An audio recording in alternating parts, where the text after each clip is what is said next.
The interesting narrative of the life of Olaudah Equiano, or Gustavus Vassa, the African. Written by himself. Chapter 1.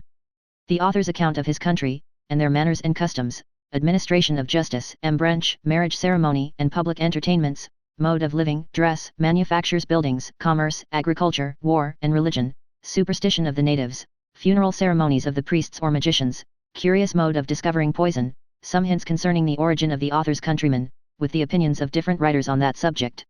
I believe it is difficult for those who publish their own memoirs to escape the imputation of vanity, nor is this the only disadvantage under which they labor, it is also their misfortune, that what is uncommon is rarely, if ever, believed, and what is obvious we are apt to turn from with disgust, and to charge the writer with impertinence.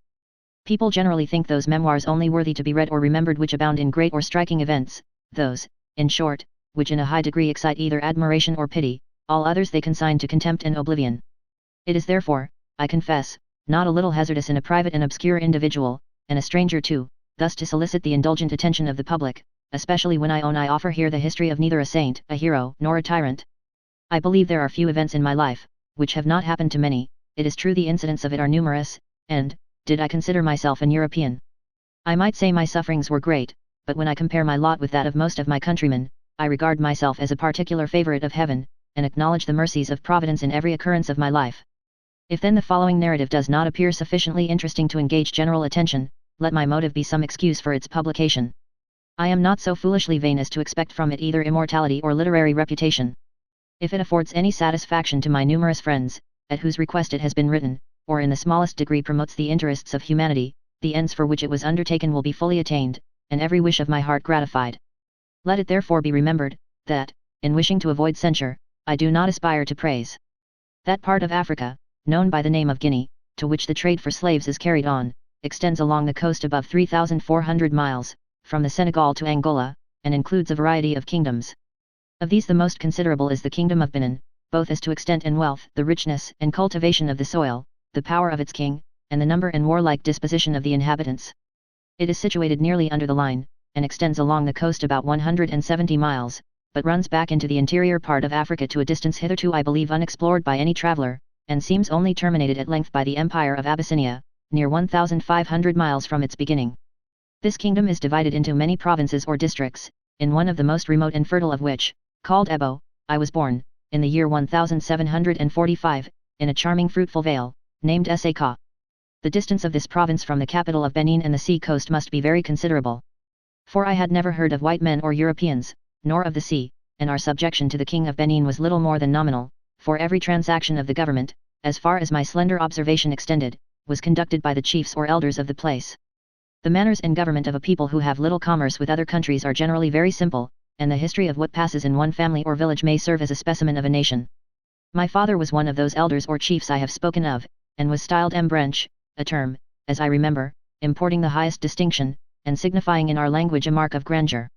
This mark is conferred on the person entitled to it, by cutting the skin across at the top of the forehead, and drawing it down to the eyebrows, and while it is in this situation applying a warm hand, and rubbing it until it shrinks up into a thick wheal across the lower part of the forehead.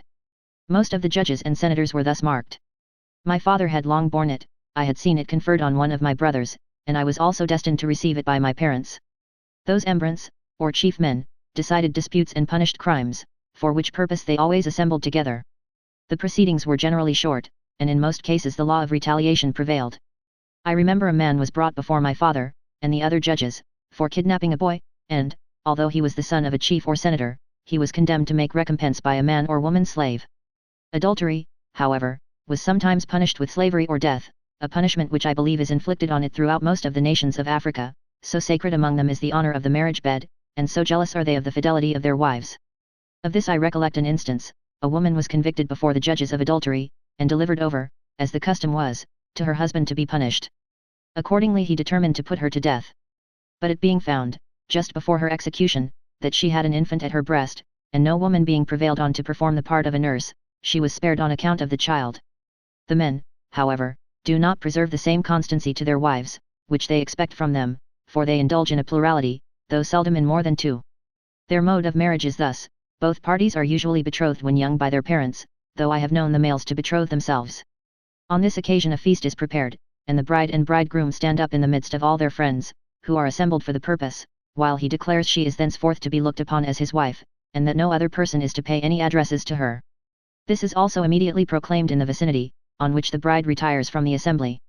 Some time after she is brought home to her husband, and then another feast is made, to which the relations of both parties are invited. Her parents then deliver her to the bridegroom, accompanied with a number of blessings, and at the same time they tie round her waist a cotton string of the thickness of a goose quill, which none but married women are permitted to wear. She is now considered as completely his wife, and at this time the dowry is given to the new married pair, which generally consists of portions of land, slaves and cattle, household goods, and implements of husbandry.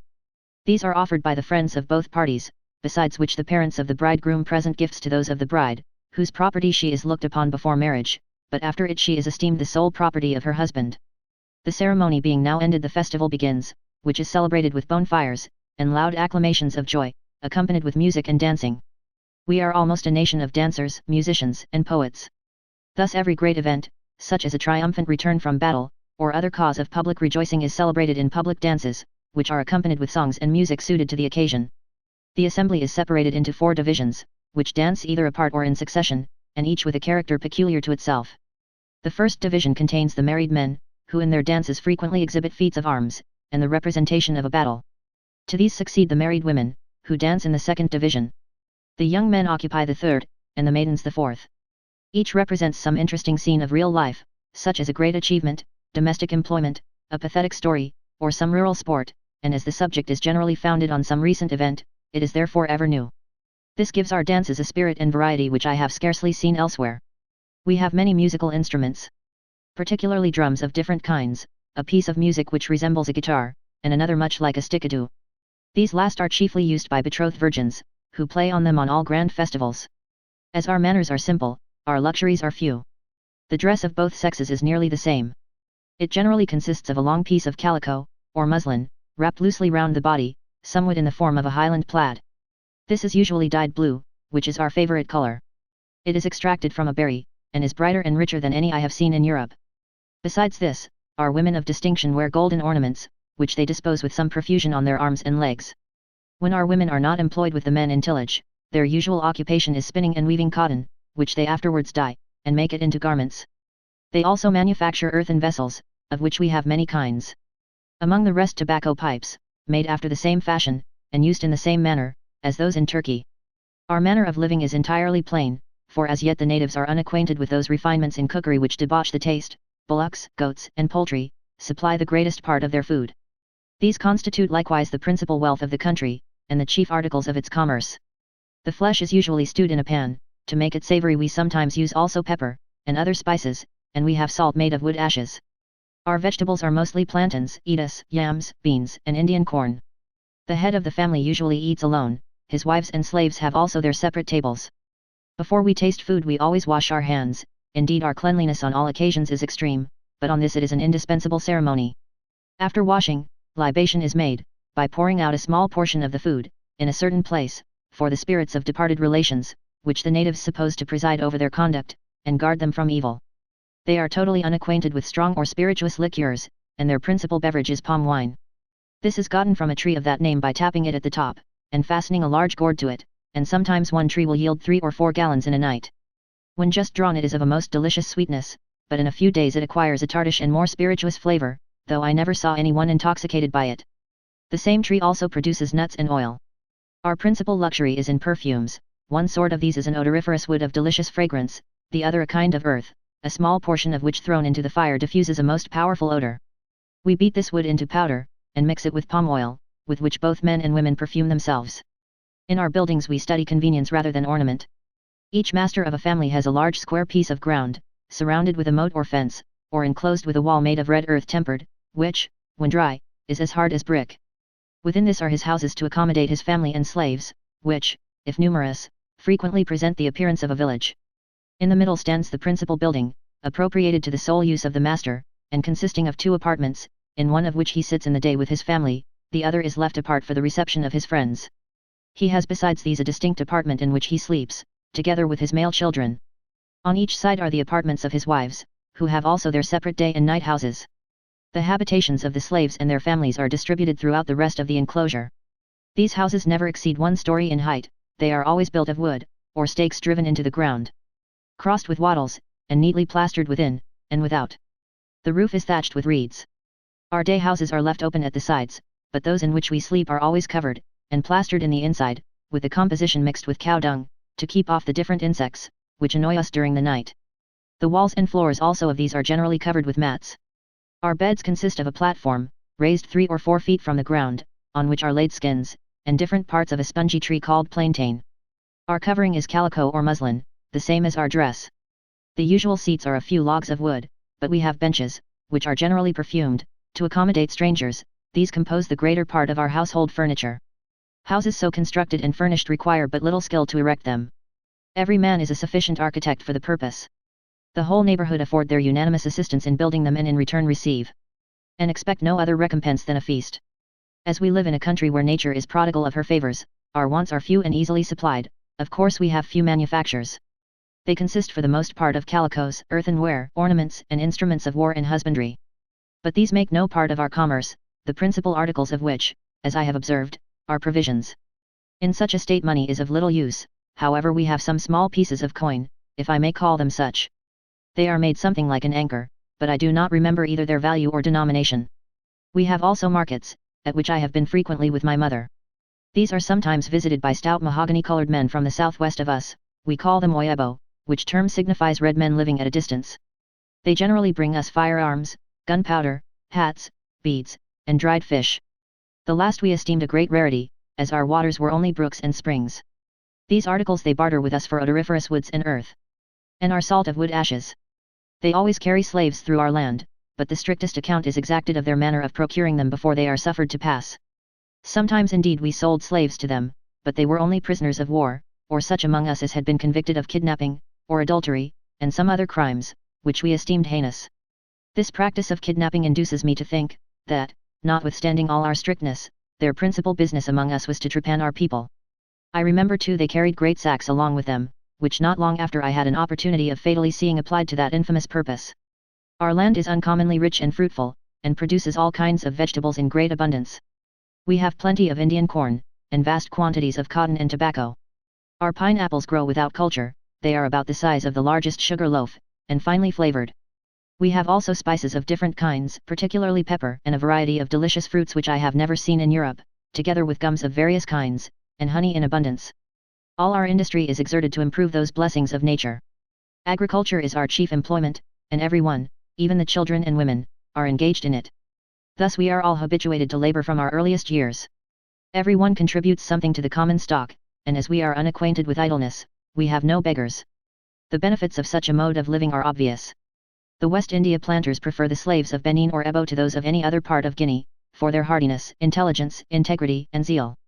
Those benefits are felt by us in the general healthiness of the people, and in their vigor and activity. I might have added too in their comeliness. Deformity is indeed unknown amongst us, I mean that of shape. Numbers of the natives of Ebo now in London might be brought in support of this assertion, for, in regard to complexion, ideas of beauty are wholly relative. I remember while in Africa to have seen 3 Negro children, who were tawny, and another quite white, who were universally regarded by myself, and the natives in general, as far as related to their complexions, as deformed. Our women too were in my eyes at least uncommonly graceful, alert, and modest to a degree of bashfulness, nor do I remember to have ever heard of an instance of incontinence amongst them before marriage. They are also remarkably cheerful. Indeed, cheerfulness and affability are 2 of the leading characteristics of our nation. Our tillage is exercised in a large plain or common, some hours' walk from our dwellings, and all the neighbors resort thither in a body. They use no beasts of husbandry, and their only instruments are hoes, axes, shovels, and beaks, or pointed iron to dig with. Sometimes we are visited by locusts, which come in large clouds, so as to darken the air, and destroy our harvest. This however happens rarely, but when it does, a famine is produced by it. I remember an instance or 2 wherein this happened. This common is often the theatre of war, and therefore when our people go out to till their land, they not only go in a body, but generally take their arms with them for fear of a surprise, and when they apprehend an invasion they guard the avenues to their dwellings, by driving sticks into the ground, which are so sharp at one end as to pierce the foot, and are generally dipped in poison. From what I can recollect of these battles, they appear to have been eruptions of one little state or district on the other, to obtain prisoners or booty. Perhaps they were incited to this by those traders who brought the European goods I mentioned amongst us. Such a mode of obtaining slaves in Africa is common, and I believe more are procured this way, and by kidnapping, than any other. When a trader wants slaves, he applies to a chief for them, and tempts him with his wares. It is not extraordinary, if on this occasion he yields to the temptation with as little firmness, and accepts the price of his fellow creature's liberty with as little reluctance as the enlightened merchant. Accordingly he falls on his neighbors, and a desperate battle ensues. If he prevails and takes prisoners, he gratifies his avarice by selling them, but, if his party be vanquished, and he falls into the hands of the enemy, he is put to death, for, as he has been known to foment their quarrels, it is thought dangerous to let him survive, and no ransom can save him, though all other prisoners may be redeemed. We have firearms, bows and arrows. Broad two-edged swords and javelins, we have shields also which cover a man from head to foot. All are taught the use of these weapons, even our women are warriors, and march boldly out to fight along with the men. Our whole district is a kind of militia, on a certain signal given, such as the firing of a gun at night, they all rise in arms and rush upon their enemy. It is perhaps something remarkable, that when our people march to the field a red flag or banner is borne before them. I was once a witness to a battle in our common. We had been all at work in it one day as usual, when our people were suddenly attacked. I climbed a tree at some distance, from which I beheld the fight. There were many women as well as men on both sides, among others my mother was there, and armed with a broadsword. After fighting for a considerable time with great fury, and after many had been killed our people obtained the victory, and took their enemy's chief prisoner. He was carried off in great triumph, and, though he offered a large ransom for his life, he was put to death. A virgin of note among our enemies had been slain in the battle, and her arm was exposed in our marketplace, where our trophies were always exhibited. The spoils were divided according to the merit of the warriors. Those prisoners which were not sold or redeemed we kept as slaves, but how different was their condition from that of the slaves in the West Indies. With us they do no more work than other members of the community, even their masters, their food, clothing, and lodging were nearly the same as theirs, except that they were not permitted to eat with those who were freeborn, and there was scarce any other difference between them, than a superior degree of importance which the head of a family possesses in our state, and that authority which, as such, he exercises over every part of his household. Some of these slaves have even slaves under them as their own property, and for their own use. As to religion, the natives believe that there is one creator of all things, and that he lives in the sun, and is girded round with a belt that he may never eat or drink, but, according to some, he smokes a pipe, which is our own favorite luxury. They believe he governs events, especially our deaths or captivity, but, as for the doctrine of eternity, I do not remember to have ever heard of it. Some however believe in the transmigration of souls in a certain degree. Those spirits, which are not transmigrated, such as our dear friends or relations, they believe always attend them, and guard them from the bad spirits or their foes.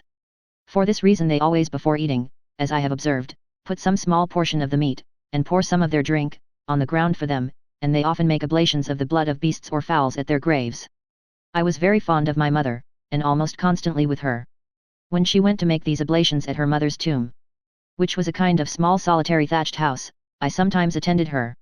There she made her libations, and spent most of the night in cries and lamentations. I have been often extremely terrified on these occasions. The loneliness of the place, the darkness of the night, and the ceremony of libation, naturally awful and gloomy, were heightened by my mother's lamentations, and these, concurring with the cries of doleful birds, by which these places were frequented, gave an inexpressible terror to the scene. We compute the year from the day on which the sun crosses the line, and on its setting that evening there is a general shout throughout the land, at least I can speak from my own knowledge throughout our vicinity. The people at the same time make a great noise with rattles, not unlike the basket rattles used by children here, though much larger, and hold up their hands to heaven for a blessing. It is then the greatest offerings are made, and those children whom our wise men foretell will be fortunate are then presented to different people. I remember many used to come to see me, and I was carried about to others for that purpose. They have many offerings, particularly at full moons, generally 2 at harvest before the fruits are taken out of the ground, and when any young animals are killed, sometimes they offer up part of them as a sacrifice. These offerings, when made by one of the heads of a family, serve for the whole. I remember we often had them at my father's and my uncle's. And their families have been present. Some of our offerings are eaten with bitter herbs.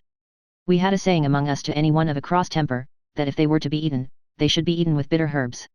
We practiced circumcision like the Jews, and made offerings and feasts on that occasion in the same manner as they did. Like them also, our children were named from some event, some circumstance, or fancied foreboding at the time of their birth. I was named Olaudah, which, in our language, signifies vicissitude or fortune also, one favored, and having a loud voice and well spoken. I remember we never polluted the name of the object of our adoration, on the contrary, it was always mentioned with the greatest reverence, and we were totally unacquainted with swearing, and all those terms of abuse and reproach which find their way so readily and copiously into the languages of more civilized people. The only expressions of that kind I remember were may you rot, or may you swell, or may a beast take you. I have before remarked that the natives of this part of Africa are extremely cleanly. This necessary habit of decency was with us a part of religion, and therefore we had many purifications and washings, indeed almost as many, and used on the same occasions, if my recollection does not fail me, as the Jews. Those that touched the dead at any time were obliged to wash and purify themselves before they could enter a dwelling house. Every woman too, at certain times, was forbidden to come into a dwelling house, or touch any person, or anything we ate. I was so fond of my mother I could not keep from her, or avoid touching her at some of those periods, in consequence of which I was obliged to be kept out with her, in a little house made for that purpose, till offering was made, and then we were purified. Though we had no places of public worship, we had priests and magicians, or wise men. I do not remember whether they had different offices, or whether they were united in the same persons, but they were held in great reverence by the people. They calculated our time, and foretold events, as their name imported, for we called them Afoacah, which signifies calculators or yearly men, our year being called Afo. They wore their beards, and when they died they were succeeded by their sons. Most of their implements and things of value were interred along with them. Pipes and tobacco were also put into the grave with the corpse, which was always perfumed and ornamented, and animals were offered in sacrifice to them. None accompanied their funerals but those of the same profession or tribe. These buried them after sunset, and always returned from the grave by a different way from that which they went. These magicians were also our doctors or physicians. They practiced bleeding by cupping, and were very successful in healing wounds and expelling poisons. They had likewise some extraordinary method of discovering jealousy, theft, and poisoning, the success of which no doubt they derived from their unbounded influence over the credulity and superstition of the people. I do not remember what those methods were, except that as to poisoning, I recollect an instance or two, which I hope it will not be deemed impertinent here to insert, as it may serve as a kind of specimen of the rest, and is still used by the Negroes in the West Indies. A virgin had been poisoned, but it was not known by whom. The doctors ordered the corpse to be taken up by some persons, and carried to the grave. As soon as the bearers had raised it on their shoulders, they seemed seized with some sudden impulse, and ran to and fro unable to stop themselves. At last, after having passed through a number of thorns and prickly bushes unhurt, the corpse fell from them close to a house, and defaced it in the fall, and, the owner being taken up, he immediately confessed the poisoning. The natives are extremely cautious about poison. When they buy any eatable the seller kisses it all round before the buyer, to shew him it is not poisoned, and the same is done when any meat or drink is presented, particularly to a stranger. We have serpents of different kinds, some of which are esteemed ominous when they appear in our houses, and these we never molest. I remember 2 of those ominous snakes, each of which was as thick as the calf of a man's leg, and in color resembling a dolphin in the water, crept at different times into my mother's night house, where I always lay with her, and coiled themselves into folds, and each time they crowed like a cock. I was desired by some of our wise men to touch these, that I might be interested in the good omens, which I did, for they were quite harmless, and would tamely suffer themselves to be handled, and then they were put into a large open earthen pan, and set on one side of the highway. Some of our snakes, however, were poisonous. One of them crossed the road one day when I was standing on it, and passed between my feet without offering to touch me, to the great surprise of many who saw it, and these incidents were accounted by the wise men, and therefore by my mother and the rest of the people, as remarkable omens in my favor. Such is the imperfect sketch my memory has furnished me with of the manners and customs of a people among whom I first drew my breath. And here I cannot forbear suggesting what has long struck me very forcibly, namely, the strong analogy which even by this sketch, imperfect as it is, appears to prevail in the manners and customs of my countrymen and those of the Jews, before they reached the land of promise, and particularly the patriarchs while they were yet in that pastoral state which is described in Genesis, an analogy, which alone would induce me to think that the one people had sprung from the other. Indeed this is the opinion of Dr. Gill, who, in his commentary on Genesis, very ably deduces the pedigree of the Africans from Aphor and Ephra, the descendants of Abraham by Keturah his wife and concubine, for both these titles are applied to her. It is also conformable to the sentiments of Dr. John Clarke, formerly Dean of Sarum, in his Truth of the Christian Religion. Both these authors concur in ascribing to us this original. The reasonings of these gentlemen are still further confirmed by the scripture chronology, and if any further corroboration were required, this resemblance in so many respects is a strong evidence in support of the opinion. Like the Israelites in their primitive state, our government was conducted by our chiefs or judges, our wise men and elders, and the head of a family with us enjoyed a similar authority over his household with that which is ascribed to Abraham and the other patriarchs. The law of retaliation obtained almost universally with us as with them, and even their religion appeared to have shed upon us a ray of its glory, though broken and spent in its passage, or eclipsed by the cloud with which time, tradition, and ignorance might have enveloped it, for we had our circumcision, a rule I believe peculiar to that people. We had also our sacrifices and burnt offerings, our washings and purifications, on the same occasions as they had. As to the difference of color between the Ebuin Africans and the modern Jews, I shall not presume to account for it. It is a subject which has engaged the pens of men of both genius and learning, and is far above my strength. The most able and reverend Mr. T. Clarkson, however, in his much admired essay on the slavery and commerce of the human species, has ascertained the cause, in a manner that at once solves every objection on that account, and, on my mind at least, has produced the fullest conviction. I shall therefore refer to that performance for the theory, contenting myself with extracting a fact as related by Dr. Mitchell. The Spaniards, who have inhabited America, under the torrid zone, for any time, are become as dark-colored as our native Indians of Virginia, of which I myself have been a witness. There is also another instance of a Portuguese settlement at Maitamba, a river in Sierra Leone, where the inhabitants are bred from a mixture of the first Portuguese discoverers with the natives, and are now become in their complexion, and in the woolly quality of their hair, perfect Negroes, retaining however a smattering of the Portuguese language. These instances, and a great many more which might be adduced, while they shew how the complexions of the same persons vary in different climates, it is hoped may tend also to remove the prejudice that some conceive against the natives of Africa on account of their colour. Surely the minds of the Spaniards did not change with their complexions. Are there not causes enough to which the apparent inferiority of an African may be ascribed, without limiting the goodness of God, and supposing he forbore to stamp understanding on certainly his own image, because carved in ebony? Might it not naturally be ascribed to their situation? When they come among Europeans, they are ignorant of their language, religion, manners, and customs. Are any pains taken to teach them these? Are they treated as men? Does not slavery itself depress the mind, and extinguish all its fire and every noble sentiment? But, above all, what advantages do not a refined people possess over those who are rude and uncultivated?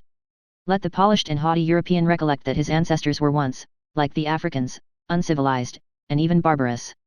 Did nature make them inferior to their sons? And should they too have been made slaves? Every rational mind answers, no. Let such reflections as these melt the pride of their superiority into sympathy for the wants and miseries of their sable brethren, and compel them to acknowledge, that understanding is not confined to feature or colour.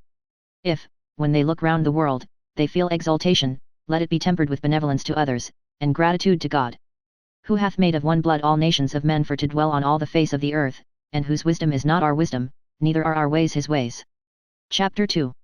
The author's birth and parentage, his being kidnapped with his sister, their separation, surprise at meeting again, are finally separated, account of the different places and incidents the author met with till his arrival on the coast, the effect the sight of a slave ship had on him, he sails for the West Indies, horrors of a slave ship, arrives at Barbados, where the cargo is sold and dispersed. I hope the reader will not think I have trespassed on his patience in introducing myself to him with some account of the manners and customs of my country. They had been implanted in me with great care, and made an impression on my mind, which time could not erase, and which all the adversity and variety of fortune I have since experienced served only to rivet and record, for, whether the love of one's country be real or imaginary, or a lesson of reason, or an instinct of nature, I still look back with pleasure on the first scenes of my life, though that pleasure has been for the most part mingled with sorrow. I have already acquainted the reader with the time and place of my birth.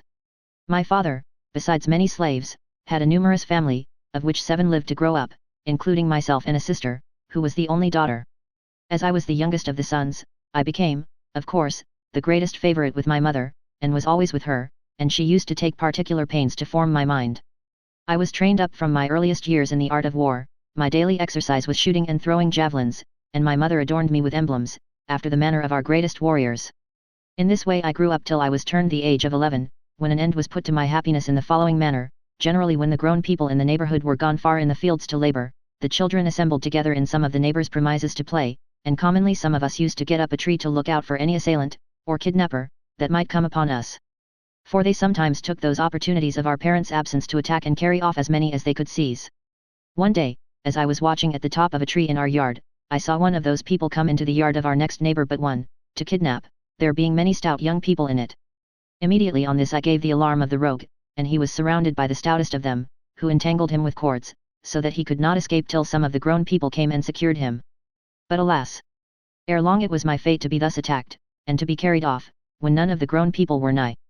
One day, when all our people were gone out to their works as usual, and only I and my dear sister were left to mind the house, 2 men and a woman got over our walls, and in a moment seized us both, and, without giving us time to cry out, or make resistance, they stopped our mouths, and ran off with us into the nearest wood. Here they tied our hands, and continued to carry us as far as they could, till night came on, when we reached a small house, where the robbers halted for refreshment, and spent the night. We were then unbound, but were unable to take any food, and, being quite overpowered by fatigue and grief, our only relief was some sleep, which allayed our misfortune for a short time. The next morning we left the house, and continued traveling all the day. For a long time we had kept the woods, but at last we came into a road which I believed I knew. I had now some hopes of being delivered, for we had advanced but a little way before I discovered some people at a distance, on which I began to cry out for their assistance, but my cries had no other effect than to make them tie me faster and stop my mouth, and then they put me into a large sack. They also stopped my sister's mouth, and tied her hands, and in this manner we proceeded till we were out of the sight of these people. When we went to rest the following night they offered us some victuals. But we refused it, and the only comfort we had was in being in one another's arms all that night, and bathing each other with our tears. But alas! We were soon deprived of even the small comfort of weeping together. The next day proved a day of greater sorrow than I had yet experienced, for my sister and I were then separated, while we lay clasped in each other's arms.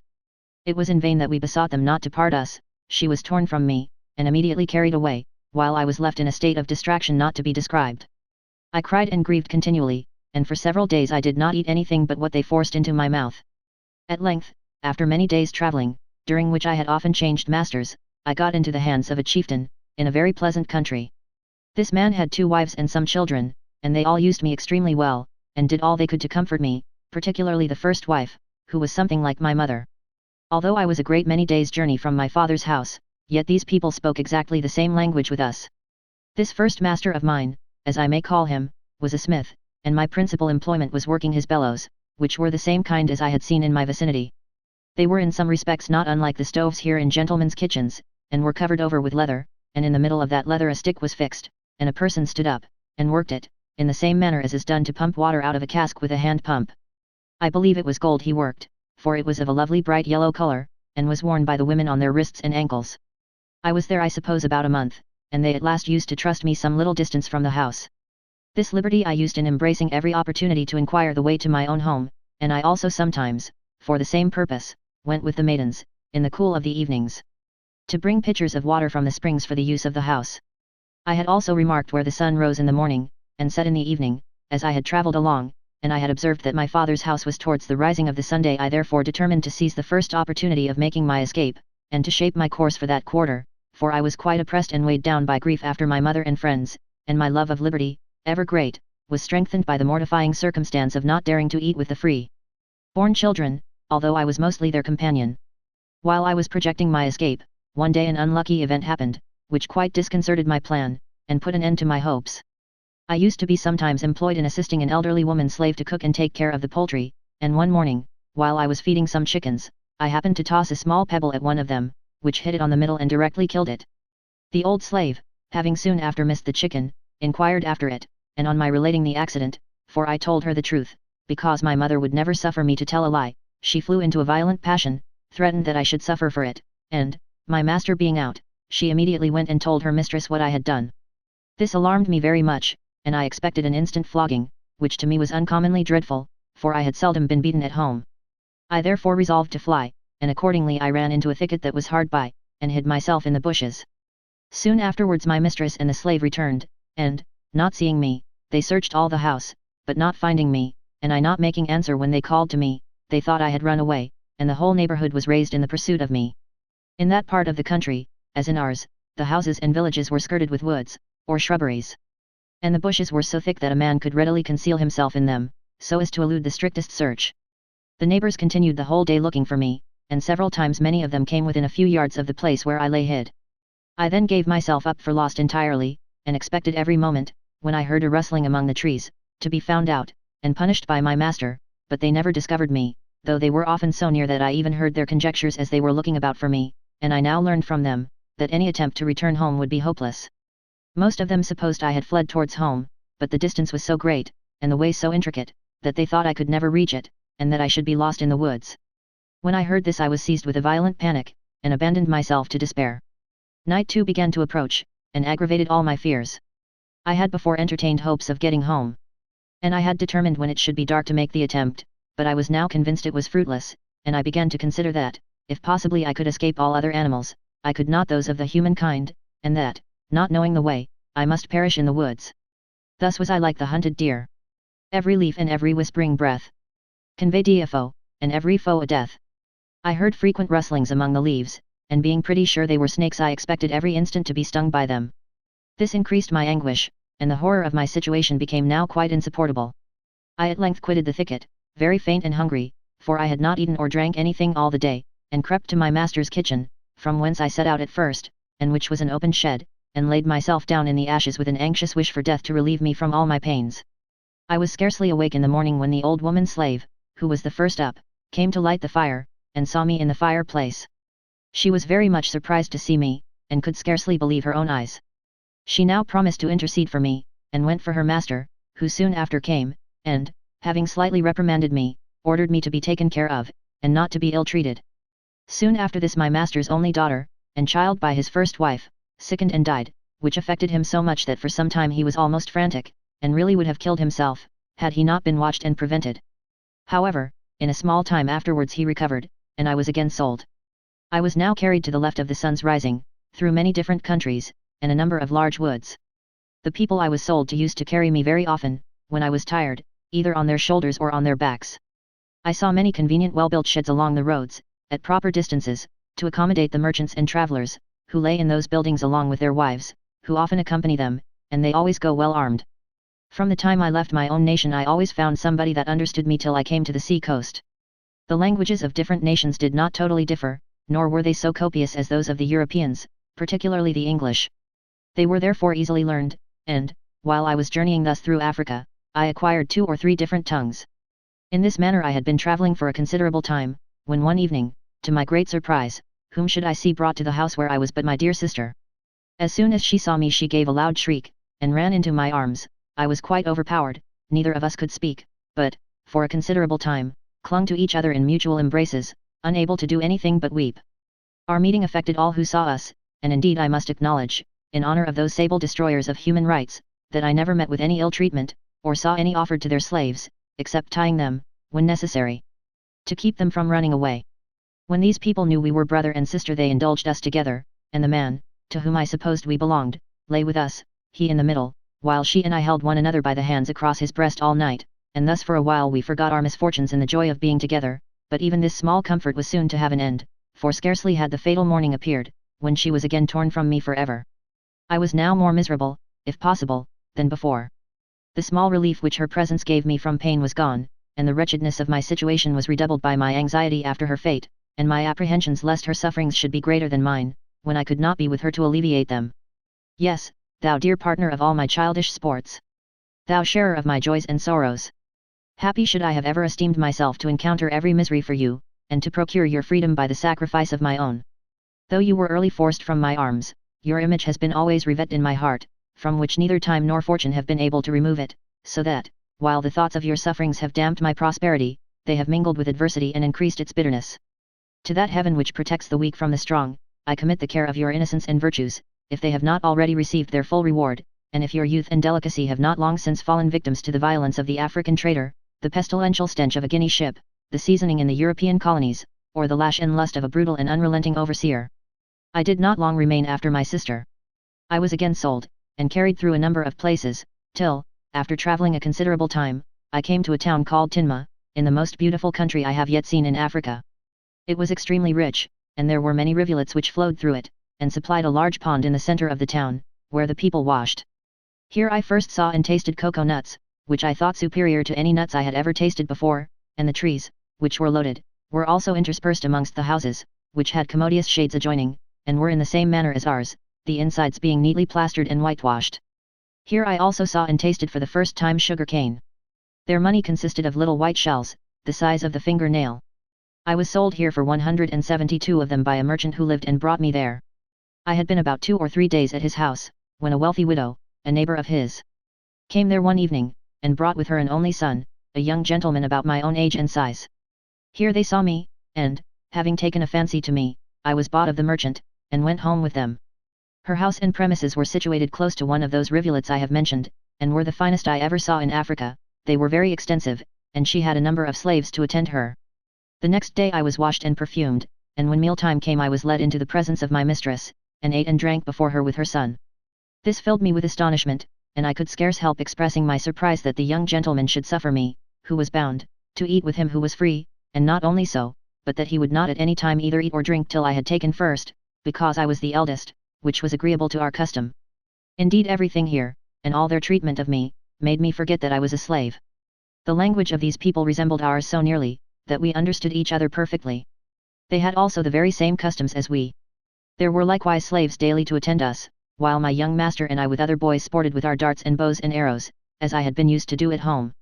In this resemblance to my former happy state I passed about 2 months, and I now began to think I was to be adopted into the family, and was beginning to be reconciled to my situation, and to forget by degrees my misfortunes, when all at once the delusion vanished, for, without the least previous knowledge, one morning early, while my dear master and companion was still asleep, I was wakened out of my reverie to fresh sorrow, and hurried away even amongst the uncircumcised. Thus, at the very moment I dreamed of the greatest happiness, I found myself most miserable, and it seemed as if fortune wished to give me this taste of joy, only to render the reverse more poignant. The change I now experienced was as painful as it was sudden and unexpected. It was a change indeed from a state of bliss to a scene which is inexpressible by me, as it discovered to me an element I had never before beheld, until then had no idea of, and wherein such instances of hardship and cruelty continually occurred as I can never reflect on but with horror. All the nations and people I had hitherto passed through resembled our own in their manners, customs, and language, but I came at length to a country, the inhabitants of which differed from us in all those particulars. I was very much struck with this difference, especially when I came among a people who did not circumcise, and ate without washing their hands. They cooked also in iron pots, and had European cutlasses and crossbows, which were unknown to us, and fought with their fists amongst themselves. Their women were not so modest as ours, for they ate and drank and slept with their men. But, above all, I was amazed to see no sacrifices or offerings among them. In some of those places the people ornamented themselves with scars, and likewise filed their teeth very sharp. They wanted sometimes to ornament me in the same manner, but I would not suffer them, hoping that I might sometime be among a people who did not thus disfigure themselves, as I thought they did. At last I came to the banks of a large river, which was covered with canoes, in which the people appeared to live with their household utensils and provisions of all kinds. I was beyond measure astonished at this, as I had never before seen any water larger than a pond or a rivulet, and my surprise was mingled with no small fear when I was put into one of these canoes, and we began to paddle and move along the river. We continued going on thus till night, and when we came to land, and made fires on the banks, each family by themselves, some dragged their canoes on shore, others stayed and cooked in theirs, and laid in them all night. Those on the land had mats, of which they made tents, some in the shape of little houses, in these we slept, and after the morning meal we embarked again and proceeded as before. I was often very much astonished to see some of the women, as well as the men, jump into the water, dive to the bottom, come up again, and swim about. Thus I continued to travel, sometimes by land, sometimes by water, through different countries and various nations, till, at the end of 6 or 7 months after I had been kidnapped, I arrived at the sea coast. It would be tedious and uninteresting to relate all the incidents which befell me during this journey, and which I have not yet forgotten, of the various hands I passed through, and the manners and customs of all the different people among whom I lived. I shall therefore only observe, that in all the places where I was the soil was exceedingly rich, the pumpkins, etas, plantains, yams, and sea were in great abundance, and of incredible size.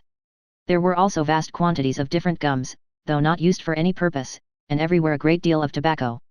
The cotton even grew quite wild, and there was plenty of redwood. I saw no mechanics whatever in all the way, except such as I have mentioned.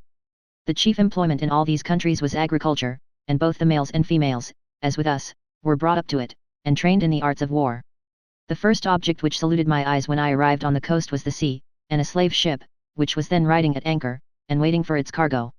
These filled me with astonishment, which was soon converted into terror when I was carried on board. I was immediately handled and tossed up to see if I were sound by some of the crew, and I was now persuaded that I had gotten into a world of bad spirits, and that they were going to kill me. Their complexions too differing so much from ours, their long hair, and the language they spoke, which was very different from any I had ever heard, united to confirm me in this belief. Indeed such were the horrors of my views and fears at the moment, that, if 10,000 worlds had been my own, I would have freely parted with them all to have exchanged my condition with that of the meanest slave in my own country. When I looked round the ship too and saw a large furnace or copper boiling, and a multitude of black people of every description chained together, every one of their countenances expressing dejection and sorrow, I no longer doubted of my fate, and, quite overpowered with horror and anguish, I fell motionless on the deck and fainted. When I recovered a little I found some black people about me, who I believed were some of those who brought me on board, and had been receiving their pay. They talked to me in order to cheer me, but all in vain. I asked them if we were not to be eaten by those white men with horrible looks, red faces, and loose hair. They told me I was not, and one of the crew brought me a small portion of spirituous liquor in a wine glass, but, being afraid of him, I would not take it out of his hand. One of the blacks therefore took it from him and gave it to me, and I took a little down my palate, which, instead of reviving me, as they thought it would, threw me into the greatest consternation at the strange feeling it produced, having never tasted any such liquor before. Soon after this the blacks who brought me on board went off, and left me abandoned to despair. I now saw myself deprived of all chance of returning to my native country, or even the least glimpse of hope of gaining the shore, which I now considered as friendly, and I even wished for my former slavery in preference to my present situation, which was filled with horrors of every kind, still heightened by my ignorance of what I was to undergo. I was not long suffered to indulge my grief. I was soon put down under the decks, and there I received such a salutation in my nostrils as I had never experienced in my life, so that, with the loathsomeness of the stench, and crying together, I became so sick and low that I was not able to eat, nor had I the least desire to taste anything. I now wished for the last friend, death, to relieve me, but soon, to my grief, 2 of the white men offered me eatables, and, on my refusing to eat, one of them held me fast by the hands, and laid me across I think the windlass, and tied my feet, while the other flogged me severely. I had never experienced anything of this kind before, and although, not being used to the water, I naturally feared that element the first time I saw it, yet nevertheless, could I have got over the nettings, I would have jumped over the side, but I could not, and, besides, the crew used to watch us very closely who were not chained down to the decks, lest we should leap into the water, and I have seen some of these poor African prisoners most severely cut for attempting to do so, and hourly whipped for not eating. This indeed was often the case with myself. In a little time after, amongst the poor chained men, I found some of my own nation, which in a small degree gave ease to my mind. I inquired of these what was to be done with us. They gave me to understand we were to be carried to these white people's country to work for them. I then was a little revived, and thought, if it were no worse than working, my situation was not so desperate, but still I feared I should be put to death. The white people looked and acted, as I thought, in so savage a manner, for I had never seen among any people such instances of brutal cruelty, and this not only shown towards us blacks, but also to some of the whites themselves. One white man in particular I saw, when we were permitted to be on deck, flogged so unmercifully with a large rope near the foremast, that he died in consequence of it, and they tossed him over the side as they would have done a brute. This made me fear these people the more, and I expected nothing less than to be treated in the same manner. I could not help expressing my fears and apprehensions to some of my countrymen. I asked them if these people had no country, but lived in this hollow place. The ship they told me they did not, but came from a distant one. Then, said I, how comes it in all our country we never heard of them? They told me because they lived so very far off. I then asked where were their women? Had they any like themselves? I was told they had, and why, said I, do we not see them? They answered, because they were left behind. I asked how the vessel could go? They told me they could not tell, but that there were cloths put upon the masts by the help of the ropes I saw, and then the vessel went on, and the white men had some spell or magic they put in the water when they liked in order to stop the vessel. I was exceedingly amazed at this account, and really thought they were spirits. I therefore wished much to be from amongst them, for I expected they would sacrifice me, but my wishes were vain, for we were so quartered that it was impossible for any of us to make our escape. While we stayed on the coast I was mostly on deck, and one day, to my great astonishment, I saw one of these vessels coming in with the sails up. As soon as the whites saw it, they gave a great shout, at which we were amazed, and the more so as the vessel appeared larger by approaching nearer. At last she came to an anchor in my sight, and when the anchor was let go I and my countrymen who saw it were lost in astonishment to observe the vessel stop, and were not convinced it was done by magic. Soon after this the other ship got her boats out, and they came on board of us, and the people of both ships seemed very glad to see each other. Several of the strangers also shook hands with us black people, and made motions with their hands, signifying I suppose we were to go to their country, but we did not understand them. At last, when the ship we were in had gotten all her cargo, they made ready with many fearful noises, and we were all put under deck, so that we could not see how they managed the vessel. But this disappointment was the least of my sorrow. The stench of the hold while we were on the coast was so intolerably loathsome, that it was dangerous to remain there for any time, and some of us had been permitted to stay on the deck for the fresh air, but now that the whole ship's cargo were confined together, it became absolutely pestilential. The closeness of the place, and the heat of the climate, added to the number in the ship, which was so crowded that each had scarcely room to turn himself, almost suffocated us. This produced copious perspirations, so that the air soon became unfit for respiration, from a variety of loathsome smells, and brought on a sickness among the slaves, of which many died, thus falling victims to the improvident avarice, as I may call it, of their purchasers. This wretched situation was again aggravated by the galling of the chains, now become insupportable, and the filth of the necessary tubs, into which the children often fell, and were almost suffocated. The shrieks of the women, and the groans of the dying, rendered the whole a scene of horror almost inconceivable. Happily perhaps for myself I was soon reduced so low here that it was thought necessary to keep me almost always on deck, and from my extreme youth I was not put in fetters. In this situation I expected every hour to share the fate of my companions, some of whom were almost daily brought upon deck at the point of death, which I began to hope would soon put an end to my miseries. Often did I think many of the inhabitants of the deep much more happy than myself. I envied them the freedom they enjoyed, and as often wished I could change my condition for theirs. Every circumstance I met with served only to render my state more painful, and heighten my apprehensions, and my opinion of the cruelty of the whites. One day they had taken a number of fishes, and when they had killed and satisfied themselves with as many as they thought fit, to our astonishment who were on the deck, rather than give any of them to us to eat as we expected, they tossed the remaining fish into the sea again. Although we begged and prayed for some as well as we could, but in vain, and some of my countrymen, being pressed by hunger, took an opportunity, when they thought no one saw them, of trying to get a little privately, but they were discovered, and the attempt procured them some very severe floggings. One day, when we had a smooth sea and moderate wind, 2 of my wearied countrymen who were chained together, I was near them at the time, preferring death to such a life of misery, somehow made through the nettings and jumped into the sea. Immediately another quite dejected fellow, who, on account of his illness, was suffered to be out of irons, also followed their example, and I believe many more would very soon have done the same if they had not been prevented by the ship's crew, who were instantly alarmed. Those of us that were the most active were in a moment put down under the deck, and there was such a noise and confusion amongst the people of the ship as I never heard before, to stop her and get the boat out to go after the slaves. However, 2 of the wretches were drowned, but they got the other, and afterwards flogged him unmercifully for thus attempting to prefer death to slavery. In this manner we continued to undergo more hardships than I can now relate, hardships which are inseparable from this accursed trade. Many a time we were near suffocation from the want of fresh air, which we were often without for whole days together. This, and the stench of the necessary tubs, carried off many. During our passage I first saw flying fishes, which surprised me very much. They used frequently to fly across the ship, and many of them fell on the deck. I also now first saw the use of the quadrant. I had often with astonishment seen the mariners make observations with it, and I could not think what it meant. They at last took notice of my surprise, and one of them, willing to increase it, as well as to gratify my curiosity, made me one day look through it.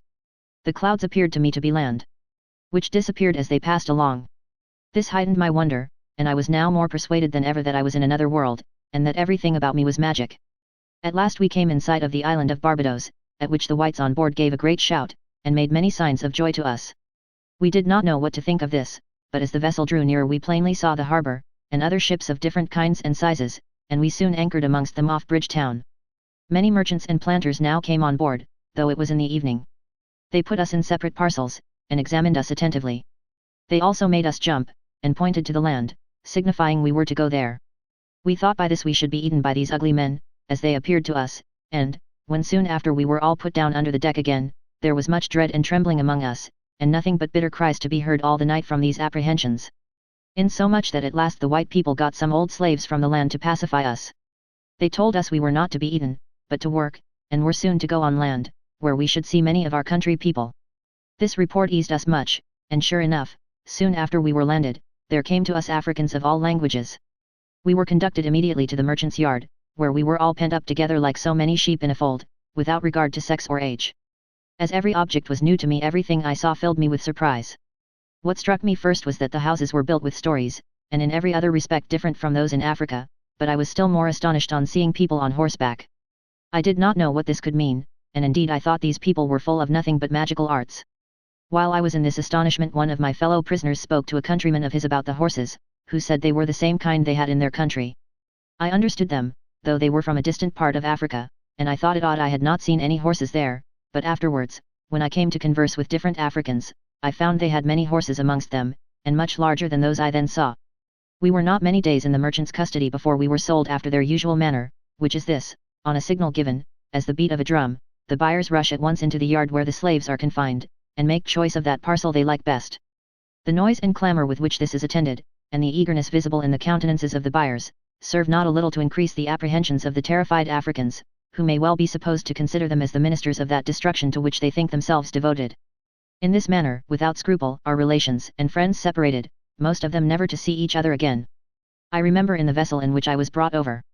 In the men's apartment, there were several brothers, who, in the sale, were sold in different lots, and it was very moving on this occasion to see and hear their cries at parting.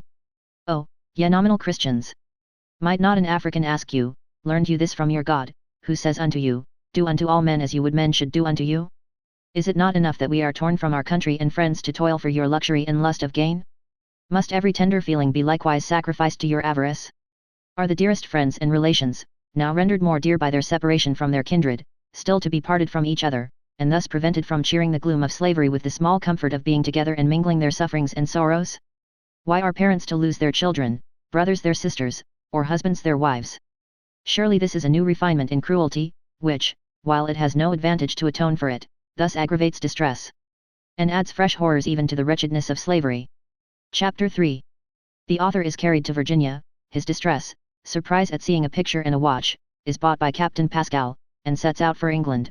His terror during the voyage, arrives in England. His wonder at a fall of snow, is sent to Guernsey, and in some time goes on board a ship of war with his master. Some account of the expedition against Louisbourg under the command of Admiral Boscawen, in 1758. I now totally lost the small remains of comfort I had enjoyed in conversing with my countrymen. The women too, who used to wash and take care of me, were all gone different ways, and I never saw one of them afterwards.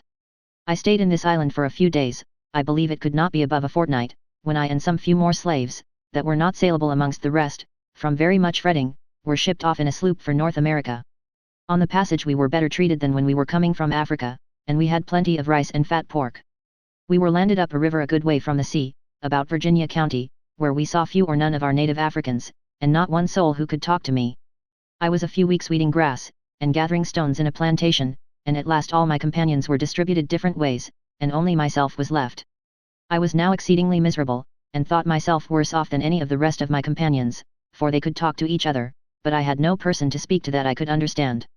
In this state I was constantly grieving and pining, and wishing for death rather than anything else. While I was in this plantation the gentleman, to whom I suppose the estate belonged, being unwell, I was one day sent for to his dwelling house to fan him. When I came into the room where he was I was very much affrighted at some things I saw, and the more so as I had seen a black woman slave as I came through the house, who was cooking the dinner, and the poor creature was cruelly loaded with various kinds of iron machines. She had one particularly on her head, which locked her mouth so fast that she could scarcely speak, and could not eat nor drink. I was much astonished and shocked at this contrivance, which I afterwards learned was called the iron muzzle. Soon after I had a fan put into my hand, to fan the gentleman while he slept, and so I did indeed with great fear. While he was fast asleep I indulged myself a great deal in looking about the room, which to me appeared very fine and curious. The first object that engaged my attention was a watch which hung on the chimney, and was going. I was quite surprised at the noise it made, and was afraid it would tell the gentleman anything I might do amiss, and when I immediately after observed a picture hanging in the room, which appeared constantly to look at me, I was still more affrighted, having never seen such things as these before. At one time I thought it was something relative to magic, and not seeing it move I thought it might be some way the whites had to keep their great men when they died, and offer them libation as we used to do to our friendly spirits. In this state of anxiety I remained till my master awoke, when I was dismissed out of the room, to my no small satisfaction and relief, for I thought that these people were all made up of wonders. In this place I was called Jacob, but on board the African Snow I was called Michael. I had been some time in this miserable, forlorn, and much dejected state, without having any one to talk to, which made my life a burden. When the kind and unknown hand of the Creator, who in very deed leads the blind in a way they know not, now began to appear, to my comfort, for one day the captain of a merchant ship, called the Industrious Bee, came on some business to my master's house. This gentleman, whose name was Michael Henry Pascal, was a lieutenant in the Royal Navy, but now commanded this trading ship, which was somewhere in the confines of the county many miles off. While he was at my master's house it happened that he saw me, and liked me so well that he made a purchase of me. I think I have often heard him say he gave 30 or 40 pounds sterling for me, but I do not now remember which. However, he meant me for a present to some of his friends in England, and I was sent accordingly from the house of my then master, one Mr. Campbell, to the place where the ship lay. I was conducted on horseback by an elderly black man, a mode of travelling which appeared very odd to me. When I arrived I was carried on board a fine large ship, loaded with tobacco and sea, and just ready to sail for England. I now thought my condition much mended. I had sails to lie on, and plenty of good victuals to eat, and everybody on board used me very kindly, quite contrary to what I had seen of any white people before. I therefore began to think that they were not all of the same disposition. A few days after I was on board we sailed for England. I was still at a loss to conjecture my destiny. By this time, however, I could smatter a little imperfect English, and I wanted to know as well as I could where we were going. Some of the people of the ship used to tell me they were going to carry me back to my own country, and this made me very happy. I was quite rejoiced at the sound of going back, and thought if I should get home what wonders I should have to tell. But I was reserved for another fate, and was soon undeceived when we came within sight of the English coast. While I was on board this ship, my captain and master named me Gustavus Vassa. I at that time began to understand him a little, and refused to be called so, and told him as well as I could that I would be called Jacob, but he said I should not, and still called me Gustavus, and when I refused to answer to my new name, which at first I did, it gained me many a cuff, so at length I submitted, and was obliged to bear the present name, by which I have been known ever since. The ship had a very long passage, and on that account we had very short allowance of provisions. Towards the last we had only 1 pound and a half of bread per week, and about the same quantity of meat, and 1 quart of water a day. We spoke with only one vessel the whole time we were at sea, and but once we caught a few fishes. In our extremities the captain and people told me in jest they would kill and eat me, but I thought them in earnest, and was depressed beyond measure, expecting every moment to be my last. While I was in this situation one evening they caught, with a good deal of trouble, a large shark, and got it on board. This gladdened my poor heart exceedingly, as I thought it would serve the people to eat instead of their eating me, but very soon, to my astonishment, they cut off a small part of the tail, and tossed the rest over the side. This renewed my consternation, and I did not know what to think of these white people, though I very much feared they would kill and eat me. There was on board the ship a young lad who had never been at sea before, about 4 or 5 years older than myself. His name was Richard Baker. He was a native of America, had received an excellent education, and was of a most amiable temper. Soon after I went on board he shewed me a great deal of partiality and attention, and in return I grew extremely fond of him. We at length became inseparable, and, for the space of 2 years, he was of very great use to me, and was my constant companion and instructor. Although this dear youth had many slaves of his own, yet he and I have gone through many sufferings together on shipboard. And we have many nights lain in each other's bosoms when we were in great distress. Thus such a friendship was cemented between us as we cherished till his death, which, to my very great sorrow, happened in the year 1759, when he was up the archipelago, on board His Majesty's ship the Preston, an event which I have never ceased to regret, as I lost at once a kind interpreter, an agreeable companion, and a faithful friend, who, at the age of 15, discovered a mind superior to prejudice, and who was not ashamed to notice, to associate with, and to be the friend and instructor of one who was ignorant, a stranger, of a different complexion, and a slave. My master had lodged in his mother's house in America. He respected him very much, and made him always eat with him in the cabin. He used often to tell him jocularly that he would kill me to eat. Sometimes he would say to me, the black people were not good to eat, and would ask me if we did not eat people in my country. I said, no. Then he said he would kill Dick, as he always called him, first, and afterwards me. Though this hearing relieved my mind a little as to myself, I was alarmed for Dick, and whenever he was called I used to be very much afraid he was to be killed, and I would peep and watch to see if they were going to kill him, nor was I free from this consternation till we made the land. One night we lost a man overboard, and the cries and noise were so great and confused, in stopping the ship, that I, who did not know what was the matter, began, as usual, to be very much afraid, and to think they were going to make an offering with me, and perform some magic, which I still believed they dealt in. As the waves were very high I thought the ruler of the seas was angry, and I expected to be offered up to appease him. This filled my mind with agony, and I could not any more that night close my eyes again to rest. However, when daylight appeared I was a little eased in my mind. But still every time I was called I used to think it was to be killed. Some time after this we saw some very large fish, which I afterwards found were called grampuses. They looked to me extremely terrible, and made their appearance just at dusk, and were so near as to blow the water on the ship's deck. I believed them to be the rulers of the sea, and, as the white people did not make any offerings at any time, I thought they were angry with them, and, at last, what confirmed my belief was, the wind just then died away, and a calm ensued, and in consequence of it the ship stopped going. I supposed that the fish had performed this, and I hid myself in the forepart of the ship, through fear of being offered up to appease them, every minute peeping and quaking, but my good friend Dick came shortly towards me, and I took an opportunity to ask him, as well as I could, what these fish were.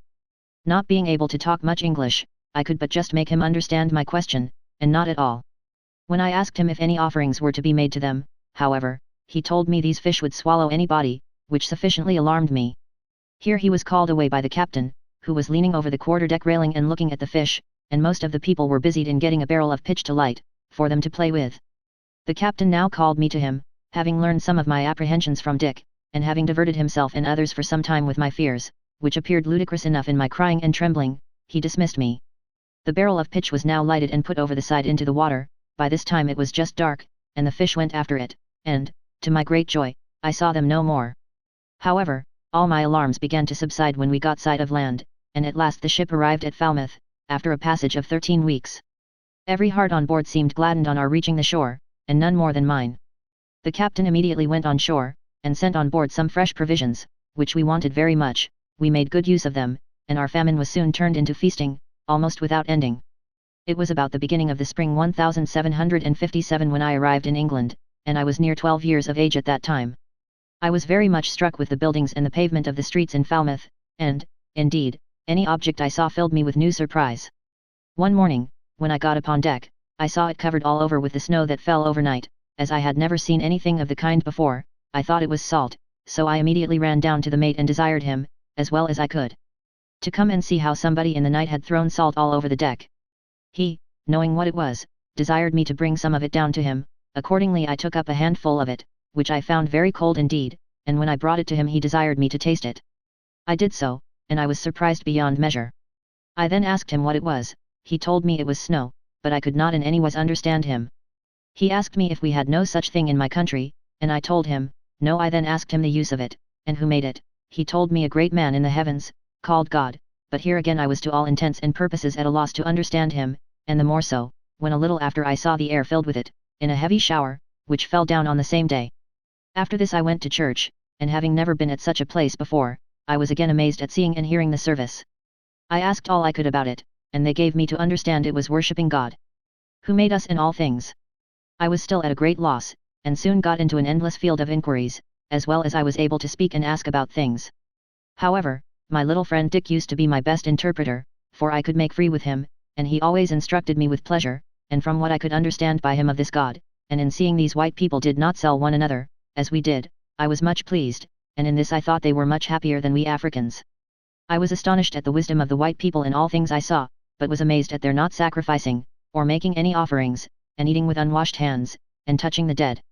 I likewise could not help remarking the particular slenderness of their women, which I did not at first like, and I thought they were not so modest and shamefaced as the African women.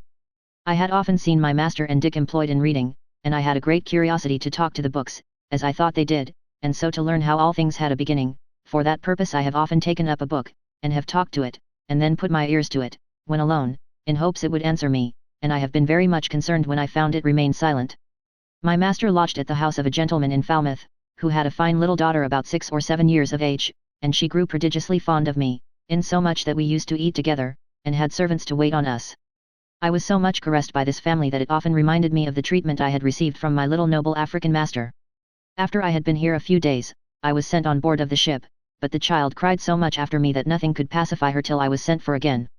It is ludicrous enough, that I began to fear I should be betrothed to this young lady, and when my master asked me if I would stay there with her behind him, as he was going away with the ship, which had taken in the tobacco again, I cried immediately, and said I would not leave her. At last, by stealth, one night I was sent on board the ship again, and in a little time we sailed for Guernsey, where she was in part owned by a merchant, one Nicholas Doberry. As I was now amongst a people who had not their faces scarred, like some of the African nations where I had been, I was very glad I did not let them ornament me in that manner when I was with them. When we arrived at Guernsey, my master placed me to board and lodge with one of his mates, who had a wife and family there, and some months afterwards he went to England, and left me in care of this mate, together with my friend Dick. This mate had a little daughter, aged about 5 or 6 years, with whom I used to be much delighted. I had often observed that when her mother washed her face it looked very rosy, but when she washed mine it did not look so. I therefore tried oftentimes myself if I could not by washing make my face of the same color as my little playmate, Mary, but it was all in vain, and I now began to be mortified at the difference in our complexions. This woman behaved to me with great kindness and attention, and taught me everything in the same manner as she did her own child, and indeed in every respect treated me as such. I remained here till the summer of the year 1757, when my master, being appointed first lieutenant of His Majesty's ship the Roebuck, sent for Dick and me, and his old mate. On this we all left Guernsey, and set out for England in a sloop bound for London. As we were coming up towards the Nore, where the Roebuck lay, a man of war's boat came alongside to press our people, on which each man ran to hide himself. I was very much frightened at this, though I did not know what it meant, or what to think or do. However, I went and hid myself also under a hen-coop. Immediately afterwards the press gang came on board with their swords drawn, and searched all about, pulled the people out by force, and put them into the boat. At last I was found out also. The man that found me held me up by the heels while they all made their sport of me, I roaring and crying out all the time most lustily, but at last the mate, who was my conductor, seeing this, came to my assistance, and did all he could to pacify me, but all to very little purpose, till I had seen the boat go off. Soon afterwards we came to the Nore, where the Roebuck lay, and, to our great joy, my master came on board to us, and brought us to the ship. When I went on board this large ship, I was amazed indeed to see the quantity of men and the guns.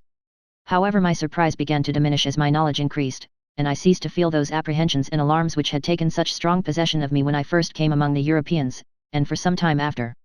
I began now to pass to an opposite extreme.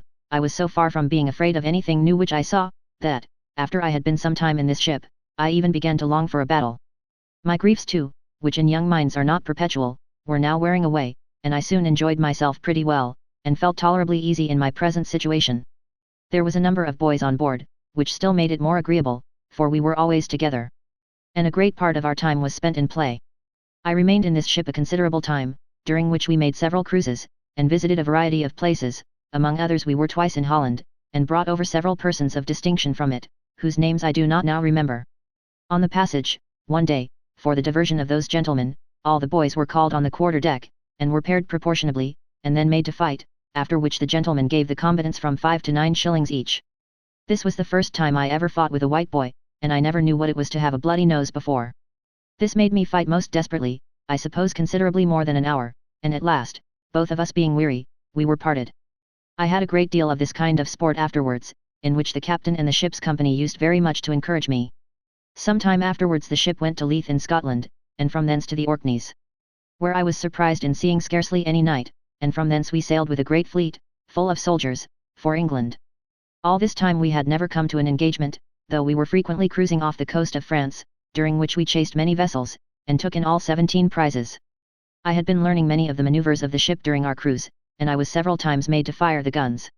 One evening, off Havre de Grace, just as it was growing dark, we were standing offshore, and met with a fine large French-built frigate.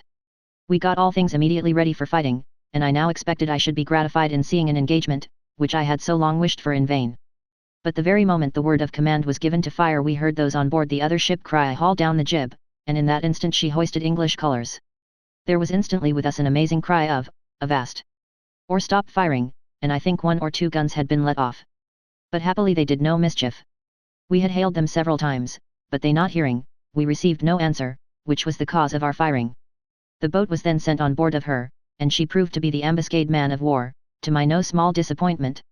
We returned to Portsmouth, without having been in any action, just at the trial of Admiral Byng, whom I saw several times during it, and my master having left the ship, and gone to London for promotion. Dick and I were put on board the Savage sloop of war, and we went in her to assist in bringing off the St. George man of war, that had ran ashore somewhere on the coast after staying a few weeks on board the Savage. Dick and I were sent on shore at Deal, where we remained some short time, till my master sent for us to London, the place I had long desired exceedingly to see.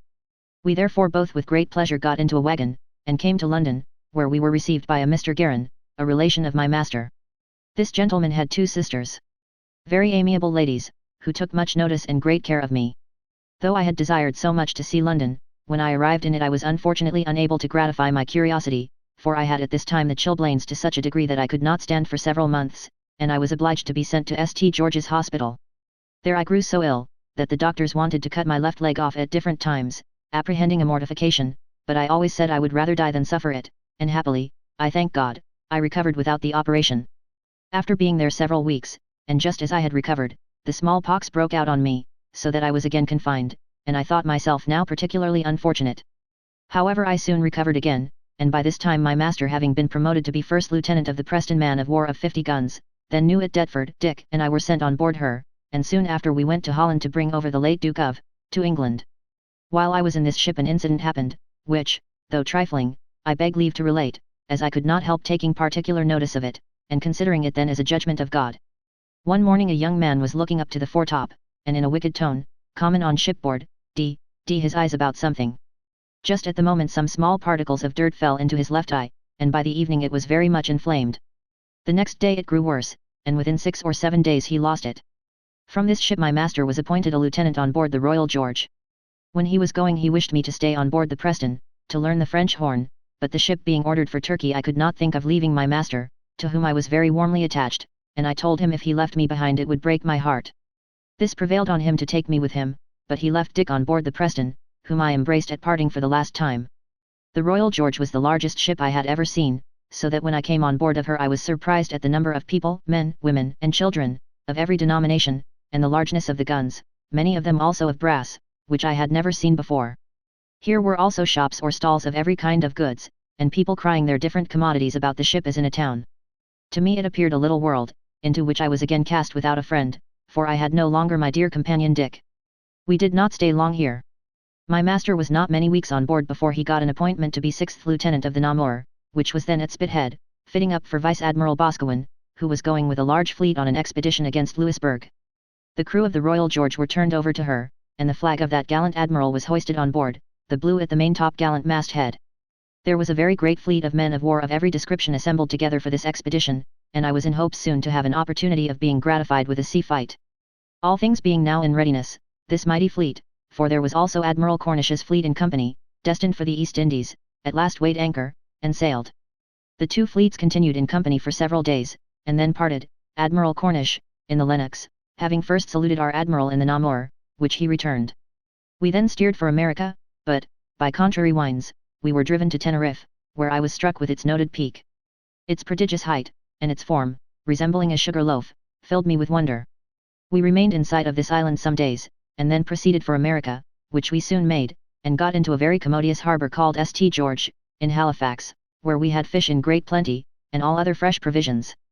We were here joined by different men of war and transport ships with soldiers, after which, our fleet being increased to a prodigious number of ships of all kinds, we sailed for Cape Breton in Nova Scotia. We had the good and gallant General Wolfe on board our ship, whose affability made him highly esteemed and beloved by all the men. He often honoured me, as well as other boys, with marks of his notice, and saved me once a flogging for fighting with a young gentleman. We arrived at Cape Breton in the summer of 1758, and here the soldiers were to be landed, in order to make an attack upon Louisbourg. My master had some part in superintending the landing, and here I was in a small measure gratified in seeing an encounter between our men and the enemy. The French were posted on the shore to receive us, and disputed our landing for a long time, but at last they were driven from their trenches, and a complete landing was effected. Our troops pursued them as far as the town of Louisbourg. In this action many were killed on both sides. One thing remarkable I saw this day, a lieutenant of the Princess Amelia, who, as well as my master, superintended the landing, was giving the word of command, and while his mouth was open a musket ball went through it, and passed out at his cheek. I had that day in my hand the scalp of an Indian king, who was killed in the engagement. The scalp had been taken off by an Highlander. I saw this king's ornaments too, which were very curious, and made of feathers. Our land forces laid siege to the town of Louisbourg, while the French men of war were blocked up in the harbour by the fleet, the batteries at the same time playing upon them from the land. This they did with such effect, that one day I saw some of the ships set on fire by the shells from the batteries, and I believe 2 or 3 of them were quite burnt. At another time, about 50 boats belonging to the English men of war, commanded by Captain George Balfour of the Etna fireship, and another junior captain, Laffery, attacked and boarded the only 2 remaining French men of war in the harbour. They also set fire to a 70-gun ship, but a 64, called the Bienfaisant, they brought off. During my stay here I had often an opportunity of being near Captain Balfour, who was pleased to notice me, and liked me so much that he often asked my master to let him have me, but he would not part with me, and no consideration could have induced me to leave him. At last Louisbourg was taken, and the English men of war came into the harbour before it, to my very great joy, for I had now more liberty of indulging myself, and I went often on shore. When the ships were in the harbour we had the most beautiful procession on the water I ever saw. All the admirals and captains of the men of war, full dressed, and in their barges, well ornamented with pendants, came alongside of the Namur. The vice-admiral then went on shore in his barge, followed by the other officers in order of seniority, to take possession, as I suppose, of the town and fort. Some time after this the French governor and his lady, and other persons of note, came on board our ship to dine. On this occasion our ships were dressed with colours of all kinds, from the topgallant masthead to the deck, and this, with the firing of guns, formed a most grand and magnificent spectacle. As soon as everything here was settled Admiral Boscawen sailed with part of the fleet for England, leaving some ships behind with Rear Admiral Sir Charles Hardy and Tyrrell. It was now winter, and one evening, during our passage home, about dusk, when we were in the channel, or near soundings, and were beginning to look for land, we descried 7 sail of large men of war, which stood offshore. Several people on board of our ship said, as the 2 fleets were, in 40 minutes from the first sight, within hail of each other, that they were English men of war, and some of our people even began to name some of the ships. By this time both fleets began to mingle, and our admiral ordered his flag to be hoisted. At that instant the other fleet, which were French, hoisted their ensigns, and gave us a broadside as they passed by. Nothing could create greater surprise and confusion among us than this.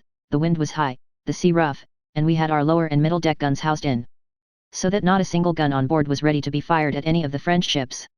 However, the Royal William and the Somerset being our sternmost ships, became a little prepared, and each gave the French ships a broadside as they passed by.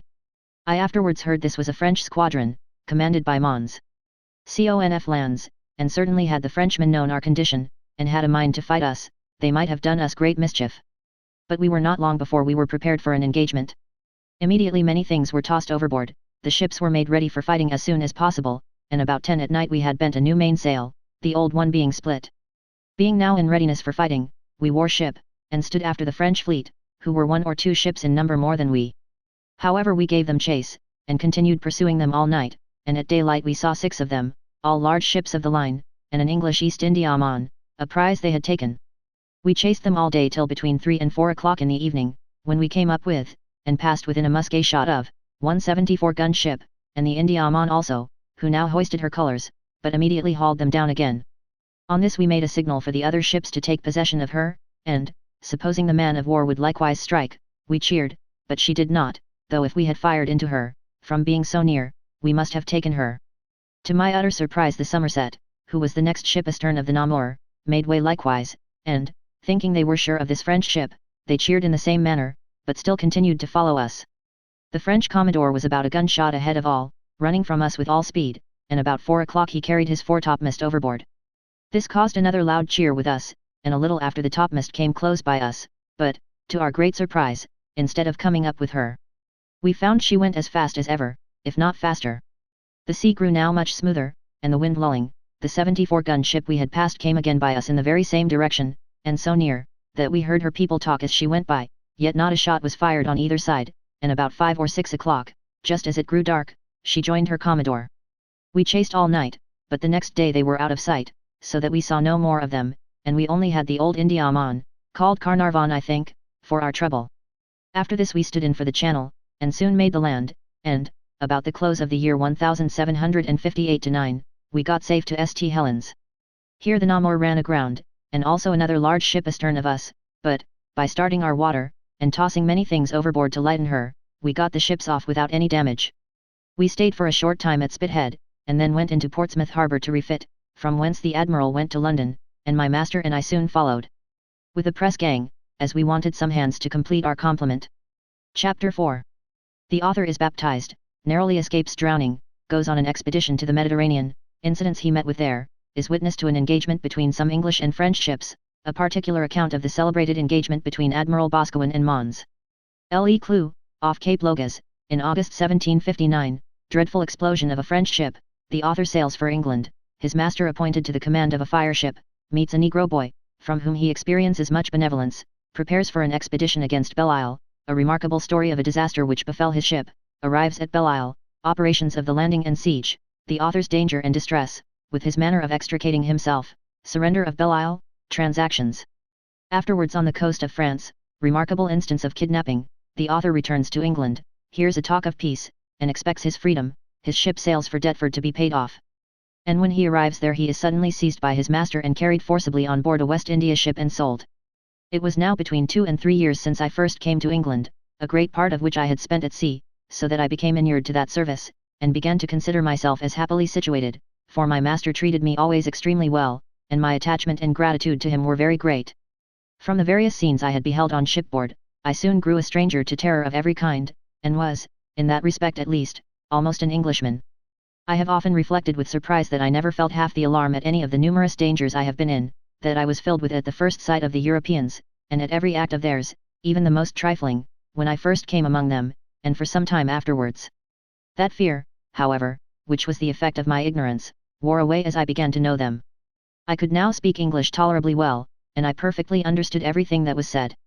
I now not only felt myself quite easy with these new countrymen, but relished their society and manners. I no longer looked upon them as spirits, but as men superior to us, and therefore I had the stronger desire to resemble them, to imbibe their spirit, and imitate their manners. I therefore embraced every occasion of improvement, and every new thing that I observed I treasured up in my memory. I had long wished to be able to read and write, and for this purpose I took every opportunity to gain instruction, but had made as yet very little progress. However, when I went to London with my master, I had soon an opportunity of improving myself, which I gladly embraced. Shortly after my arrival, he sent me to wait upon the Miss Garons, who had treated me with much kindness when I was there before, and they sent me to school. While I was attending these ladies their servants told me I could not go to heaven unless I was baptized. This made me very uneasy, for I had now some faint idea of a future state. Accordingly I communicated my anxiety to the eldest Miss Guerin, with whom I was become a favourite, and pressed her to have me baptized, when to my great joy she told me I should. She had formerly asked my master to let me be baptized, but he had refused. However, she now insisted on it, and he, being under some obligation to her brother, complied with her request, so I was baptized in St. Margaret's Church, Westminster, in February 1759, by my present name. The clergyman, at the same time, gave me a book, called A Guide to the Indians, written by the Bishop of Sodier and Man. On this occasion Miss Guerin did me the honour to stand as godmother, and afterwards gave me a treat. I used to attend these ladies about the town, in which service I was extremely happy, as I had thus many opportunities of seeing London, which I desired of all things. I was sometimes, however, with my master at his rendezvous house, which was at the foot of Westminster Bridge. Here I used to enjoy myself in playing about the bridge stairs, and often in the watermen's wherries, with other boys. On one of these occasions there was another boy with me in a wherry, and we went out into the current of the river. While we were there, 2 more stout boys came to us in another wherry, and, abusing us for taking the boat, desired me to get into the other wherry boat. Accordingly I went to get out of the wherry I was in, but just as I had got one of my feet into the other boat the boys shoved it off, so that I fell into the Thames, and, not being able to swim, I should unavoidably have been drowned, but for the assistance of some watermen who providentially came to my relief. The Namur being again got ready for sea, my master, with his gang, was ordered on board, and, to my no small grief, I was obliged to leave my schoolmaster, whom I liked very much, and always attended while I stayed in London, to repair on board with my master. Nor did I leave my kind patronesses, the Miss Guerins, without uneasiness and regret. They often used to teach me to read, and took great pains to instruct me in the principles of religion and the knowledge of God. I therefore parted from those amiable ladies with reluctance, after receiving from them many friendly cautions how to conduct myself, and some valuable presents. When I came to Spithead, I found we were destined for the Mediterranean, with a large fleet, which was now ready to put to sea. We only waited for the arrival of the Admiral, who soon came on board, and about the beginning of the spring 1759, having weighed anchor, and got under way, sailed for the Mediterranean, and in 11 days, from the Land's End, we got to Gibraltar. While we were here I used to be often on shore, and got various fruits in great plenty, and very cheap. I had frequently told several people, in my excursions on shore, the story of my being kidnapped with my sister, and of our being separated, as I have related before, and I had as often expressed my anxiety for her fate, and my sorrow at having never met her again. One day, when I was on shore, and mentioning these circumstances to some persons, one of them told me he knew where my sister was, and, if I would accompany him, he would bring me to her.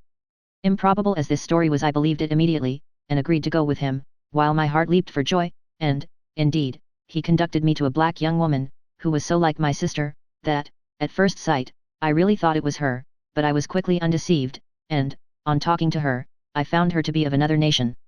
While we lay here the Preston came in from the Levant.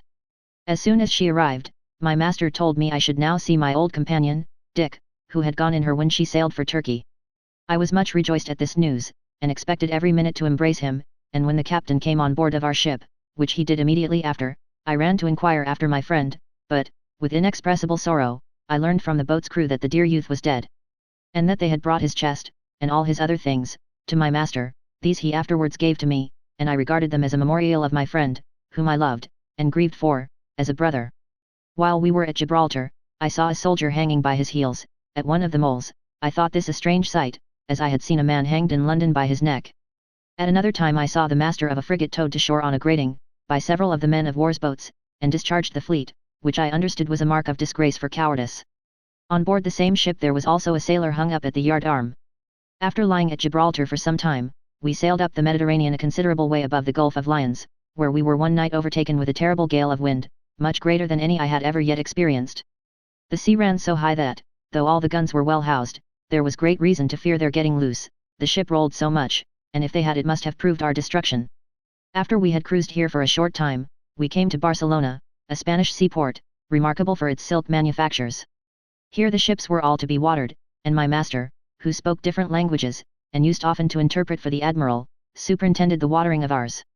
For that purpose he and the officers of the other ships, who were on the same service, had tents pitched in the bay, and the Spanish soldiers were stationed along the shore, I suppose to see that no depredations were committed by our men.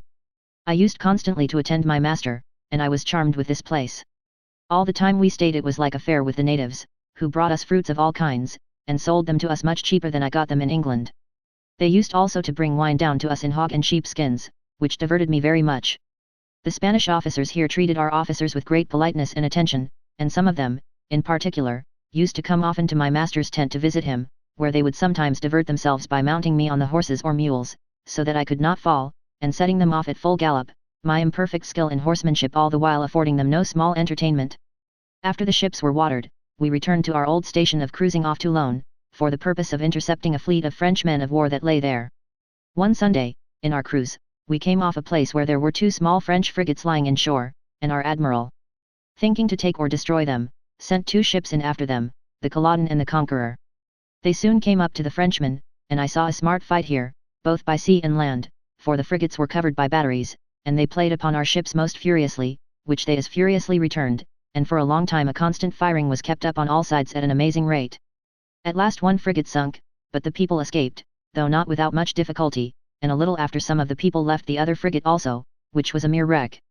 However, our ships did not venture to bring her away, they were so much annoyed from the batteries, which raked them both in going and coming, their topmasts were shot away, and they were otherwise so much shattered, that the admiral was obliged to send in many boats to tow them back to the fleet. I afterwards sailed with a man who fought in one of the French batteries during the engagement, and he told me our ships had done considerable mischief that day on shore and in the batteries. After this we sailed for Gibraltar, and arrived there about August 1759. Here we remained with all our sails unbent, while the fleet was watering and doing other necessary things. While we were in this situation, one day the admiral, with most of the principal officers, and many people of all stations, being on shore, about 7 o'clock in the evening we were alarmed by signals from the frigates stationed for that purpose, and in an instant there was a general cry that the French fleet was out, and just passing through the straits. The admiral immediately came on board with some other officers, and it is impossible to describe the noise, hurry, and confusion throughout the whole fleet. In bending their sails and slipping their cables, many people and ships' boats were left on shore in the bustle. We had 2 captains on board of our ship who came away in the hurry and left their ships to follow. We shewed lights from the gunwale to the main topmast head. And all our lieutenants were employed amongst the fleet to tell the ships not to wait for their captains, but to put the sails to the yards, slip their cables and follow us, and in this confusion of making ready for fighting we set out for sea in the dark after the French fleet. Here I could have exclaimed with Ajax, O Jove! O Father! If it be thy will, that we must perish, we thy will obey. But let us perish by the light of day. They had got the start of us so far that we were not able to come up with them during the night, but at daylight we saw 7 sail of the line of battle some miles ahead. We immediately chased them till about 4 o'clock in the evening, when our ships came up with them, and, though we were about 15 large ships, our gallant admiral only fought them with his own division, which consisted of 7, so that we were just ship for ship. We passed by the whole of the enemy's fleet in order to come at their commander, Mons. Laclou, who was in the ocean, an 84-gun ship. As we passed they all fired on us, and at one time 3 of them fired together, continuing to do so for some time. Notwithstanding which our admiral would not suffer a gun to be fired at any of them, to my astonishment, but made us lie on our bellies on the deck till we came quite close to the ocean, who was ahead of them all, when we had orders to pour the whole 3 tiers into her at once. The engagement now commenced with great fury on both sides, the ocean immediately returned our fire, and we continued engaged with each other for some time, during which I was frequently stunned with the thundering of the great guns, whose dreadful contents hurried many of my companions into awful eternity. At last the French line was entirely broken, and we obtained the victory, which was immediately proclaimed with loud huzzas and acclamations. We took 3 prizes, La Modeste, of 64 guns, and Le Téméraire and Centaur, of 74 guns each. The rest of the French ships took to flight with all the sail they could crowd. Our ship being very much damaged, and quite disabled from pursuing the enemy, the admiral immediately quitted her, and went in the broken and only boat we had left on board the Newark, with which, and some other ships, he went after the French. The Ocean, and another large French ship, called the Redoutable, endeavouring to escape, ran ashore at Cape Logas, on the coast of Portugal, and the French admiral and some of the crew got ashore, but we, finding it impossible to get the ships off, set fire to them both. About midnight I saw the Ocean blow up, with the most dreadful explosion. I never beheld a more awful scene. In less than a minute the midnight for a certain space seemed turned into day by the blaze, which was attended with a noise louder and more terrible than thunder, that seemed to rend every element around us. My station during the engagement was on the middle deck, where I was quartered with another boy, to bring powder to the aftermost gun, and here I was a witness of the dreadful fate of many of my companions, who, in the twinkling of an eye, were dashed in pieces, and launched into eternity. Happily I escaped unhurt, though the shot and splinters flew thick about me during the whole fight. Towards the latter part of it my master was wounded, and I saw him carried down to the surgeon, but though I was much alarmed for him and wished to assist him I dared not leave my post. At this station my gun mate, a partner in bringing powder for the same gun, and I ran a very great risk for more than half an hour of blowing up the ship. For, when we had taken the cartridges out of the boxes, the bottoms of many of them proving rotten, the powder ran all about the deck, near the match tub, we scarcely had water enough at the last to throw on it. We were also, from our employment, very much exposed to the enemy's shots.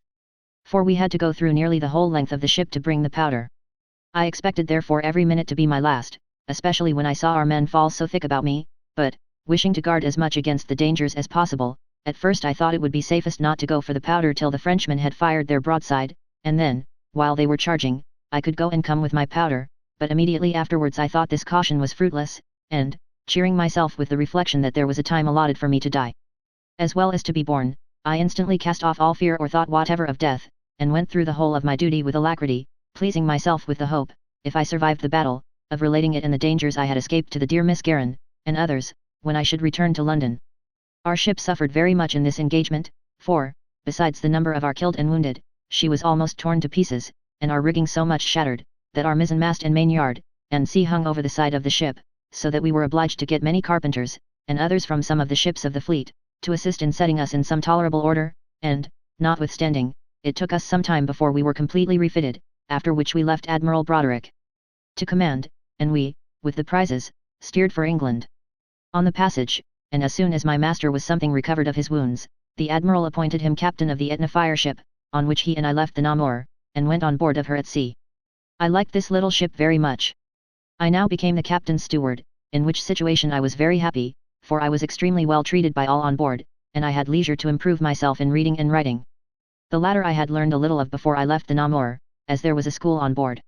When we arrived at Spithead the Etna went into Portsmouth harbour to refit, which being done, we returned to Spithead and joined a large fleet that was thought to be intended against the Havana, but about that time the king died, whether that prevented the expedition I know not, but it caused our ship to be stationed at Cowes, in the Isle of Wight, till the beginning of the year 61.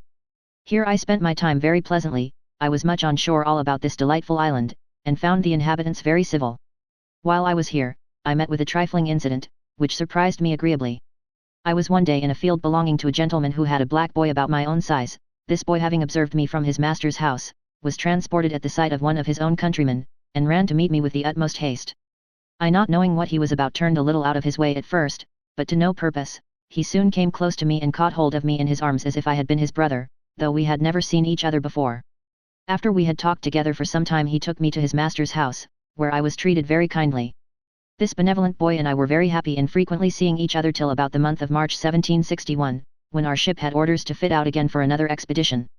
When we got ready, we joined a very large fleet at Spithead, commanded by Commodore Keppel, which was destined against Belle Isle, and with a number of transport ships with troops on board to make a descent on the place.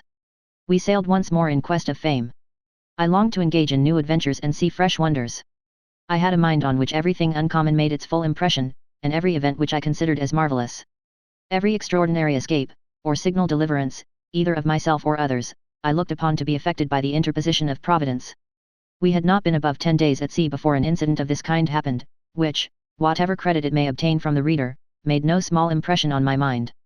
We had on board a gunner, whose name was John Mondle, a man of very indifferent morals.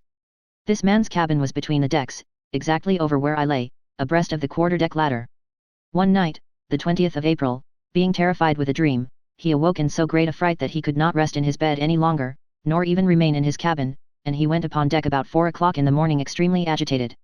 He immediately told those on the deck of the agonies of his mind, and the dream which occasioned it, in which he said he had seen many things very awful, and had been warned by St. Peter to repent, who told him time was short. This he said had greatly alarmed him, and he was determined to alter his life. People generally mock the fears of others when they are themselves in safety, and some of his shipmates who heard him only laughed at him. However, he made a vow that he never would drink strong liquors again, and he immediately got a light, and gave away his sea stores of liquor. After which, his agitation still continuing, he began to read the scriptures, hoping to find some relief, and soon afterwards he laid himself down again on his bed, and endeavoured to compose himself to sleep, but to no purpose, his mind still continuing in a state of agony.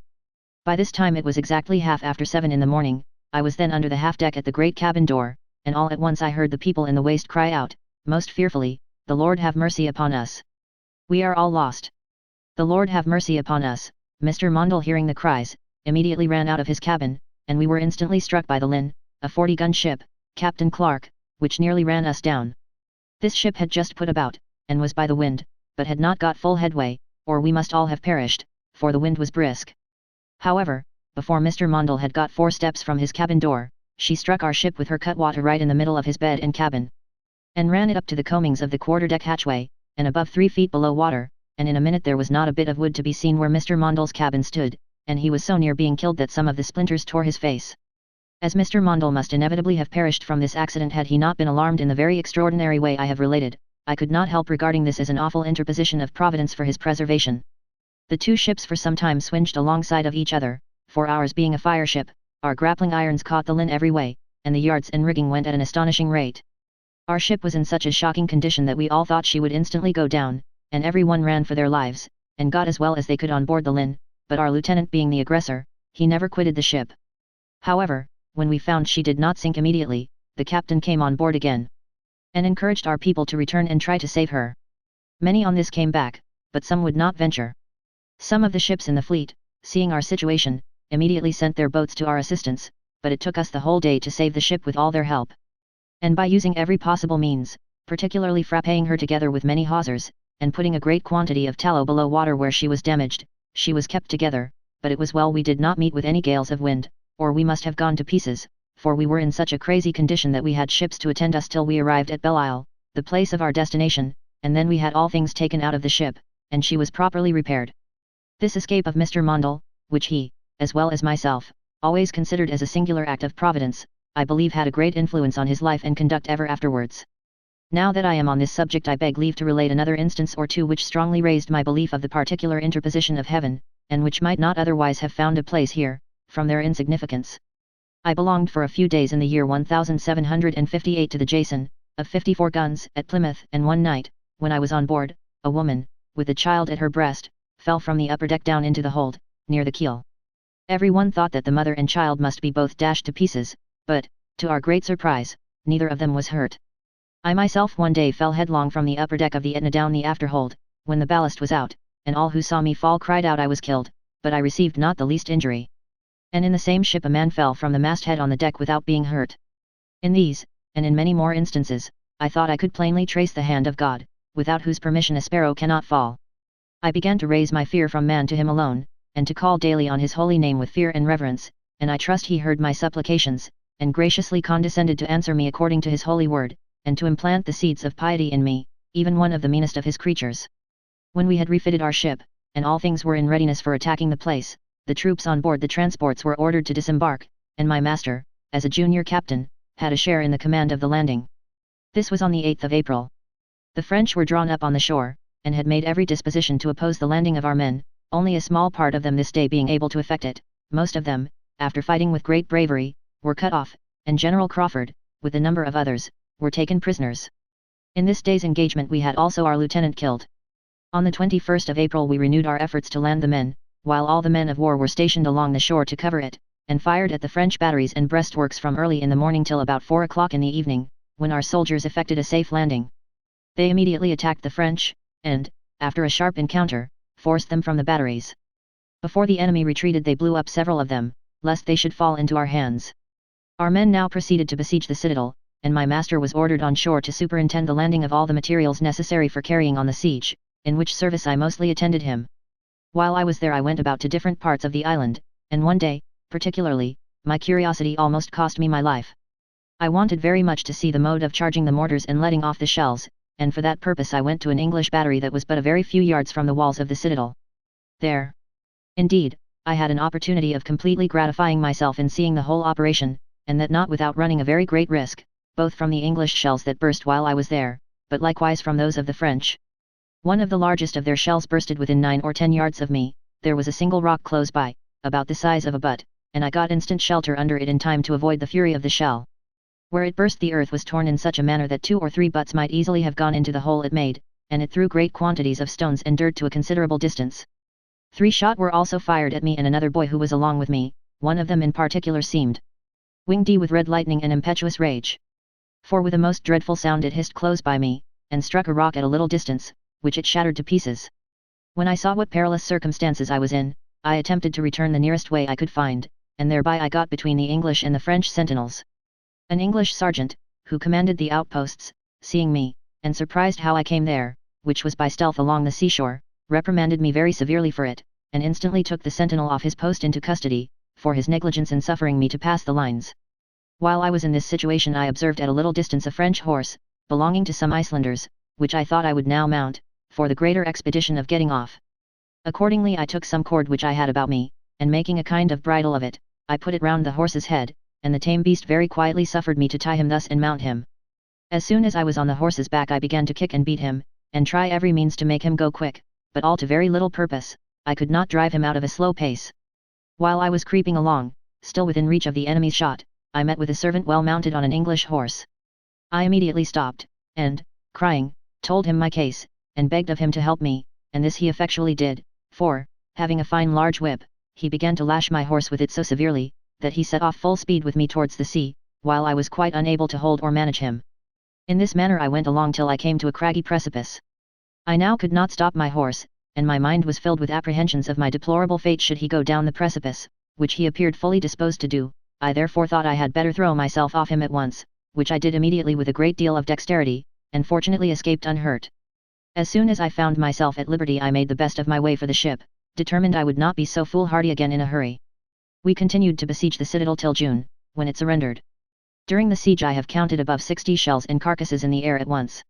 When this place was taken I went through the citadel, and in the bomb-proofs under it, which were cut in the solid rock, and I thought it a surprising place, both for strength and building, notwithstanding which our shots and shells had made amazing devastation, and ruinous heaps all around it.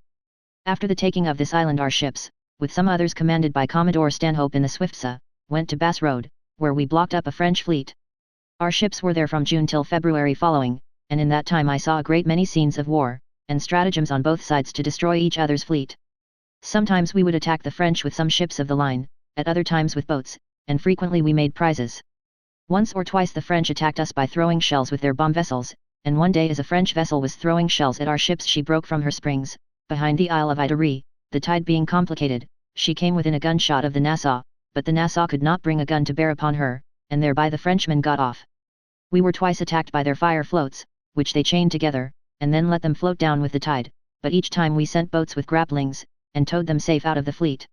We had different commanders while we were at this place, Commodores Stanhope, Dennis, Lord Howe, and C. From hence, before the Spanish War began, our ship and the Wasp sloop were sent to St. Sebastian in Spain, by Commodore Stanhope, and Commodore Dennis afterwards sent our ship as a cartel to Bayonne in France, after which we went in February in 1762 to Belle Isle, and there stayed till the summer, when we left it, and returned to Portsmouth.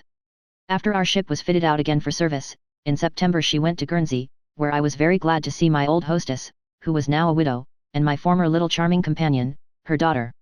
I spent some time here very happily with them, till October, when we had orders to repair to Portsmouth.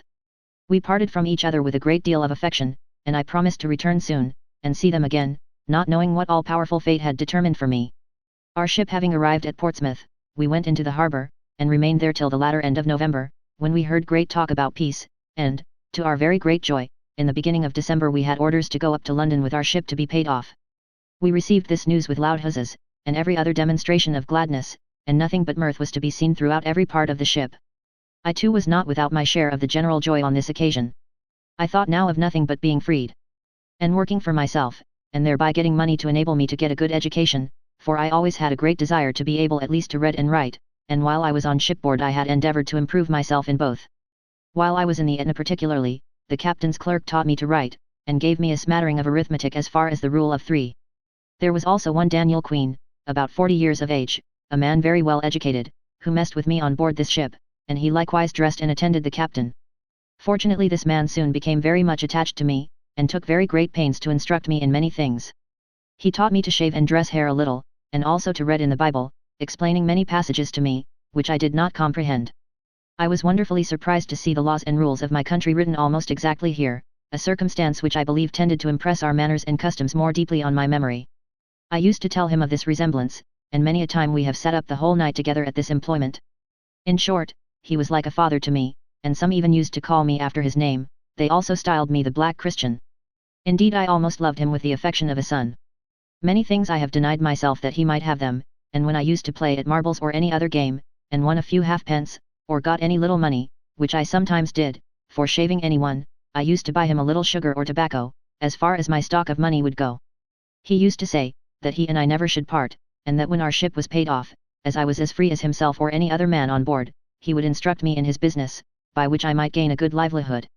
This gave me new life and spirits, and my heart burned within me, while I thought the time long till I obtained my freedom.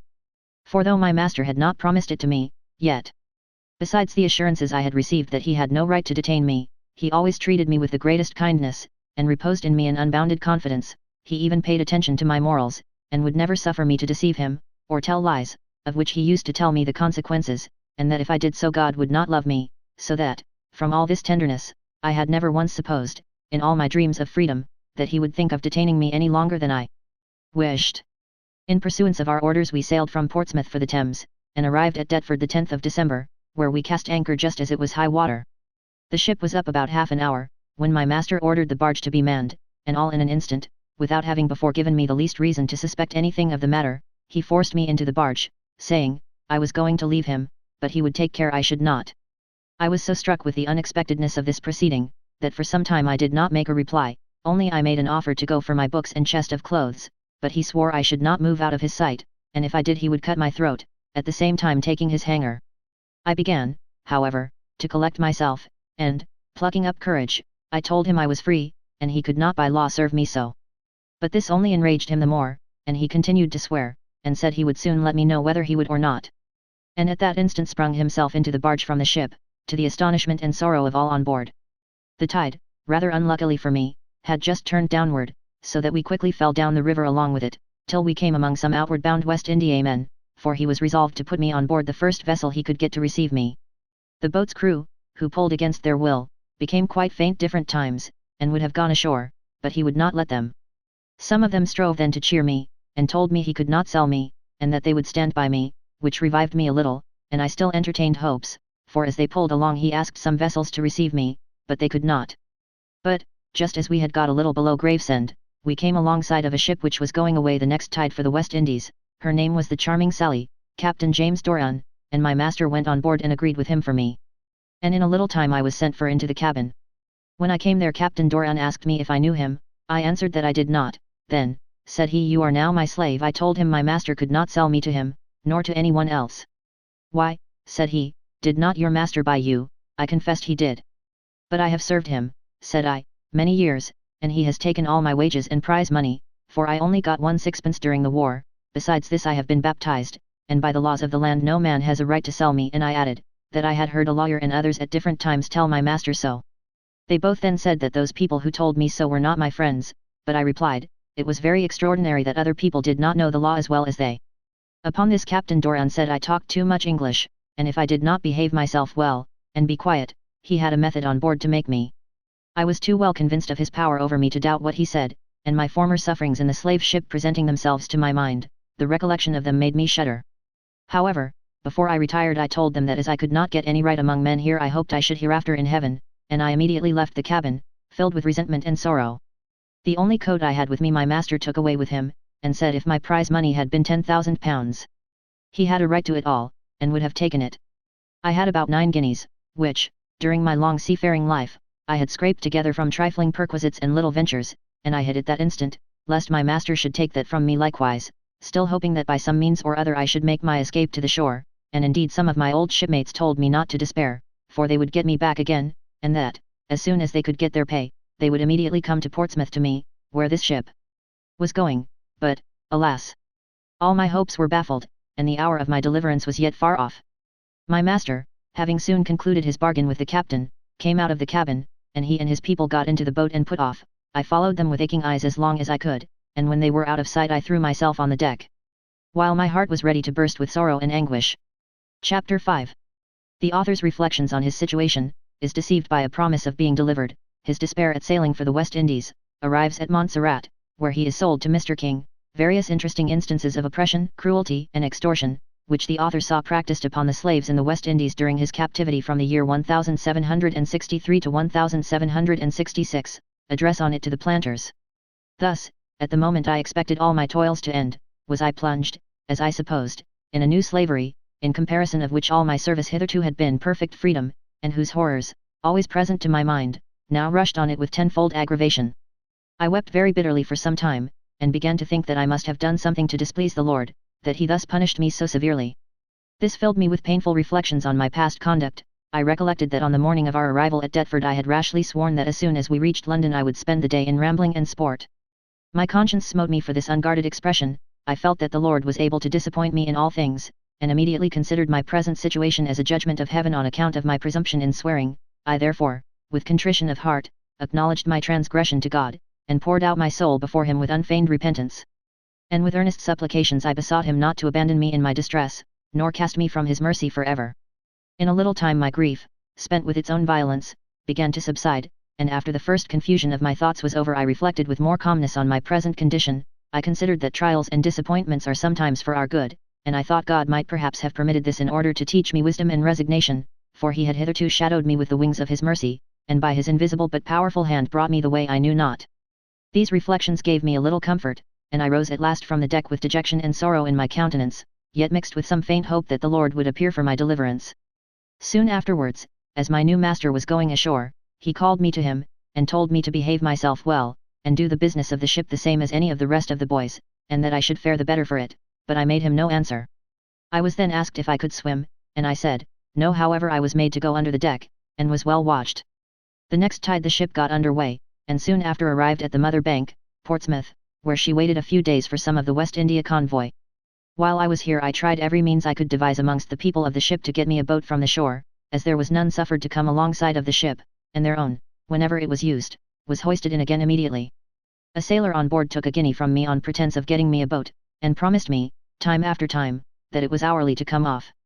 When he had the watch upon deck I watched also, and looked long enough, but all in vain. I could never see either the boat or my guinea again. And what I thought was still the worst of all, the fellow gave information, as I afterwards found, all the while to the mates, of my intention to go off, if I could in any way do it, but, rogue-like, he never told them he had got a guinea from me to procure my escape. However, after we had sailed, and his trick was made known to the ship's crew, I had some satisfaction in seeing him detested and despised by them all for his behaviour to me. I was still in hopes that my old shipmates would not forget their promise to come for me to Portsmouth, and, indeed, at last, but not till the day before we sailed, some of them did come there, and sent me off some oranges, and other tokens of their regard. They also sent me word they would come off to me themselves the next day or the day after, and a lady also, who lived in Gosport, wrote to me that she would come and take me out of the ship at the same time.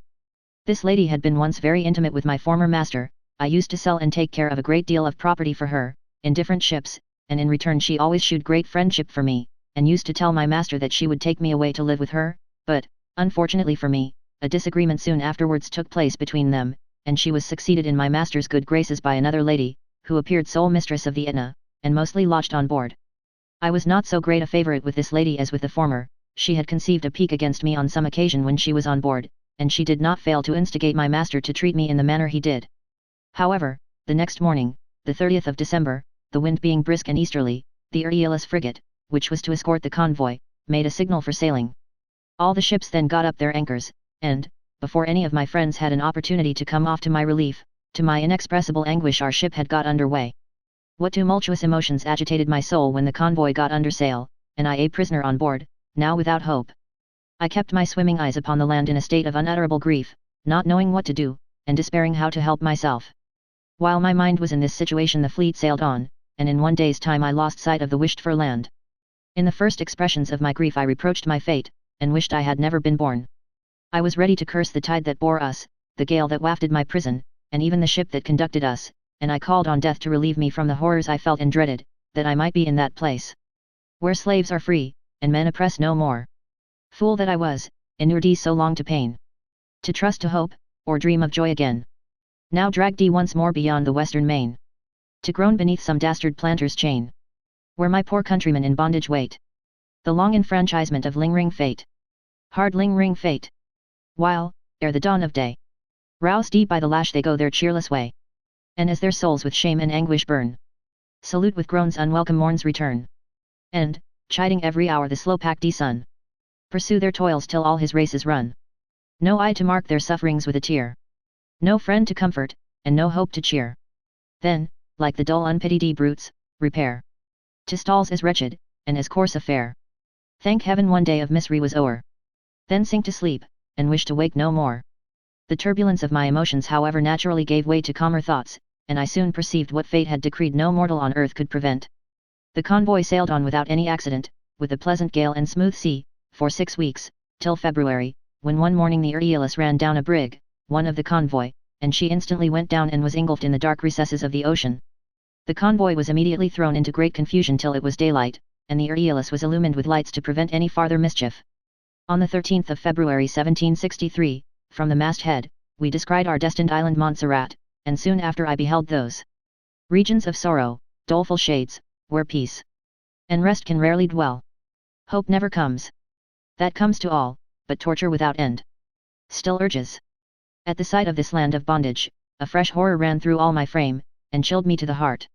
My former slavery now rose in dreadful review to my mind, and displayed nothing but misery, stripes, and chains, and, in the first paroxysm of my grief, I called upon God's thunder, and his avenging power, to direct the stroke of death to me, rather than permit me to become a slave, and be sold from lord to lord. In this state of my mind our ship came to an anchor, and soon after discharged her cargo. I now knew what it was to work hard. I was made to help to unload and load the ship. And, to comfort me in my distress in that time, 2 of the sailors robbed me of all my money, and ran away from the ship.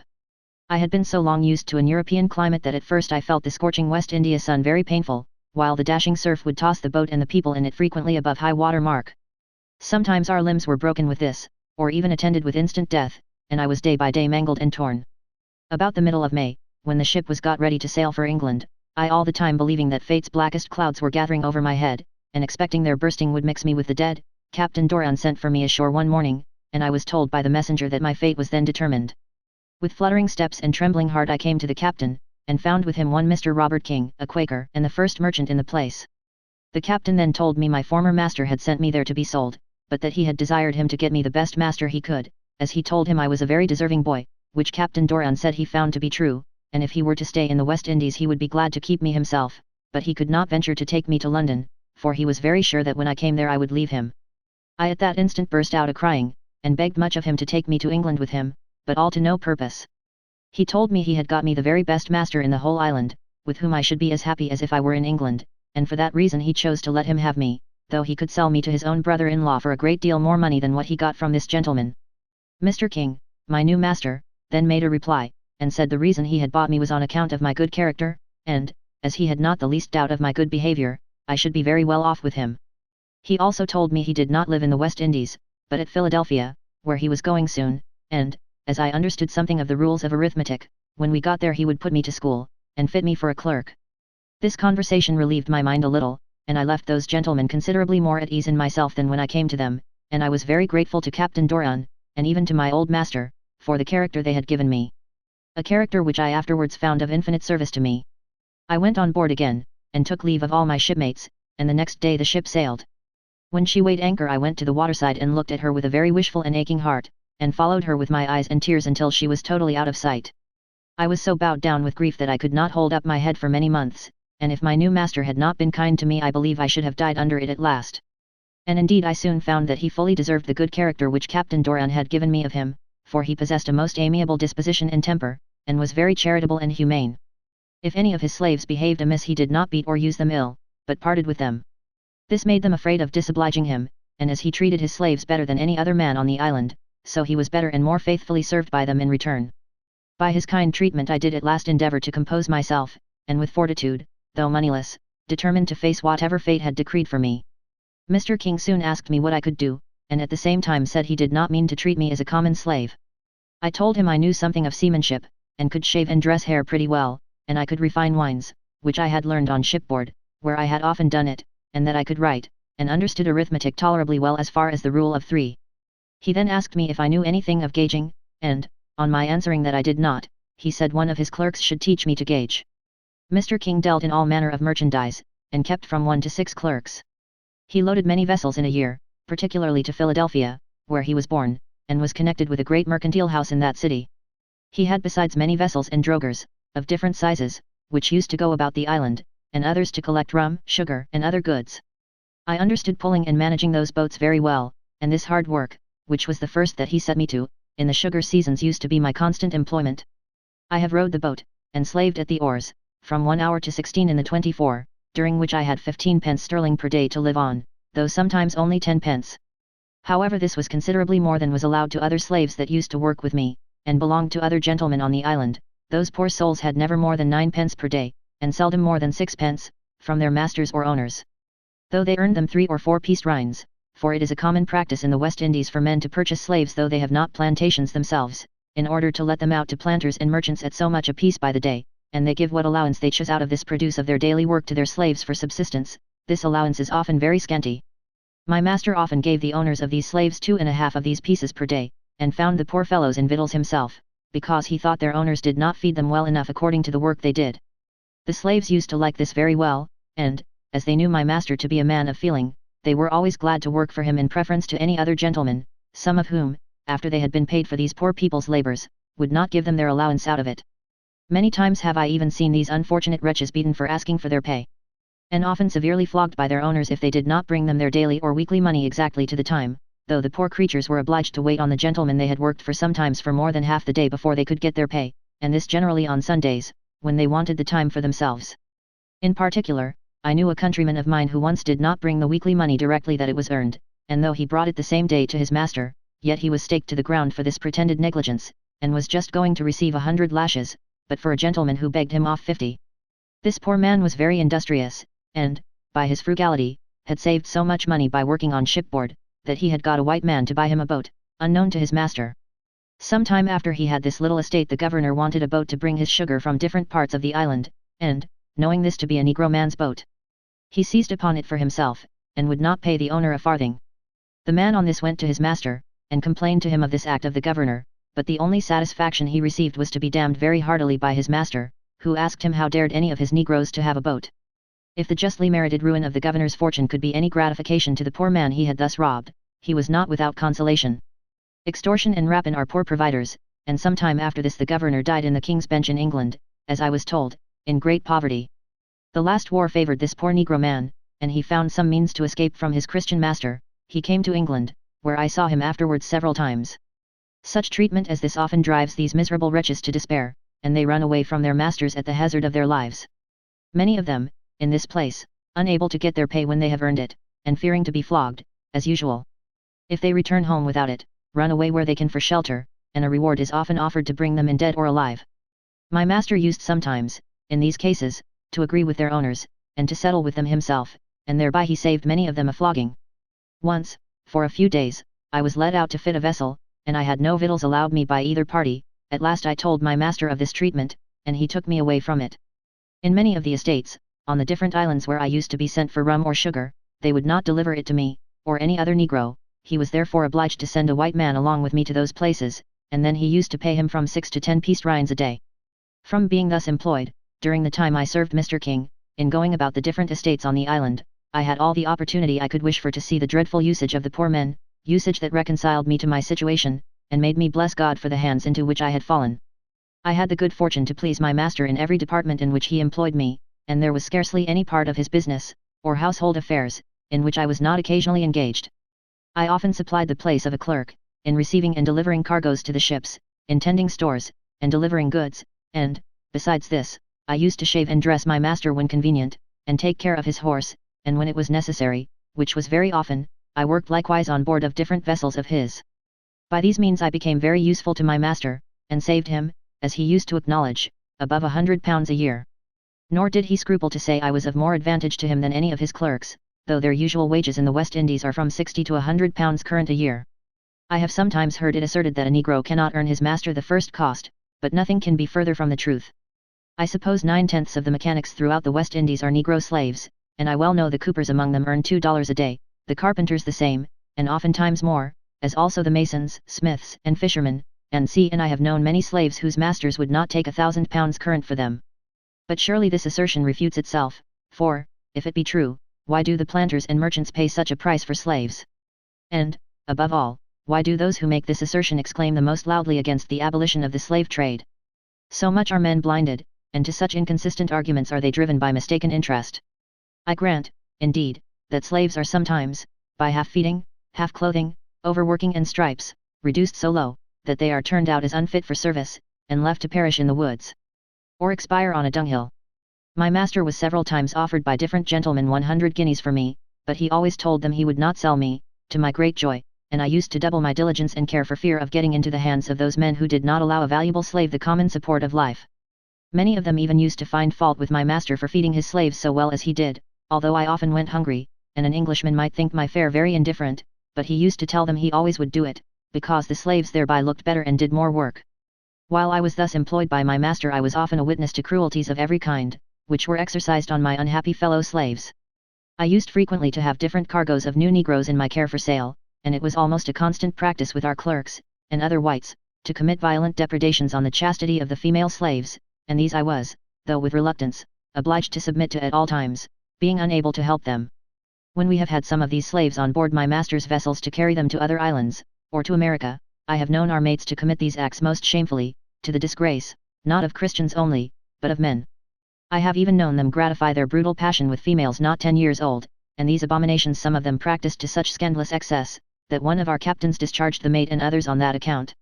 And yet in Montserrat I have seen a Negro man staked to the ground, and cut most shockingly. And then his ears cut off bit by bit, because he had been connected with a white woman who was a common prostitute, as if it were no crime in the whites to rob an innocent African girl of her virtue, but most heinous in a black man only to gratify a passion of nature, where the temptation was offered by one of a different color, though the most abandoned woman of her species. Another Negro man was half hanged, and then burnt, for attempting to poison a cruel overseer. Thus by repeated cruelties are the wretched first urged to despair, and then murdered, because they still retain so much of human nature about them as to wish to put an end to their misery, and retaliate on their tyrants. These overseers are indeed for the most part persons of the worst character of any denomination of men in the West Indies. Unfortunately, many humane gentlemen, by not residing on their estates, are obliged to leave the management of them in the hands of these human butchers, who cut and mangle the slaves in a shocking manner on the most trifling occasions, and altogether treat them in every respect like brutes. They pay no regard to the situation of pregnant women, nor the least attention to the lodging of the field negroes. Their huts, which ought to be well covered, and the place dry where they take their little repose, are often open sheds, built in damp places, so that, when the poor creatures return tired from the toils of the field, they contract many disorders, from being exposed to the damp air in this uncomfortable state, while they are heated, and their pores are open. This neglect certainly conspires with many others to cause a decrease in the births as well as in the lives of the grown negroes. I can quote many instances of gentlemen who reside on their estates in the West Indies, and then the scene is quite changed. The negroes are treated with lenity and proper care, by which their lives are prolonged, and their masters are profited. To the honor of humanity. I knew several gentlemen who managed their estates in this manner, and they found that benevolence was their true interest. And, among many I could mention in several of the islands, I knew one in Montserrat whose slaves looked remarkably well, and never needed any fresh supplies of negroes, and there are many other estates, especially in Barbados, which, from such judicious treatment, need no fresh stock of negroes at any time. I have the honor of knowing a most worthy and humane gentleman, who is a native of Barbados, and has estates there. This gentleman has written a treatise on the usage of his own slaves. He allows them 2 hours for refreshment at midday, and many other indulgencies and comforts, particularly in their lying, and, besides this, he raises more provisions on his estate than they can destroy, so that by these attentions he saves the lives of his negroes, and keeps them healthy, and as happy as the condition of slavery can admit. I myself, as shall appear in the sequel, managed an estate, where, by those attentions, the negroes were uncommonly cheerful and healthy, and did more work by half than by the common mode of treatment they usually do. For want, therefore, of such care and attention to the poor negroes, and otherwise oppressed as they are, it is no wonder that the decrease should require 20,000 new negroes annually to fill up the vacant places of the dead. Even in Barbados, notwithstanding those humane exceptions which I have mentioned, and others I am acquainted with, which justly make it quoted as a place where slaves meet with the best treatment, and need fewest recruits of any in the West Indies, yet this island requires 1,000 negroes annually to keep up the original stock, which is only 80,000. So that the whole term of a negro's life may be said to be there but 16 years. And yet the climate here is in every respect the same as that from which they are taken, except in being more wholesome. Do the British colonies decrease in this manner? And yet what a prodigious difference is there between an English and West India climate? While I was in Montserrat I knew a Negro man, named Emmanuel Sankey, who endeavoured to escape from his miserable bondage, by concealing himself on board of a London ship, but fate did not favour the poor oppressed man, for, being discovered when the vessel was under sail, he was delivered up again to his master. This Christian master immediately pinned the wretch down to the ground at each wrist and ankle, and then took some sticks of sealing wax, and lighted them, and draped it all over his back. There was another master who was noted for cruelty, and I believe he had not a slave but what had been cut, and had pieces fairly taken out of the flesh, and, after they had been punished thus, he used to make them get into a long wooden box or case he had for that purpose, in which he shut them up during pleasure. It was just about the height and breadth of a man, and the poor wretches had no room, when in the case, to move. It was very common in several of the islands, particularly in St. Kitts, for the slaves to be branded with the initial letters of their master's name, and a load of heavy iron hooks hung about their necks.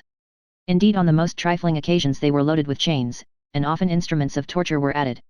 The iron muzzle, thumbscrews, and are so well known, as not to need a description, and were sometimes applied for the slightest faults. I have seen a Negro beaten till some of his bones were broken, for even letting a pot boil over. Is it surprising that usage like this should drive the poor creatures to despair, and make them seek a refuge in death from those evils which render their lives intolerable, while, with shuddering horror pale, and eyes aghast, they view their lamentable lot, and find no rest? This they frequently do. A Negro man on board a vessel of my master, while I belonged to her, having been put in irons for some trifling misdemeanor, and kept in that state for some days, being weary of life, took an opportunity of jumping overboard into the sea. However, he was picked up without being drowned. Another, whose life was also a burden to him, resolved to starve himself to death, and refused to eat any victuals. This procured him a severe flogging, and he also, on the first occasion which offered, jumped overboard at Charlestown, but was saved. Nor is there any greater regard shown to the little property than there is to the persons and lives of the Negroes. I have already related an instance or two of particular oppression out of many which I have witnessed, but the following is frequent in all the islands. The wretched field slaves, after toiling all the day for an unfeeling owner, who gives them but little victuals, steal sometimes a few moments from rest or refreshment to gather some small portion of grass, according as their time will admit. This they commonly tie up in a parcel, either a bit, worth 6 pence, or half a bit's worth, and bring it to town, or to the market, to sell.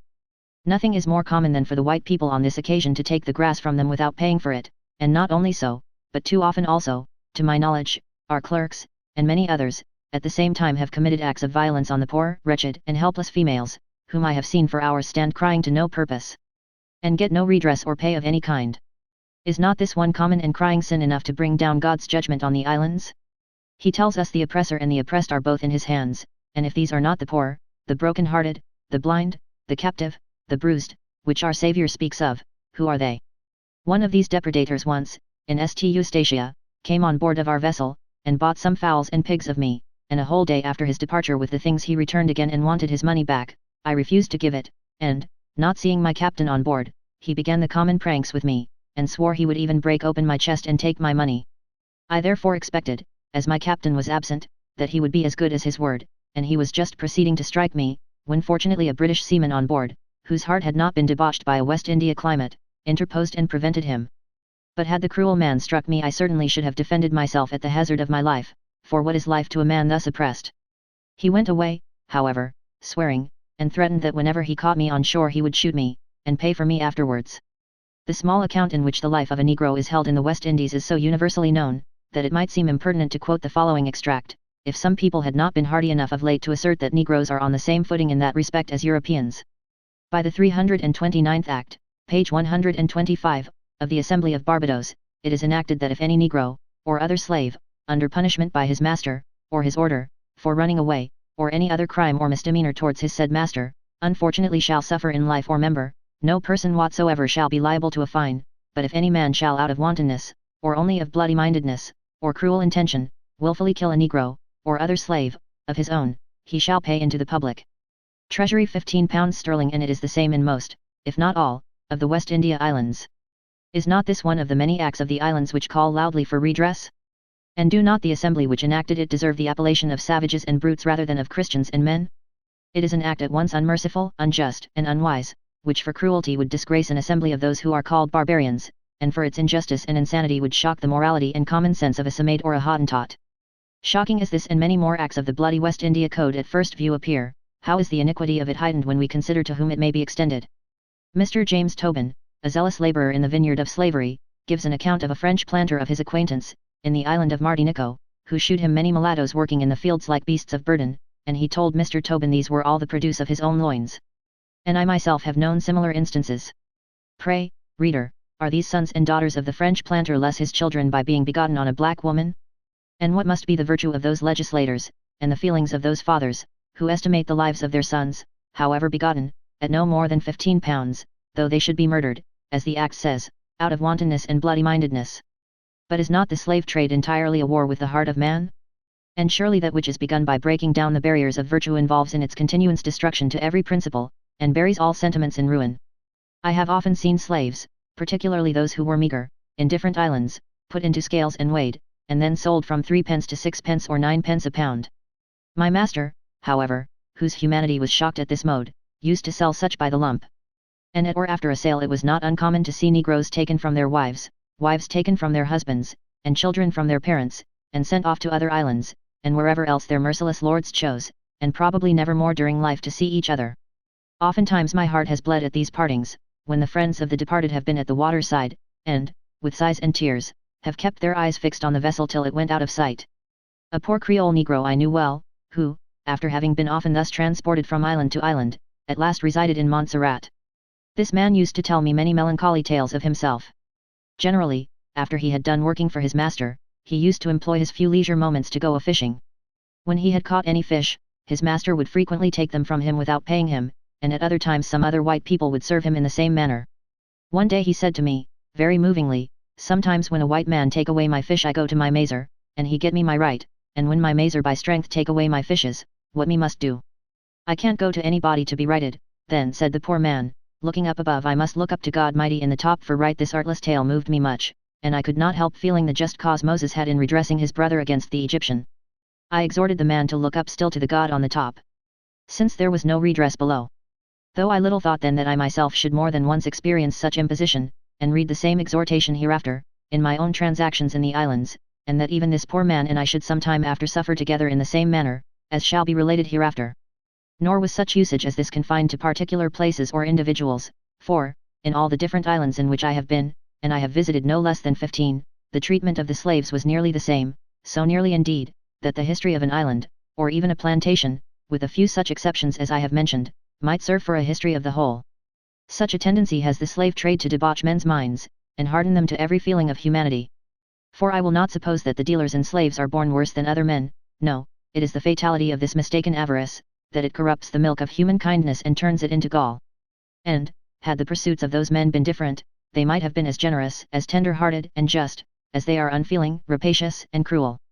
Surely this traffic cannot be good, which spreads like a pestilence, and taints what it touches, which violates that first natural right of mankind, equality and independency, and gives one man a dominion over his fellows which God could never intend.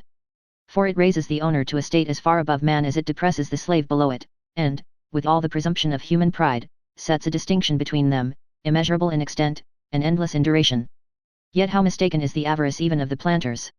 Are slaves more useful by being thus humbled to the condition of brutes, than they would be if suffered to enjoy the privileges of men? The freedom which diffuses health and prosperity throughout Britain answers you, no. When you make men slaves you deprive them of half their virtue, you set them in your own conduct an example of fraud, rapine and cruelty, and compel them to live with you in a state of war, and yet you complain that they are not honest or faithful. You stupefy them with stripes, and think it necessary to keep them in a state of ignorance, and yet you assert that they are incapable of learning, that their minds are such a barren soil or moor, that culture would be lost on them, and that they come from a climate, where nature, though prodigal of her bounties in a degree unknown to yourselves, has left man alone scant and unfinished, and incapable of enjoying the treasures she has poured out for him, an assertion at once impious and absurd. Why do you use those instruments of torture? Are they fit to be applied by one rational being to another? And are ye not struck with shame and mortification, to see the partakers of your nature reduced so low? But, above all, are there no dangers attending this mode of treatment? Are you not hourly in dread of an insurrection? Nor would it be surprising, for when no peace is given to us enslaved, but custody severe, and stripes and arbitrary punishment inflicted, what peace can we return? But to our power, hostility and hate, untum de reluctance, and revenge, though slow, yet ever plotting how the conqueror least may reap his conquest, and may least rejoice in doing what we most in suffering feel. But by changing your conduct, and treating your slaves as men, every cause of fear would be banished. They would be faithful, honest, intelligent and vigorous, and peace, prosperity and happiness would attend you. Chapter 6. Some account of Brimstone Hill in Montserrat. Favorable change in the author's situation. He commences merchant with 3 pence, his various success in dealing in the different islands and America, and the impositions he meets with in his transactions with Europeans, a curious imposition on human nature, danger of the serfs in the West Indies, remarkable instance of kidnapping a free mulatto. The author is nearly murdered by Dr. Perkins in Savannah. In the preceding chapter I have set before the reader a few of those many instances of oppression, extortion, and cruelty, which I have been a witness to in the West Indies, but, were I to enumerate them all, the catalogue would be tedious and disgusting. The punishments of the slaves on every trifling occasion are so frequent, and so well known, together with the different instruments with which they are tortured, that it cannot any longer afford novelty to recite them, and they are too shocking to yield delight either to the writer or the reader. I shall therefore hereafter only mention such as incidentally befell myself in the course of my adventures. In the variety of departments in which I was employed by my master, I had an opportunity of seeing many curious scenes in different islands, but, above all, I was struck with a celebrated curiosity called Brimstone Hill, which is a high and steep mountain, some few miles from the town of Plymouth in Montserrat. I had often heard of some wonders that were to be seen on this hill, and I went once with some white and black people to visit it. When we arrived at the top, I saw under different cliffs great flakes of brimstone, occasioned by the steams of various little ponds, which were then boiling naturally in the earth. Some of these ponds were as white as milk, some quite blue, and many others of different colors.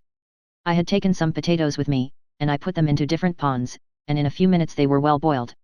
I tasted some of them, but they were very sulphurous, and the silver shoe buckles, and all the other things of that metal we had among us, were, in a little time, turned as black as lead. Sometime in the year 1763 kind Providence seemed to appear rather more favourable to me. One of my master's vessels, a Bermuda sloop, about 60 tons, was commanded by one Captain Thomas Farmer, an Englishman, a very alert and active man, who gained my master a great deal of money by his good management in carrying passengers from one island to another, but very often his sailors used to get drunk and run away from the vessel, which hindered him in his business very much. This man had taken a liking to me, and many different times begged of my master to let me go a trip with him as a sailor, but he would tell him he could not spare me, though the vessel sometimes could not go for want of hands, for sailors were generally very scarce in the island. However, at last, from necessity or force, my master was prevailed on, though very reluctantly, to let me go with this captain, but he gave great charge to him to take care that I did not run away, for if I did he would make him pay for me. This being the case, the captain had for some time a sharp eye upon me whenever the vessel anchored, and as soon as she returned I was sent for on shore again. Thus was I slaving as it were for life, sometimes at one thing, and sometimes at another, so that the captain and I were nearly the most useful men in my master's employment. I also became so useful to the captain on shipboard, that many times, when he used to ask for me to go with him, though it should be but for 24 hours, to some of the islands near us, my master would answer he could not spare me, at which the captain would swear, and would not go the trip, and tell my master I was better to him on board than any 3 white men he had, for they used to behave ill in many respects, particularly in getting drunk, and then they frequently got the boat stove, so as to hinder the vessel from coming back as soon as she might have done. This my master knew very well, and at last, by the captain's constant entreaties, after I had been several times with him, one day, to my great joy, my master told me the captain would not let him rest, and asked me whether I would go aboard as a sailor, or stay on shore and mind the stores, for he could not bear any longer to be plagued in this manner. I was very happy at this proposal, for I immediately thought I might in time stand some chance by being on board to get a little money, or possibly make my escape if I should be used ill. I also expected to get better food, and in greater abundance, for I had felt much hunger oftentimes, though my master treated his slaves, as I have observed, uncommonly well. I therefore, without hesitation, answered him, that I would go and be a sailor if he pleased.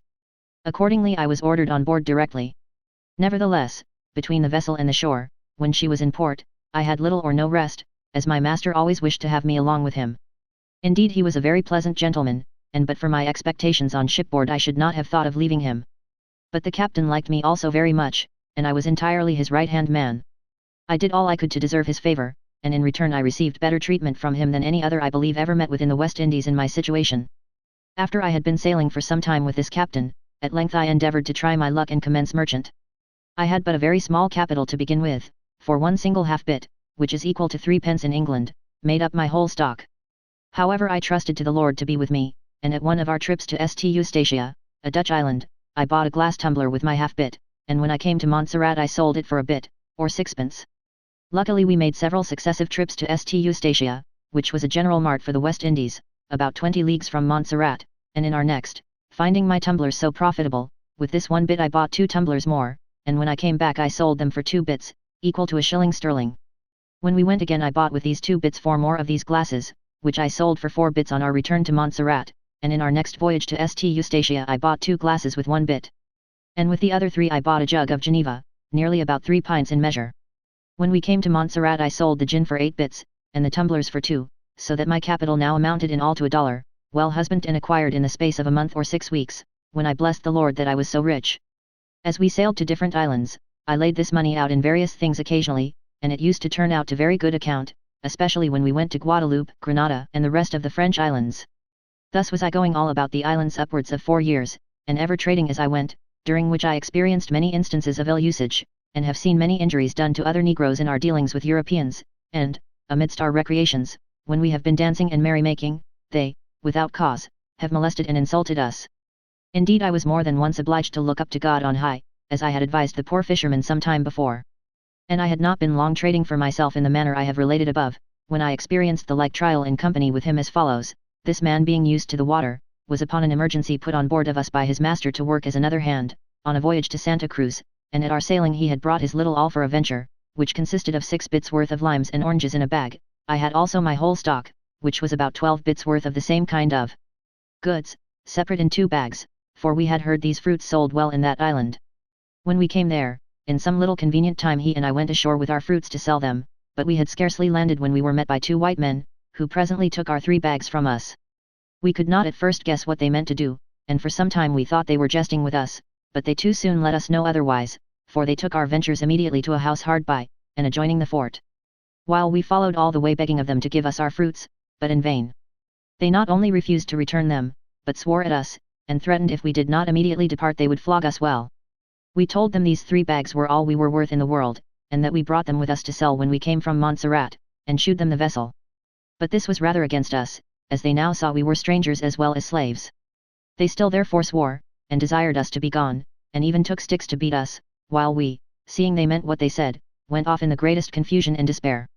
Thus, in the very minute of gaining more by 3 times than I ever did by any venture in my life before, was I deprived of every farthing I was worth. An insupportable misfortune. But how to help ourselves we knew not. In our consternation we went to the commanding officer of the fort and told him how we had been served by some of his people. But we obtained not the least redress. He answered our complaints only by a volley of imprecations against us, and immediately took a horsewhip, in order to chastise us, so that we were obliged to turn out much faster than we came in. I now, in the agony of distress and indignation, wished that the ire of God in his forked lightning might transfix these cruel oppressors among the dead.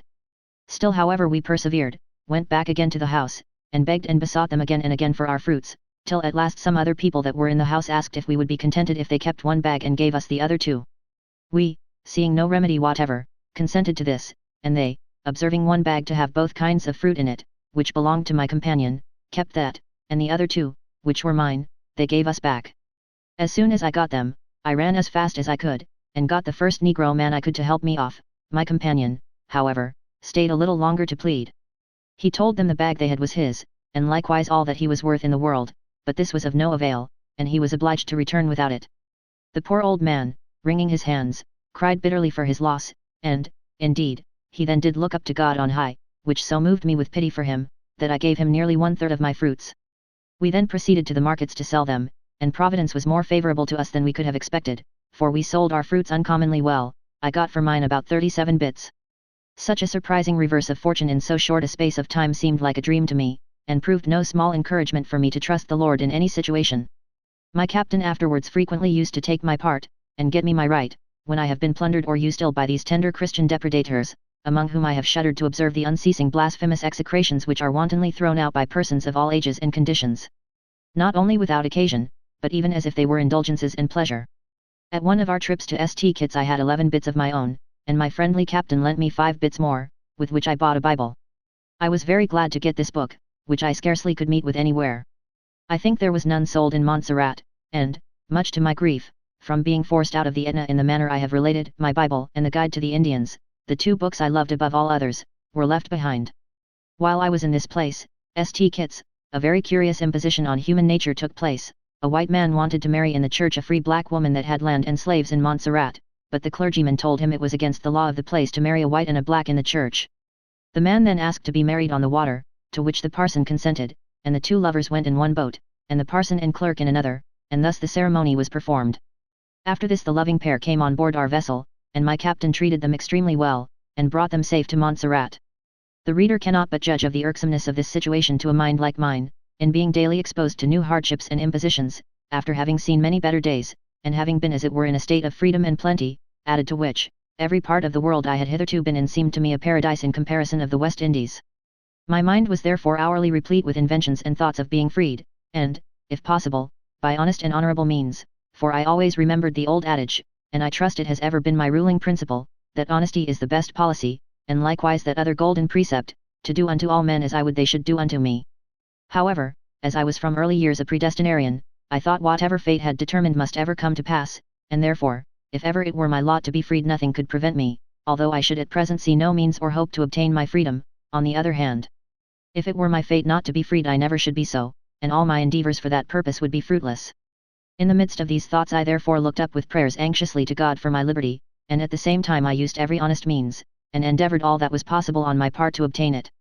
In process of time I became master of a few pounds, and in a fair way of making more, which my friendly captain knew very well. This occasioned him sometimes to take liberties with me, but whenever he treated me waspishly I used plainly to tell him my mind, and that I would die before I would be imposed on as other negroes were, and that to me life had lost its relish when liberty was gone. This I said although I foresaw my then well-being or future hopes of freedom, humanly speaking, depended on this man. However, as he could not bear the thoughts of my not sailing with him, he always became mild on my threats. I therefore continued with him, and, from my great attention to his orders and his business, I gained him credit, and through his kindness to me I at last procured my liberty. While I thus went on, filled with the thoughts of freedom, and resisting oppression as well as I was able, my life hung daily in suspense, particularly in the surfs I have formerly mentioned, as I could not swim. These are extremely violent throughout the West Indies, and I was ever exposed to their howling rage and devouring fury in all the islands. I have seen them strike and toss a boat right up an end, and maim several on board. Once in the Grenada Islands, when I and about 8 others were pulling a large boat with 2 puncheons of water in it, a surf struck us, and drove the boat and all in it about half a stone's throw, among some trees, and above the high water mark. We were obliged to get all the assistance we could from the nearest estate to mend the boat, and launch it into the water again. At Montserrat one night, in pressing hard to get off the shore on board, the punt was overset with us 4 times. The first time I was very near being drowned, however the jacket I had on kept me up above water a little space of time, while I called on a man near me who was a good swimmer, and told him I could not swim. He then made haste to me, and, just as I was sinking, he caught hold of me, and brought me to sounding, and then he went and brought the punt also. As soon as we had turned the water out of her, lest we should be used ill for being absent, we attempted again 3 times more, and as often the horrid surfs served us as at first, but at last, the 5th time we attempted, we gained our point, at the imminent hazard of our lives. One day also, at Old Road in Montserrat, our captain and 3 men besides myself, were going in a large canoe in quest of rum and sugar, when a single surf tossed the canoe an amazing distance from the water, and some of us even a stone's throw from each other. Most of us were very much bruised, so that I and many more often said, and really thought, that there was not such another place under the heavens as this. I longed therefore much to leave it, and daily wished to see my master's promise performed of going to Philadelphia. While we lay in this place a very cruel thing happened on board of our sloop which filled me with horror, though I found afterwards such practices were frequent. There was a very clever and decent free young mulatto man who sailed a long time with us. He had a free woman for his wife, by whom he had a child, and she was then living on shore, and all very happy. Our captain and mate, and other people on board, and several elsewhere, even the natives of Bermudas, all knew this young man from a child that he was always free, and no one had ever claimed him as their property. However, as might too often overcomes right in these parts, it happened that a Bermudas captain, whose vessel lay there for a few days in the road, came on board of us. And seeing the mulatto man, whose name was Joseph Clipson, he told him he was not free, and that he had orders from his master to bring him to Bermudas. The poor man could not believe the captain to be in earnest, but he was very soon undeceived, his men laying violent hands on him, and although he shewed a certificate of his being born free in St. Kitts, and most people on board knew that he served his time to boat building, and always passed for a free man, yet he was taken forcibly out of our vessel. He then asked to be carried ashore before the secretary or magistrates, and these infernal invaders of human rights promised him he should, but, instead of that, they carried him on board of the other vessel, and the next day, without giving the poor man any hearing on shore, or suffering him even to see his wife or child, he was carried away, and probably doomed never more in this world to see them again. Nor was this the only instance of this kind of barbarity I was a witness to. I have since often seen in Jamaica and other islands free men, whom I have known in America, thus villainously trepanned and held in bondage. I have heard of 2 similar practices even in Philadelphia, and were it not for the benevolence of the Quakers in that city many of the sable race, who now breathe the air of liberty, would, I believe, be groaning indeed under some planter's chains. These things opened my mind to a new scene of horror to which I had been before a stranger. Hitherto I had thought only slavery dreadful, but the state of a free negro appeared to me now equally so, at least, and in some respects even worse, for they live in constant alarm for their liberty, and even this is but nominal, for they are universally insulted and plundered without the possibility of redress, for such is the equity of the West Indian laws, that no free Negro's evidence will be admitted in their courts of justice. In this situation is it surprising that slaves, when mildly treated, should prefer even the misery of slavery to such a mockery of freedom? I was now completely disgusted with the West Indies, and thought I never should be entirely free until I had left them. With thoughts like these my anxious boding mind recalled those pleasing scenes I left behind. Scenes where fair liberty in bright array makes darkness bright, and e'en illumines day. Where nor complexion, wealth, or station, can protect the wretch who makes a slave of man. I determined to make every exertion to obtain my freedom, and to return to Old England. For this purpose I thought a knowledge of navigation might be of use to me, for, though I did not intend to run away unless I should be ill-used, yet, in such a case, if I understood navigation, I might attempt my escape in our sloop, which was one of the swiftest sailing vessels in the West Indies, and I could be at no loss for hands to join me, and if I should make this attempt, I had intended to have gone for England, but this, as I said, was only to be in the event of my meeting with any ill usage. I therefore employed the mate of our vessel to teach me navigation, for which I agreed to give him $24, and actually paid him part of the money down, though when the captain, some time after, came to know that the mate was to have such a sum for teaching me, he rebuked him, and said it was a shame for him to take any money from me. However, my progress in this useful art was much retarded by the constancy of our work. Had I wished to run away I did not want opportunities, which frequently presented themselves, and particularly at one time, soon after this. When we were at the island of Guadeloupe there was a large fleet of merchantmen bound for Old France, and, seamen then being very scarce, they gave from 15 to 20 pounds a man for the run. Our mate, and all the white sailors, left our vessel on this account, and went on board of the French ships. They would have had me also to go with them, for they regarded me, and they swore to protect me, if I would go, and, as the fleet was to sail the next day, I really believe I could have got safe to Europe at that time. However, as my master was kind, I would not attempt to leave him, and, remembering the old maxim, that honesty is the best policy, I suffered them to go without me.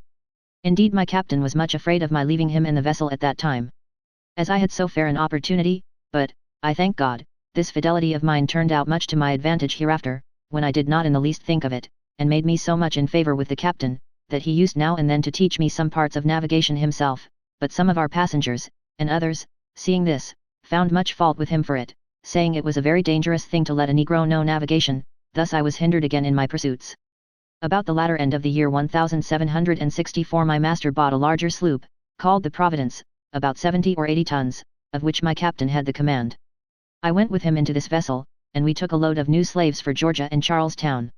My master now left me entirely to the captain, though he still wished for me to be with him, but I, who always much wished to lose sight of the West Indies, was not a little rejoiced at the thoughts of seeing any other country. Therefore, relying on the goodness of my captain, I got ready all the little venture I could, and, when the vessel was ready, we sailed, to my great joy. When we got to our destined places, Georgia and Charlestown, I expected I should have an opportunity of selling my little property to advantage, but here, particularly in Charlestown, I met with buyers, white men, who imposed on me as in other places. Notwithstanding, I was resolved to have fortitude, thinking no lot or trial is too hard when kind heaven is the rewarder. We soon got loaded again, and returned to Montserrat, and there, amongst the rest of the islands, I sold my goods well, and in this manner I continued trading during the year 1764, meeting with various scenes of imposition, as usual. After this, my master fitted out his vessel for Philadelphia, in the year 1765, and during the time we were loading her, and getting ready for the voyage, I worked with redoubled alacrity, from the hope of getting money enough by these voyages to buy my freedom in time, if it should please God. And also to see the town of Philadelphia, which I had heard a great deal about for some years past, besides which, I had always longed to prove my master's promise the first day I came to him. In the midst of these elevated ideas, and while I was about getting my little merchandise in readiness, one Sunday my master sent for me to his house. When I came there I found him and the captain together, and, on my going in, I was struck with astonishment at his telling me he heard that I meant to run away from him when I got to Philadelphia, and therefore, said he, I must sell you again, you cost me a great deal of money, no less than 40 pounds sterling, and it will not do to lose so much. You are a valuable fellow, continued he, and I can get any day for you 100 guineas, from many gentlemen in this island. And then he told me of Captain Durand's brother-in-law, a severe master, who ever wanted to buy me to make me his overseer. My captain also said he could get much more than 100 guineas for me in Carolina. This I knew to be a fact, for the gentleman that wanted to buy me came off several times on board of us, and spoke to me to live with him, and said he would use me well. When I asked what work he would put me to, he said, as I was a sailor, he would make me a captain of one of his rice vessels. But I refused, and fearing, at the same time, by a sudden turn I saw in the captain's temper, he might mean to sell me, I told the gentleman I would not live with him on any condition, and that I certainly would run away with his vessel, but he said he did not fear that, as he would catch me again, and then he told me how cruelly he would serve me if I should do so. My captain, however, gave him to understand that I knew something of navigation, so he thought better of it, and, to my great joy, he went away. I now told my master I did not say I would run away in Philadelphia, neither did I mean it, as he did not use me ill. Nor yet the captain, for if they did I certainly would have made some attempts before now, but as I thought that if it were God's will I ever should be freed it would be so, and, on the contrary, if it was not his will it would not happen, so I hoped, if ever I were freed, whilst I was used well, it should be by honest means, but, as I could not help myself, he must do as he pleased, I could only hope and trust to the God of heaven, and at that instant my mind was big with inventions and full of schemes to escape. I then appealed to the captain whether he ever saw any sign of my making the least attempt to run away, and asked him if I did not always come on board according to the time for which he gave me liberty, and, more particularly, when all our men left us at Guadeloupe and went on board of the French fleet, and advised me to go with them, whether I might not, and that he could not have got me again. To my no small surprise, and very great joy, the captain confirmed every syllable that I had said. And even more, for he said he had tried different times to see if I would make any attempt of this kind, both at St. Eustatia and in America, and he never found that I made the smallest, but, on the contrary, I always came on board according to his orders, and he did really believe, if I ever meant to run away, that, as I could never have had a better opportunity, I would have done it the night the mate and all the people left our vessel at Guadeloupe. The captain then informed my master, who had been thus imposed on by our mate, though I did not know who was my enemy, the reason the mate had for imposing this lie upon him, which was, because I had acquainted the captain of the provisions the mate had given away or taken out of the vessel.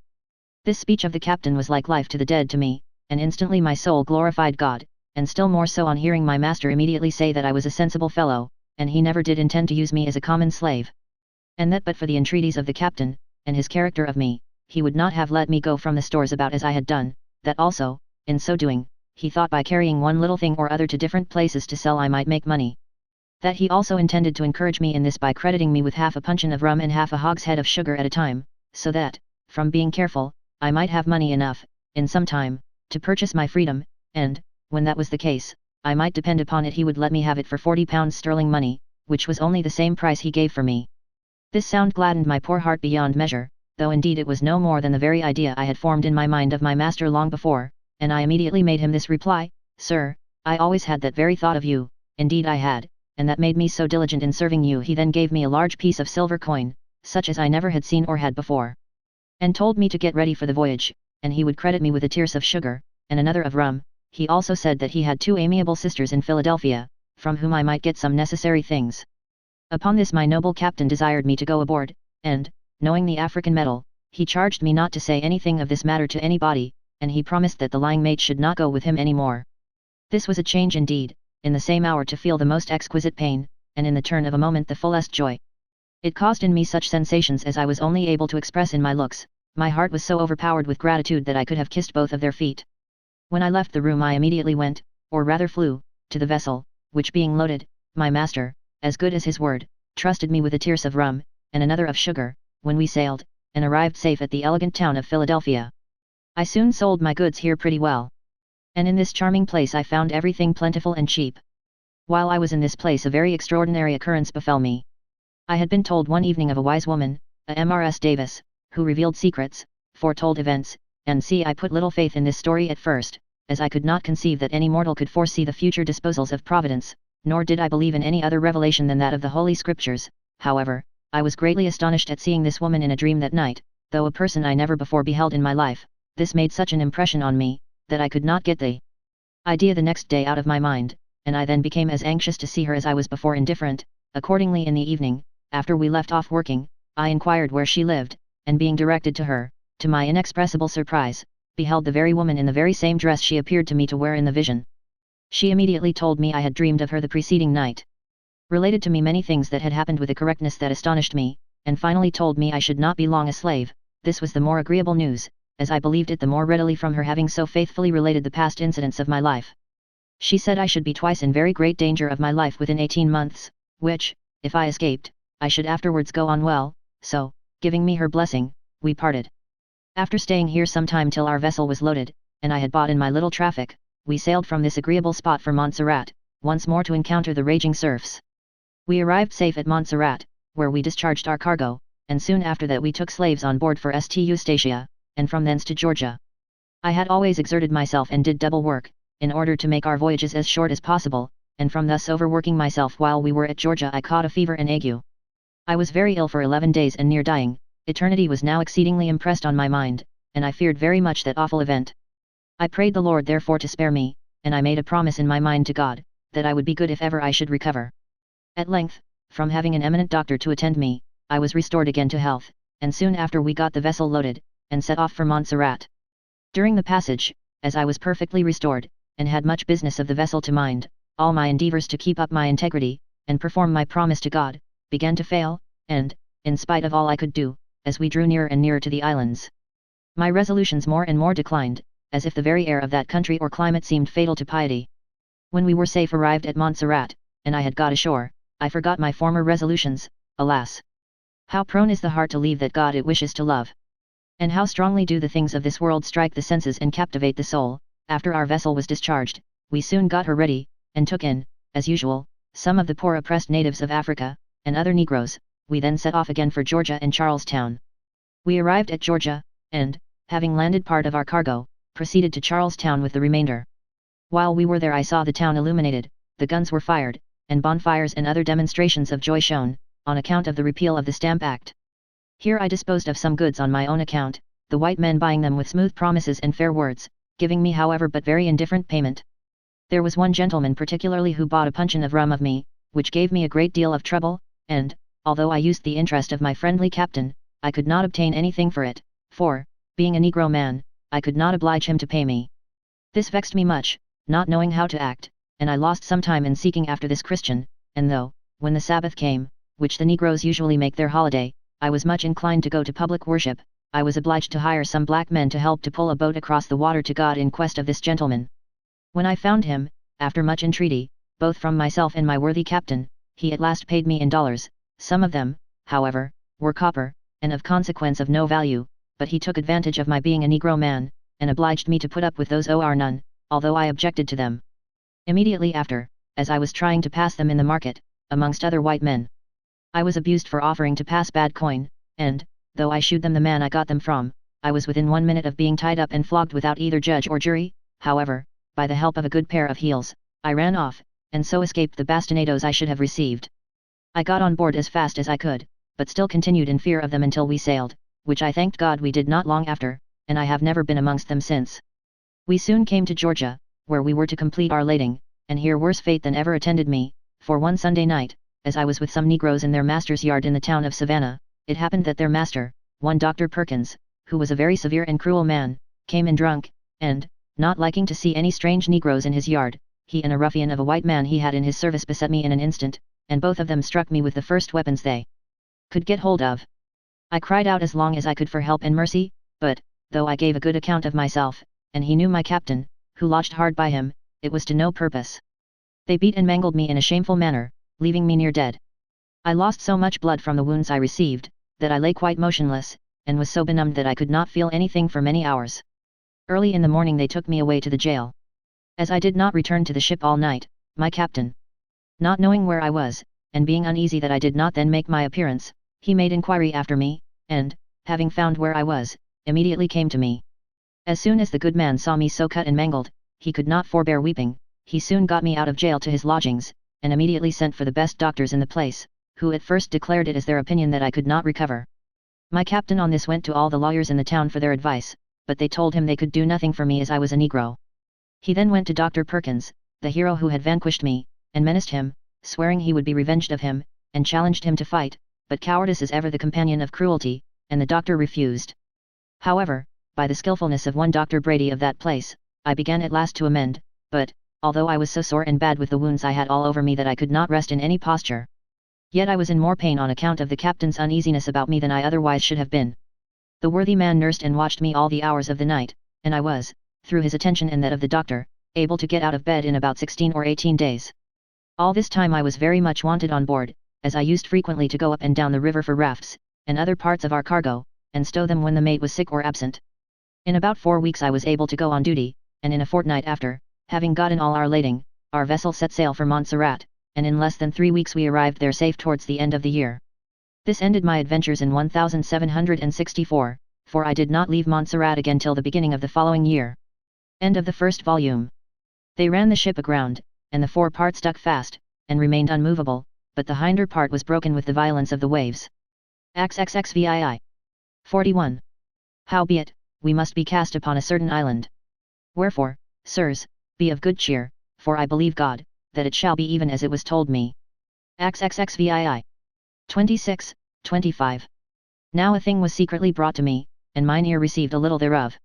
In thoughts from the visions of the night, when deep sleep falleth on men. Job 4. 12, 13.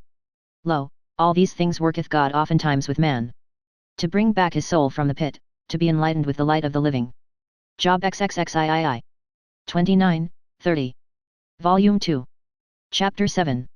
The authors discussed at the West Indies, form schemes to obtain his freedom, ludicrous disappointment he and his captain meet with in Georgia. At last, by several successful voyages, he acquires a sum of money sufficient to purchase it, applies to his master, who accepts it, and grants his manumission. To his great joy, he afterwards enters as a freeman on board one of Mr. King's ships, and sails for Georgia. Impositions on free negroes as usual. His venture of Tukis, sails for Montserrat. And on his passage his friend, the captain, falls ill and dies. Every day now brought me nearer my freedom, and I was impatient till we proceeded again to sea, that I might have an opportunity of getting a sum large enough to purchase it. I was not long ungratified, for, in the beginning of the year 1766, my master bought another sloop, named the Nancy, the largest I had ever seen. She was partly laden, and was to proceed to Philadelphia. Our captain had his choice of 3, and I was well pleased he chose this, which was the largest, for, from his having a large vessel, I had more room, and could carry a larger quantity of goods with me. Accordingly, when we had delivered our old vessel, the Prudence, and completed the lading of the Nancy, having made near 300%, by 4 barrels of pork I brought from Charlestown, I laid in as large a cargo as I could, trusting to God's providence to prosper my undertaking. With these views I sailed for Philadelphia. On our passage, when we drew near the land, I was for the first time surprised at the sight of some whales, having never seen any such large sea monsters before, and as we sailed by the land one morning I saw a puppy whale close by the vessel. It was about the length of a wherry boat, and it followed us all the day till we got within the Capes. We arrived safe and in good time at Philadelphia, and I sold my goods there chiefly to the Quakers. They always appeared to be a very honest discreet sort of people, and never attempted to impose on me. I therefore liked them, and ever after chose to deal with them in preference to any others. One Sunday morning while I was here, as I was going to church, I chanced to pass a meeting house. The doors being open, and the house full of people, it excited my curiosity to go in. When I entered the house, to my great surprise, I saw a very tall woman standing in the midst of them, speaking in an audible voice something which I could not understand. Having never seen anything of this kind before, I stood and stared about me for some time, wondering at this odd scene. As soon as it was over I took an opportunity to make inquiry about the place and people, when I was informed they were called Quakers. I particularly asked what that woman I saw in the midst of them had said, but none of them were pleased to satisfy me, so I quitted them, and soon after, as I was returning, I came to a church crowded with people. The churchyard was full likewise, and a number of people were even mounted on ladders, looking in at the windows. I thought this a strange sight, as I had never seen churches, either in England or the West Indies, crowded in this manner before. I therefore made bold to ask some people the meaning of all this, and they told me the Rev. Mr. George Whitfield was preaching. I had often heard of this gentleman, and had wished to see and hear him, but I had never before had an opportunity. I now therefore resolved to gratify myself with the sight, and I pressed in amidst the multitude. When I got into the church I saw this pious man exhorting the people with the greatest fervor and earnestness, and sweating as much as I ever did while in slavery on Montserrat Beach. I was very much struck and impressed with this. I thought it strange I had never seen divines exert themselves in this manner before, and I was no longer at a loss to account for the thin congregations they preached to. When we had discharged our cargo here, and were loaded again, we left this fruitful land once more, and set sail for Montserrat. My traffic had hitherto succeeded so well with me, that I thought, by selling my goods when we arrived at Montserrat, I should have enough to purchase my freedom. But, as soon as our vessel arrived there, my master came on board, and gave orders for us to go to St. Eustatia, and discharge our cargo there, and from thence proceed for Georgia. I was much disappointed at this, but thinking, as usual, it was of no use to encounter with the decrees of fate, I submitted without repining. And we went to St. Eustatia. After we had discharged our cargo there we took in a live cargo, as we call a cargo of slaves. Here I sold my goods tolerably well, but, not being able to lay out all my money in this small island to as much advantage as in many other places, I laid out only part, and the remainder I brought away with me neat. We sailed from hence for Georgia, and I was glad when we got there, though I had not much reason to like the place from my last adventure in Savannah, but I longed to get back to Montserrat and procure my freedom, which I expected to be able to purchase when I returned. As soon as we arrived here I waited on my careful doctor, Mr. Brady, to whom I made the most grateful acknowledgments in my power for his former kindness and attention during my illness. While we were here an odd circumstance happened to the captain and me, which disappointed us both a good deal. A silversmith, whom we had brought to this place some voyages before, agreed with the captain to return with us to the West Indies, and promised at the same time to give the captain a great deal of money, having pretended to take a liking to him, and being, as we thought, very rich.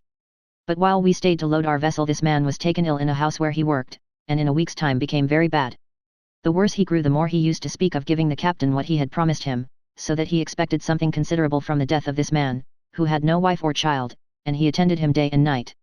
I used also to go with the captain, at his own desire, to attend him, especially when we saw there was no appearance of his recovery, and, in order to recompense me for my trouble, the captain promised me £10, when he should get the man's property. I thought this would be of great service to me, although I had nearly money enough to purchase my freedom, if I should get safe this voyage to Montserrat. In this expectation I laid out above £8 of my money for a suit of superfine clothes to dance with at my freedom, which I hoped was then at hand. We still continued to attend this man, and were with him even on the last day he lived, till very late at night, when we went on board. After we were got to bed, about 1 or 2 o'clock in the morning, the captain was sent for, and informed the man was dead. On this he came to my bed, and, waking me, informed me of it, and desired me to get up and procure a light, and immediately go to him. I told him I was very sleepy, and wished he would take somebody else with him, or else, as the man was dead, and could want no farther attendance, to let all things remain as they were till the next morning. No, no, said he, we will have the money tonight, I cannot wait till tomorrow, so let us go. Accordingly I got up and struck a light, and away we both went and saw the man as dead as we could wish. The captain said he would give him a grand burial, in gratitude for the promised treasure, and desired that all the things belonging to the deceased might be brought forth. Among others, there was a nest of trunks of which he had kept the keys whilst the man was ill, and when they were produced we opened them with no small eagerness and expectation, and as there were a great number within one another, with much impatience we took them one out of the other. At last, when we came to the smallest, and had opened it, we saw it was full of papers, which we supposed to be notes, at the sight of which our hearts leapt for joy, and that instant the captain, clapping his hands, cried out, "Thank God, here it is!" But when we took up the trunk, and began to examine the supposed treasure and long looked for bounty, alas, alas, how uncertain and deceitful are all human affairs, what had we found? While we thought we were embracing a substance we grasped an empty nothing. The whole amount that was in the nest of trunks was only $1.50, and all that the man possessed would not pay for his coffin. Our sudden and exquisite joy was now succeeded by a sudden and exquisite pain, and my captain and I exhibited, for some time, most ridiculous figures, pictures of chagrin and disappointment. We went away greatly mortified, and left the deceased to do as well as he could for himself, as we had taken so good care of him when alive for nothing. We set sail once more for Montserrat, and arrived there safe, but much out of humour with our friend the silversmith. When we had unladen the vessel, and I had sold my venture, finding myself master of about £47, I consulted my true friend, the captain, how I should proceed in offering my master the money for my freedom. He told me to come on a certain morning, when he and my master would be at breakfast together. Accordingly, on that morning I went, and met the captain there, as he had appointed. When I went in I made my obeisance to my master, and with my money in my hand, and many fears in my heart, I prayed him to be as good as his offer to me, when he was pleased to promise me my freedom as soon as I could purchase it. This speech seemed to confound him, he began to recoil, and my heart that instant sunk within me. "What," said he, "give you your freedom? Why, where did you get the money? Have you got £40 sterling? Yes, sir, I answered. How did you get it? Replied he. I told him, very honestly. The captain then said he knew I got the money very honestly and with much industry, and that I was particularly careful. On which my master replied, I got money much faster than he did, and said he would not have made me the promise he did if he had thought I should have got money so soon.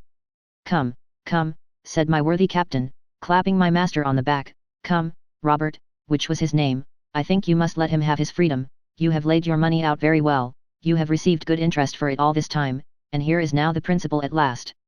I know Gustavus has earned you more than 100 a year, and he will still save you money, as he will not leave you. Come, Robert, "Take the money," my master then said. He would not be worse than his promise, and, taking the money, told me to go to the secretary at the register office, and get my manumission drawn up. These words of my master were like a voice from heaven to me. In an instant all my trepidation was turned into unutterable bliss, and I most reverently bowed myself with gratitude, unable to express my feelings, but by the overflowing of my eyes, while my true and worthy friend, the captain, congratulated us both with a peculiar degree of heartfelt pleasure. As soon as the first transports of my joy were over, and that I had expressed my thanks to these my worthy friends in the best manner I was able, I rose with a heart full of affection and reverence, and left the room, in order to obey my master's joyful mandate of going to the register office. As I was leaving the house I called to mind the words of the psalmist, in the 126th Psalm, and like him, I glorified God in my heart, in whom I trusted. These words had been impressed on my mind from the very day I was forced from Deptford to the present hour, and I now saw them, as I thought, fulfilled and verified. My imagination was all rapture as I flew to the register office, and, in this respect, like the Apostle Peter, whose deliverance from prison was so sudden and extraordinary, that he thought he was in a vision, I could scarcely believe I was awake. Heavens! Who could do justice to my feelings at this moment?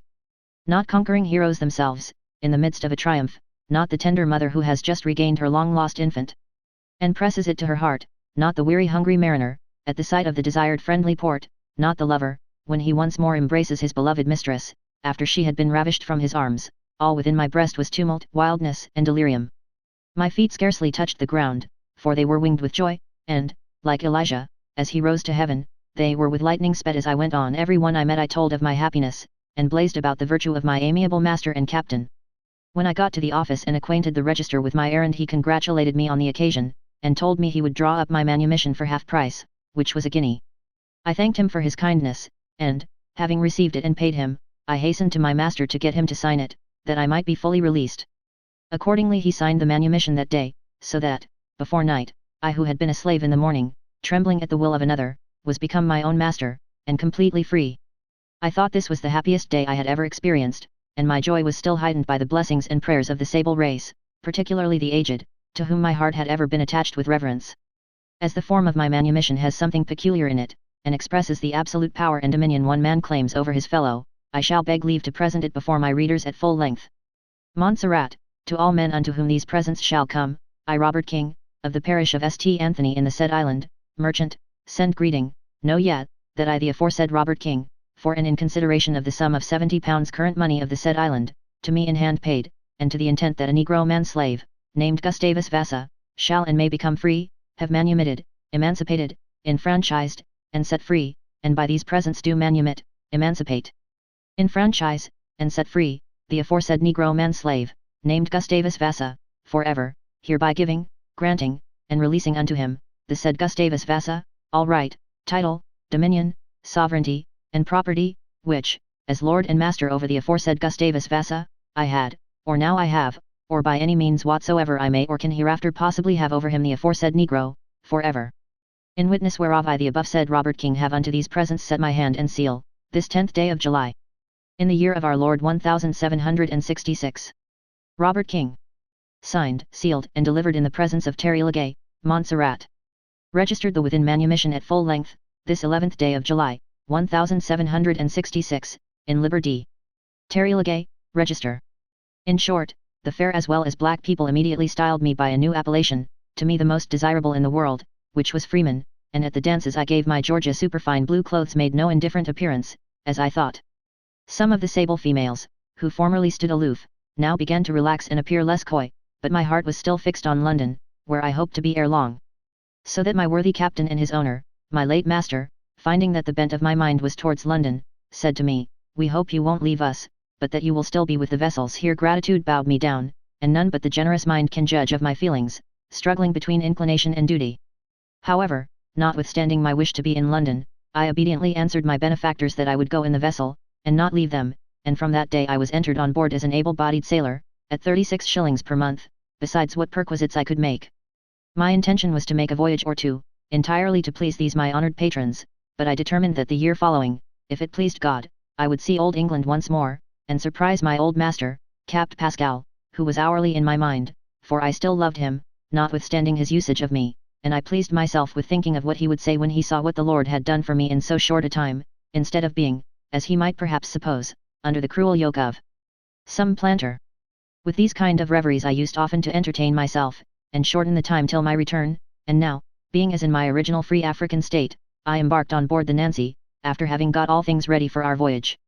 In this state of serenity we sailed for St. Eustatia, and, having smooth seas and calm weather, we soon arrived there. After taking our cargo on board, we proceeded to Savannah in Georgia, in August, 1766. While we were there, as usual, I used to go for the cargo up the rivers in boats, and on this business I have been frequently beset by alligators, which were very numerous on that coast, and I have shot many of them when they have been near getting into our boats, which we have with great difficulty sometimes prevented, and have been very much frightened at them. I have seen a young one sold in Georgia alive for 6 pence. During our stay at this place, one evening a slave belonging to Mr. Reed, a merchant of Savannah, came near our vessel, and began to use me very ill. I entreated him, with all the patience I was master of, to desist, as I knew there was little or no law for a free negro here, but the fellow, instead of taking my advice, persevered in his insults, and even struck me. At this I lost all temper, and I fell on him and beat him soundly. The next morning his master came to our vessel as we lay alongside the wharf, and desired me to come ashore that he might have me flogged all round the town, for beating his negro slave. I told him he had insulted me, and had given the provocation, by first striking me. I had told my captain also the whole affair that morning, and wished him to have gone along with me to Mr. Red, to prevent bad consequences, but he said that it did not signify, and if Mr. Red said anything he would make matters up, and had desired me to go to work, which I accordingly did. The captain being on board when Mr. Reed came, he told him I was a free man, and when Mr. Reed applied to him to deliver me up, he said he knew nothing of the matter. I was astonished and frightened at this, and thought I had better keep where I was than go ashore and be flogged round the town without judge or jury. I therefore refused to stir, and Mr. Reed went away, swearing he would bring all the constables in the town, for he would have me out of the vessel. When he was gone, I thought his threat might prove too true to my sorrow, and I was confirmed in this belief. As well by the many instances I had seen of the treatment of free negroes, as from a fact that had happened within my own knowledge here a short time before. There was a free black man, a carpenter, that I knew, who, for asking a gentleman that he worked for the money he had earned, was put into jail, and afterwards this oppressed man was sent from Georgia, with false accusations, of an intention to set the gentleman's house on fire, and run away with his slaves.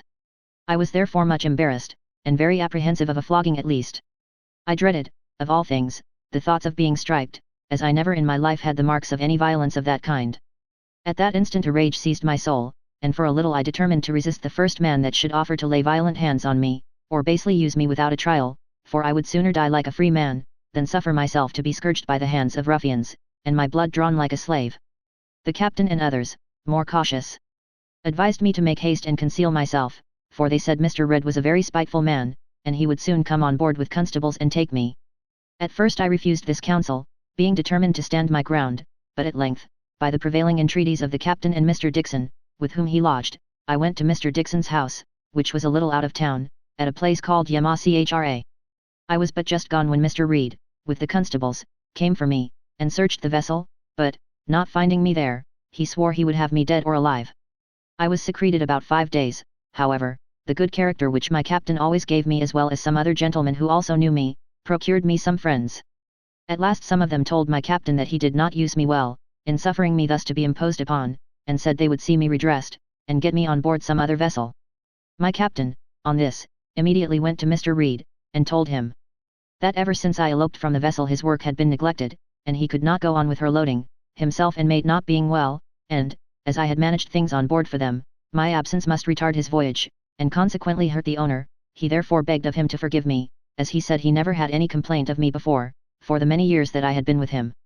After repeated entreaties, Mr. Reed said I might go to hell, and that he would not meddle with me, on which my captain came immediately to me at his lodging, and, telling me how pleasantly matters had gone on, he desired me to go on board. Some of my other friends then asked him if he had got the constable's warrant from them. The captain said, no. On this I was desired by them to stay in the house, and they said they would get me on board of some other vessel before the evening. When the captain heard this he became almost distracted.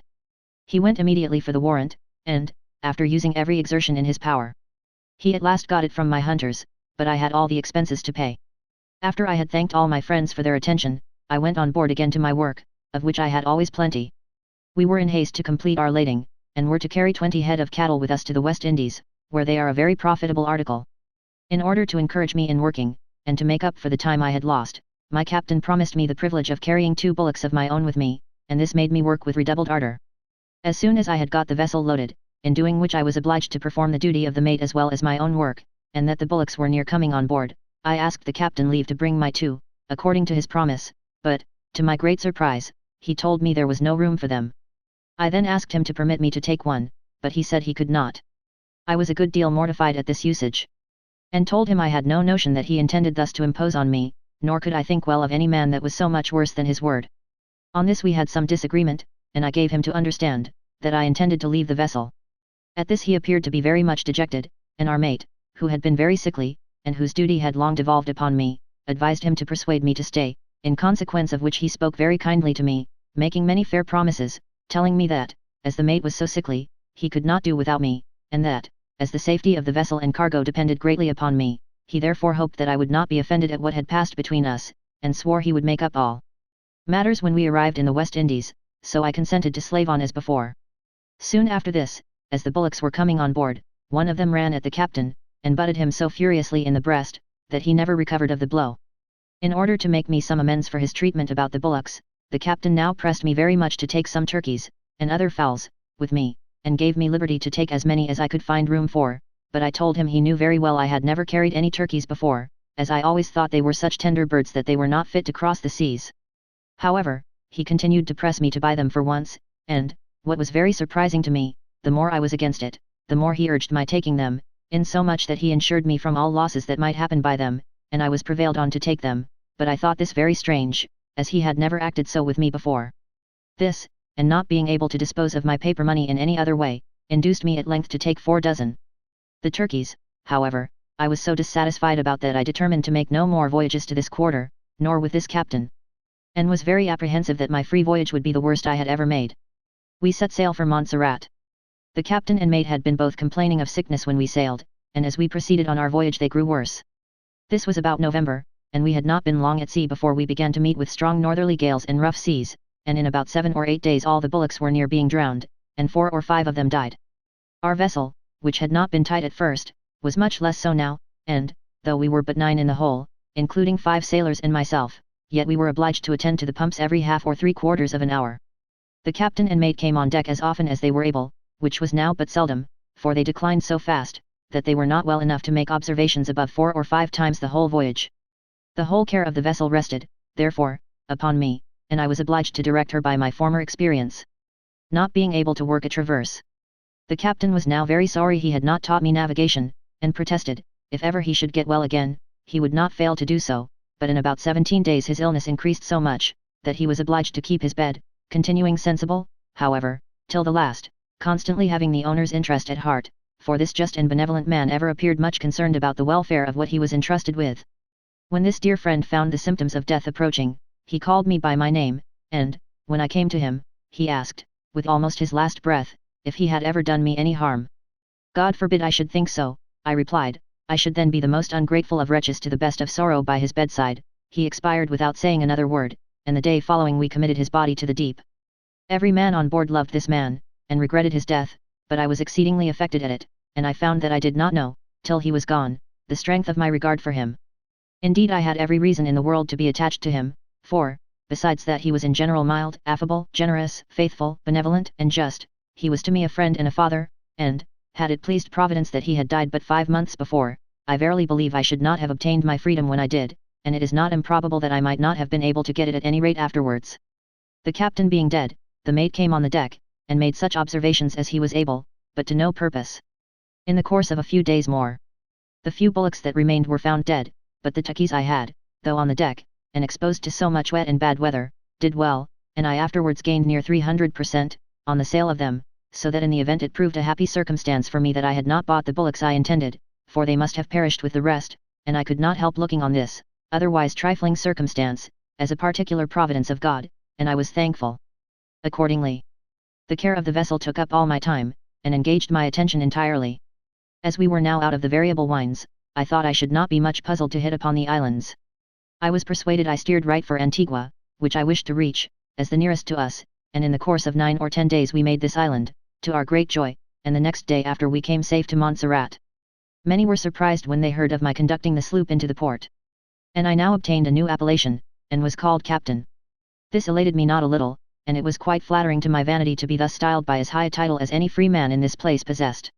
When the death of the captain became known, he was much regretted by all who knew him, for he was a man universally respected. At the same time the sable captain lost no fame, for the success I had met with increased the affection of my friends in no small measure. Chapter 8. The author, to oblige Mr. King, once more embarks for Georgia in one of his vessels. A new captain is appointed, they sail and steer a new course. 3 remarkable dreams. The vessel is shipwrecked on the Bahama bank, but the crew are preserved, principally by means of the author. He sets out from the island with the captain, in a small boat, in quest of a ship. Their distress, meet with a wrecker, sail for Providence, are overtaken again by a terrible storm, and are all near perishing. Arrive at New Providence. The author, after some time, sails from thence to Georgia, meets with another storm, and is obliged to put back and refit. Arrives at Georgia, meets new impositions. 2 white men attempt to kidnap him, officiates as a parson at a funeral ceremony, bids adieu to Georgia, and sails for Martinico. As I had now, by the death of my captain, lost my great benefactor and friend, I had little inducement to remain longer in the West Indies, except my gratitude to Mr. King, which I thought I had pretty well discharged in bringing back his vessel safe, and delivering his cargo to his satisfaction. I began to think of leaving this part of the world, of which I had been long tired, and returning to England, where my heart had always been, but Mr. King still pressed me very much to stay with his vessel, and he had done so much for me that I found myself unable to refuse his requests, and consented to go another voyage to Georgia, as the mate, from his ill state of health, was quite useless in the vessel. Accordingly a new captain was appointed, whose name was William Phillips, an old acquaintance of mine, and, having refitted our vessel, and taken several slaves on board, we set sail for St. Eustatia, where we stayed but a few days, and on the 30th of January 1767 we steered for Georgia. Our new captain boasted strangely of his skill in navigating and conducting a vessel, and in consequence of this he steered a new course, several points more to the westward than we ever did before. This appeared to me very extraordinary. On the 4th of February, which was soon after we had got into our new course, I dreamt the ship was wrecked amidst the surfs and rocks, and that I was the means of saving every one on board, and on the night following I dreamed the very same dream. These dreams however made no impression on my mind, and the next evening, it being my watch below, I was pumping the vessel a little after 8 o'clock, just before I went off the deck, as is the custom, and being weary with the duty of the day, and tired at the pump, for we made a good deal of water, I began to express my impatience, and I uttered with an oath, "Damn the vessel's bottom out!" but my conscience instantly smote me for the expression. When I left the deck I went to bed, and had scarcely fallen asleep when I dreamed the same dream again about the ship that I had dreamt the 2 preceding nights. At 12 o'clock the watch was changed, and, as I had always the charge of the captain's watch, I then went upon deck. At 1:30 in the morning the man at the helm saw something under the lee beam that the sea washed against, and he immediately called to me that there was a grampus, and desired me to look at it. Accordingly I stood up and observed it for some time, but, when I saw the sea wash up against it again and again, I said it was not a fish but a rock. Being soon certain of this, I went down to the captain, and, with some confusion, told him the danger we were in, and desired him to come upon deck immediately. He said it was very well, and I went up again. As soon as I was upon deck the wind, which had been pretty high, having abated a little, the vessel began to be carried sideways towards the rock, by means of the current. Still the captain did not appear. I therefore went to him again, and told him the vessel was then near a large rock, and desired he would come up with speed. He said he would, and I returned to the deck. When I was upon the deck again I saw we were not above a pistol shot from the rock. And I heard the noise of the breakers all around us. I was exceedingly alarmed at this, and the captain having not yet come on the deck I lost all patience, and, growing quite enraged, I ran down to him again, and asked him why he did not come up, and what he could mean by all this. "The breakers," said I, "are round us, and the vessel is almost on the rock." With that he came on the deck with me, and we tried to put the vessel about, and get her out of the current, but all to no purpose, the wind being very small. We then called all hands up immediately, and after a little we got up one end of a cable, and fastened it to the anchor. By this time the surf was foaming round us, and made a dreadful noise on the breakers, and the very moment we let the anchor go the vessel struck against the rocks. One swell now succeeded another, as it were one wave calling on its fellow, the roaring of the billows increased, and, with one single heave of the swells, the sloop was pierced and transfixed among the rocks. In a moment a scene of horror presented itself to my mind, such as I never had conceived or experienced before. All my sins stared me in the face, and especially, I thought that God had hurled his direful vengeance on my guilty head for cursing the vessel on which my life depended. My spirits at this forsook me, and I expected every moment to go to the bottom. I determined if I should still be saved that I would never swear again. And in the midst of my distress, while the dreadful surfs were dashing with unremitting fury among the rocks, I remembered the Lord, though fearful that I was undeserving of forgiveness, and I thought that as he had often delivered he might yet deliver, and, Calling to mind the many mercies he had shown me in times past, they gave me some small hope that he might still help me. I then began to think how we might be saved, and I believe no mind was ever like mine, so replete with inventions and confused with schemes, though how to escape death I knew not. The captain immediately ordered the hatches to be nailed down on the slaves in the hold, where there were above 20, all of whom must unavoidably have perished if he had been obeyed. When he desired the man to nail down the hatches, I thought that my sin was the cause of this, and that God would charge me with these people's blood. This thought rushed upon my mind that instant with such violence, that it quite overpowered me, and I fainted. I recovered just as the people were about to nail down the hatches, perceiving which, I desired them to stop. The captain then said it must be done. I asked him why. He said that every one would endeavour to get into the boat, which was but small, and thereby we should be drowned, for it would not have carried above 10 at the most. I could no longer restrain my emotion, and I told him he deserved drowning for not knowing how to navigate the vessel, and I believe the people would have tossed him overboard if I had given them the least hint of it. However, the hatches were not nailed down, and, as none of us could leave the vessel then on account of the darkness, and as we knew not where to go, and were convinced besides that the boat could not survive the surfs, we all said we would remain on the dry part of the vessel, and trust to God till daylight appeared, when we should know better what to do. I then advised to get the boat prepared against morning, and some of us began to set about it, but some abandoned all care of the ship and themselves, and fell to drinking. Our boat had a piece out of her bottom near 2 feet long, and we had no materials to mend her. However, necessity being the mother of invention, I took some pump leather and nailed it to the broken part, and plastered it over with tallow grease. And, thus prepared, with the utmost anxiety of mind we watched for daylight, and thought every minute and hour till it appeared. At last it saluted our longing eyes, and kind Providence accompanied its approach with what was no small comfort to us, for the dreadful swell began to subside, and the next thing that we discovered to raise our drooping spirits, was a small key or island, about 5 or 6 miles off, but a barrier soon presented itself, for there was not water enough for our boat to go over the reefs, and this threw us again into a sad consternation, but there was no alternative. We were therefore obliged to put but few in the boat at once, and, what is still worse, all of us were frequently under the necessity of getting out to drag and lift it over the reefs. This cost us much labor and fatigue, and, what was yet more distressing, we could not avoid having our legs cut and torn very much with the rocks. There were only 4 people that would work with me at the oars, and they consisted of 3 black men and a Dutch Creole sailor, and, though we went with the boat 5 times that day, we had no others to assist us. But, had we not worked in this manner, I really believe the people could not have been saved, for not one of the white men did anything to preserve their lives, and indeed they soon got so drunk that they were not able, but lay about the deck like swine, so that we were at last obliged to lift them into the boat and carry them on shore by force. This want of assistance made our labor intolerably severe, insomuch, that, by putting on shore so often that day, the skin was entirely stripped off my hands. However, we continued all the day to toil and strain our exertions, till we had brought all on board safe to the shore, so that out of 32 people we lost not one. My dream now returned upon my mind with all its force. It was fulfilled in every part, for our danger was the same I had dreamt of, and I could not help looking on myself as the principal instrument in effecting our deliverance, for, owing to some of our people getting drunk, the rest of us were obliged to double our exertions, and it was fortunate we did, for in a very little time longer the patch of leather on the boat would have been worn out, and she would have been no longer fit for service. Situated as we were, who could think that men should be so careless of the danger they were in? For, if the wind had but raised the swell as it was when the vessel struck, we must have bid a final farewell to all hopes of deliverance, and though, I warned the people who were drinking and entreated them to embrace the moment of deliverance, nevertheless they persisted, as if not possessed of the least spark of reason. I could not help thinking, that, if any of these people had been lost, God would charge me with their lives, which, perhaps, was one cause of my laboring so hard for their preservation, and indeed every one of them afterwards seemed so sensible of the service I had rendered them, and while we were on the quay I was a kind of chieftain amongst them. I brought some limes, oranges, and lemons ashore, and, finding it to be a good soil where we were, I planted several of them as a token to any one that might be cast away hereafter. This key, as we afterwards found, was one of the Bahama Islands, which consist of a cluster of large islands, with smaller ones or keys, as they are called, interspersed among them. It was about a mile in circumference, with a white sandy beach running in a regular order along it. On that part of it where we first attempted to land there stood some very large birds, called flamingos. These, from the reflection of the sun, appeared to us at a little distance as large as men, and, when they walked backwards and forwards, we could not conceive what they were. Our captain swore they were cannibals. This created a great panic among us, and we held a consultation how to act.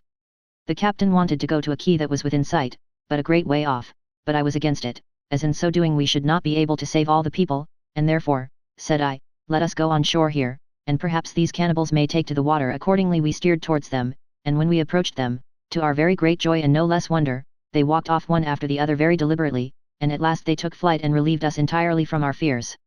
About the quay there were turtles and several sorts of fish in such abundance that we caught them without bait, which was a great relief to us after the salt provisions on board. There was also a large rock on the beach, about 10 feet high, which was in the form of a punch bowl at the top. This we could not help thinking Providence had ordained to supply us with rainwater, and it was something singular that, if we did not take the water when it rained, in some little time after it would turn as salt as sea water.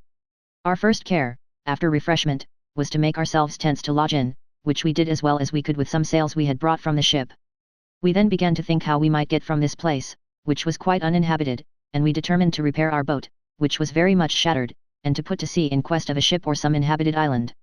It took us up however 11 days before we could get the boat ready for sea in the manner we wanted it, with the sail and other necessaries.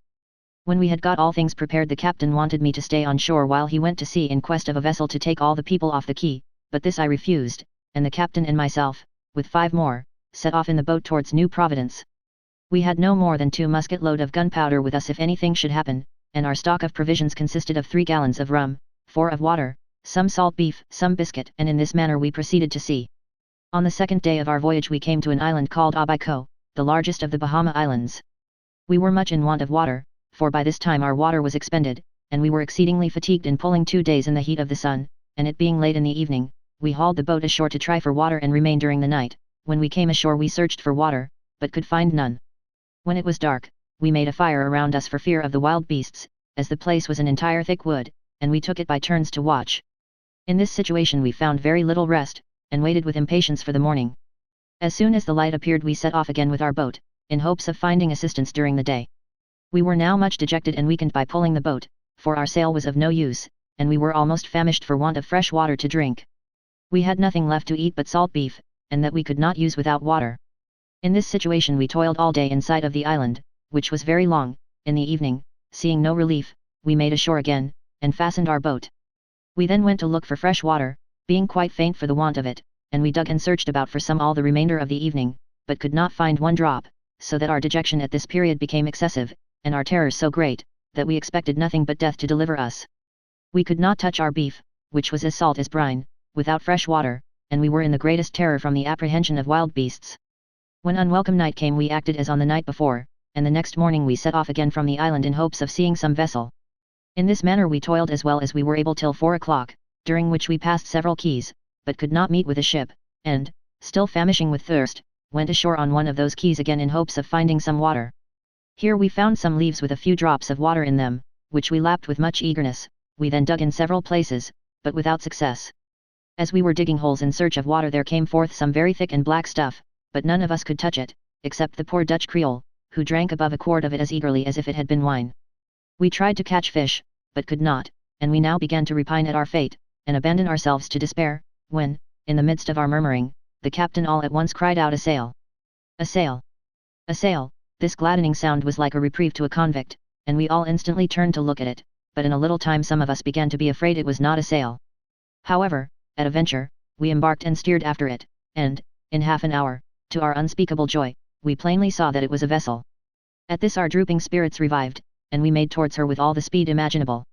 When we came near to her, we found she was a little sloop, about the size of a Gravesend hoy, and quite full of people, a circumstance which we could not make out the meaning of. Our captain, who was a Welshman, swore that they were pirates, and would kill us.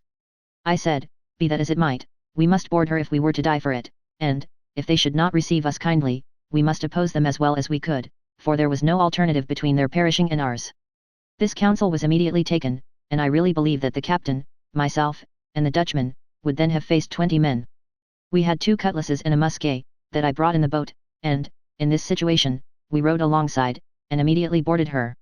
I believe there were about 40 hands on board, but how great was our surprise, as soon as we got on board, to find that the major part of them were in the same predicament as ourselves. They belonged to a whaling schooner that was wrecked 2 days before us about 9 miles to the north of our vessel.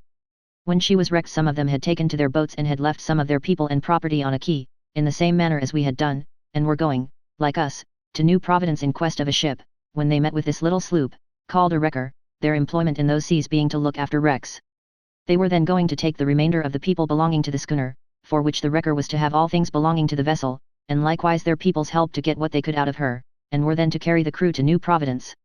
We told the people of the wrecker the condition of our vessel, and we made the same agreement with them as the schooner's people, and, on their complying, we begged of them to go to our quay directly, because our people were in want of water. They agreed, therefore, to go along with us first, and in 2 days we arrived at the quay, to the inexpressible joy of the people that we had left behind, as they had been reduced to great extremities for want of water in our absence. Luckily for us, the wrecker had now more people on board than she could carry or victual for any moderate length of time. They therefore hired the schooner's people to work on our wreck, and we left them our boat, and embarked for New Providence. Nothing could have been more fortunate than our meeting with this wrecker, for New Providence was at such a distance that we never could have reached it in our boat. The island of Abico was much longer than we expected, and it was not till after sailing for 3 or 4 days that we got safe to the farther end of it, towards New Providence.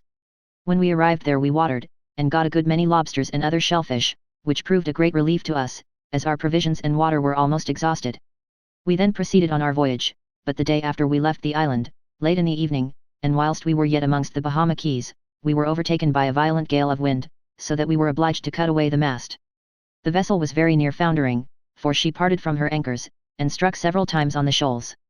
Here we expected every minute that she would have gone to pieces, and each moment to be our last, so much so that my old captain and sickly useless mate, and several others, fainted, and death stared us in the face on every side. All the swearers on board now began to call on the God of heaven to assist them, and, sure enough, beyond our comprehension he did assist us, and in a miraculous manner delivered us. In the very height of our extremity the wind lulled for a few minutes, and, although the swell was high beyond expression, 2 men, who were expert swimmers, attempted to go to the buoy of the anchor, which we still saw on the water, at some distance, in a little punt that belonged to the wrecker, which was not large enough to carry more than 2. She filled different times in their endeavours to get into her alongside of our vessel, and they saw nothing but death before them, as well as we, but they said they might as well die that way as any other. A coil of very small rope, with a little buoy, was put in along with them, and, at last, with great hazard, they got the punt clear from the vessel. And these 2 intrepid water heroes paddled away for life towards the buoy of the anchor.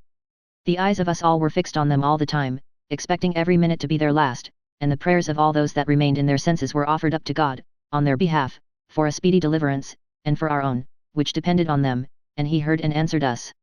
These 2 men at last reached the buoy, and, having fastened the punt to it, they tied one end of their rope to the small buoy that they had in the punt, and sent it adrift towards the vessel.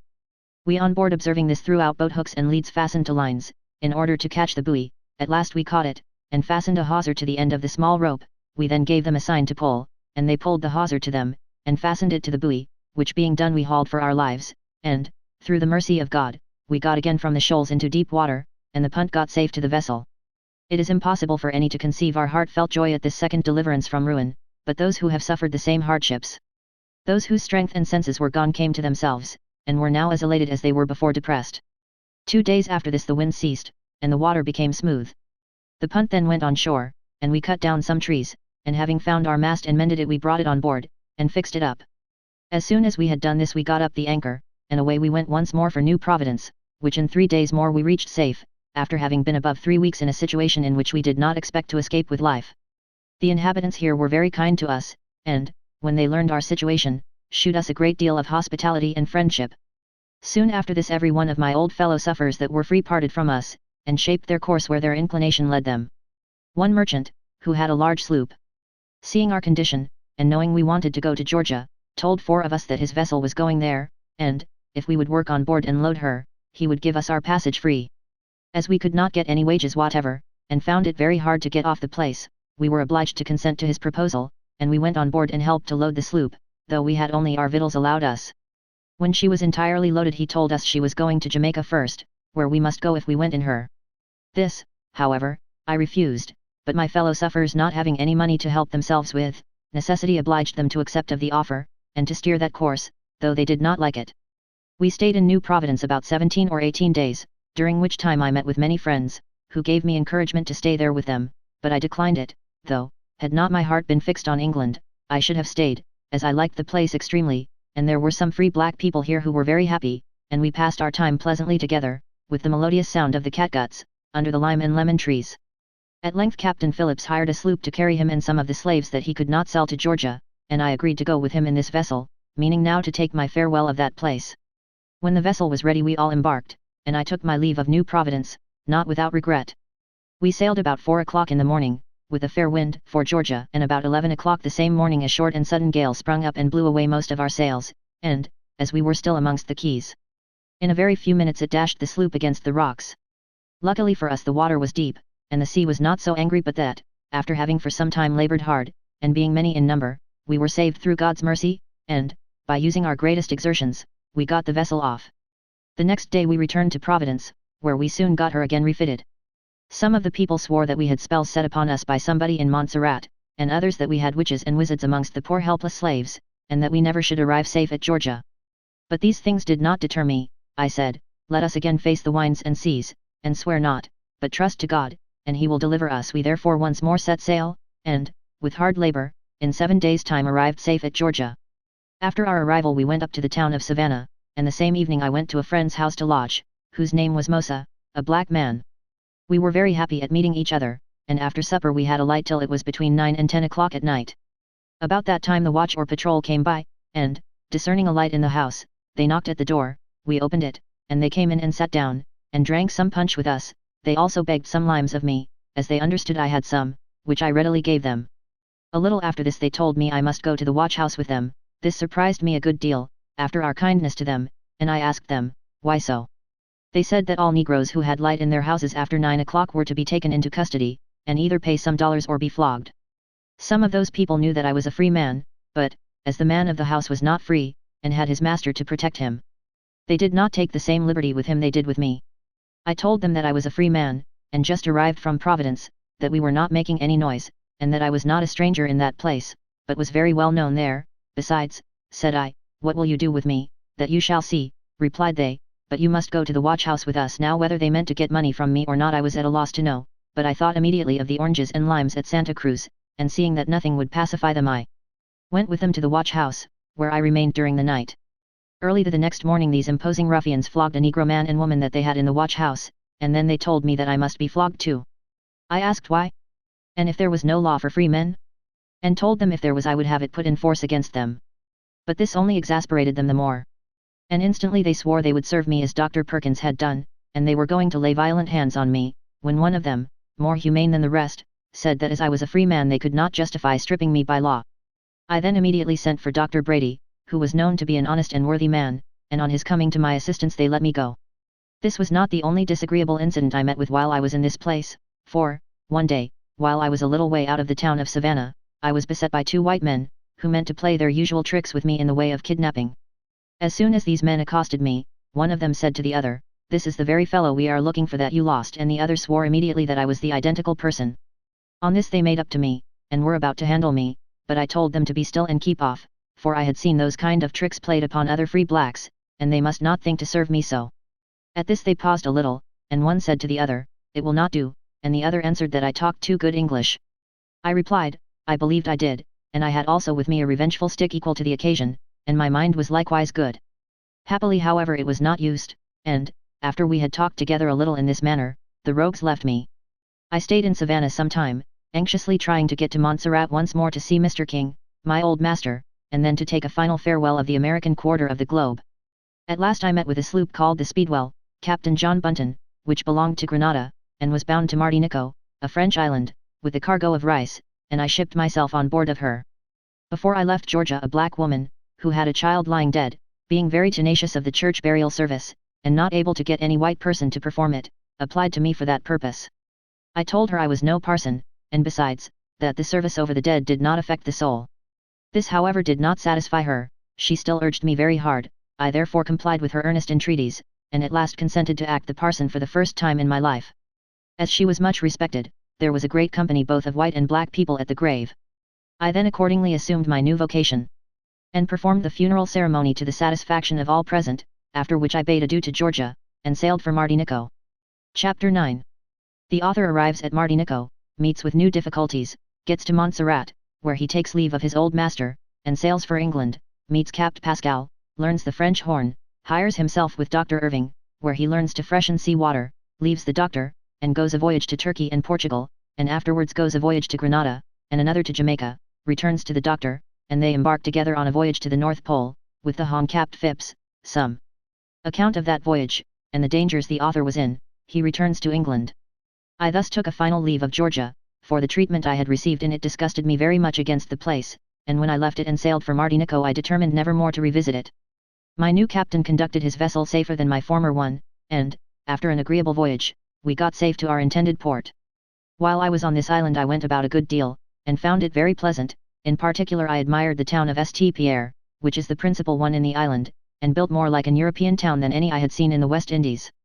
In general also, slaves were better treated, had more holidays, and looked better than those in the English islands.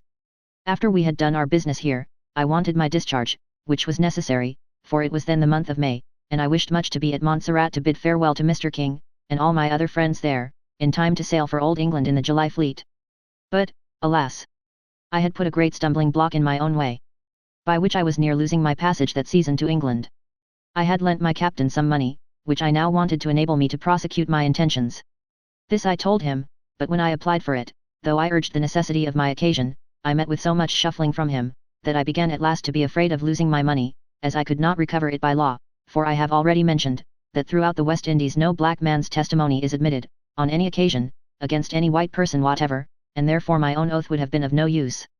I was obliged, therefore, to remain with him till he might be disposed to return it to me. Thus we sailed from Martinico for the Grenades. I frequently pressing the captain for my money to no purpose, and, to render my condition worse, when we got there, the captain and his owners quarrelled, so that my situation became daily more irksome, for besides that we on board had little or no victuals allowed us, and I could not get my money nor wages, I could then have gotten my passage free to Montserrat had I been able to accept it. The worst of all was, that it was growing late in July, and the ships in the islands must sail by the 26th of that month. At last, however, with a great many entreaties, I got my money from the captain, and took the first vessel I could meet with for St. Eustatia. From thence I went in another to Basse-Terre in St. Kitts, where I arrived on the 19th of July. On the 2-2d, having met with a vessel bound to Montserrat, I wanted to go in her, but the captain and others would not take me on board until I should advertise myself, and give notice of my going off the island. I told them of my haste to be in Montserrat, and that the time then would not admit of advertising, it being late in the evening, and the captain about to sail, but he insisted it was necessary, and otherwise he said he would not take me. This reduced me to great perplexity. For if I should be compelled to submit to this degrading necessity, which every black freeman is under, of advertising himself like a slave, when he leaves an island, and which I thought a gross imposition upon any freeman, I feared I should miss that opportunity of going to Montserrat, and then I could not get to England that year. The vessel was just going off, and no time could be lost. I immediately therefore set about, with a heavy heart, to try who I could get to befriend me in complying with the demands of the captain. Luckily I found, in a few minutes, some gentlemen of Montserrat whom I knew, and, having told them my situation, I requested their friendly assistance in helping me off the island. Some of them, on this, went with me to the captain, and satisfied him of my freedom, and, to my very great joy, he desired me to go on board. We then set sail, and the next day, the 2-3d, I arrived at the wished-for place, after an absence of 6 months, in which I had more than once experienced the delivering hand of Providence, when all human means of escaping destruction seemed hopeless. I saw my friends with a gladness of heart which was increased by my absence and the dangers I had escaped, and I was received with great friendship by them all, but particularly by Mr. King, to whom I related the fate of his sloop, the Nancy, and the causes of her being wrecked. I now learned with extreme sorrow, that his house was washed away during my absence, by the bursting of a pond at the top of a mountain that was opposite the town of Plymouth. It swept great part of the town away, and Mr. King lost a great deal of property from the inundation, and nearly his life. When I told him I intended to go to London that season, and that I had come to visit him before my departure, the good man expressed a great deal of affection for me, and sorrow that I should leave him, and warmly advised me to stay there, insisting, as I was much respected by all the gentlemen in the place, that I might do very well, and in a short time have land and slaves of my own. I thanked him for this instance of his friendship, but, as I wished very much to be in London, I declined remaining any longer there, and begged he would excuse me. I then requested he would be kind enough to give me a certificate of my behaviour while in his service, which he very readily complied with, and gave me the following. Montserrat, January 26, 1767. The bearer hereof, Gustavus Vassa, was my slave for upwards of 3 years, during which he has always behaved himself well, and discharged his duty with honesty and assiduity. Robert King. To all whom this may concern. Having obtained this, I parted from my kind master, after many sincere professions of gratitude and regard, and prepared for my departure for London. I immediately agreed to go with one Capt. John Hammer, for 7 guineas, the passage to London, on board a ship called the Andromache, and on the 24th and 25th I had free dances, as they are called, with some of my countrymen, previous to my setting off, after which I took leave of all my friends, and on the 26th I embarked for London, exceedingly glad to see myself once more on board of a ship, and still more so, in steering the course I had long wished for. With a light heart I bade Montserrat farewell, and never had my feet on it since, and with it I bade adieu to the sound of the cruel whip, and all other dreadful instruments of torture, adieu to the offensive sight of the violated chastity of the sable females, which has too often accosted my eyes. Adieu to oppressions, although to me less severe than most of my countrymen, and adieu to the angry howling, dashing surfs. I wished for a grateful and thankful heart to praise the Lord God on high for all his mercies.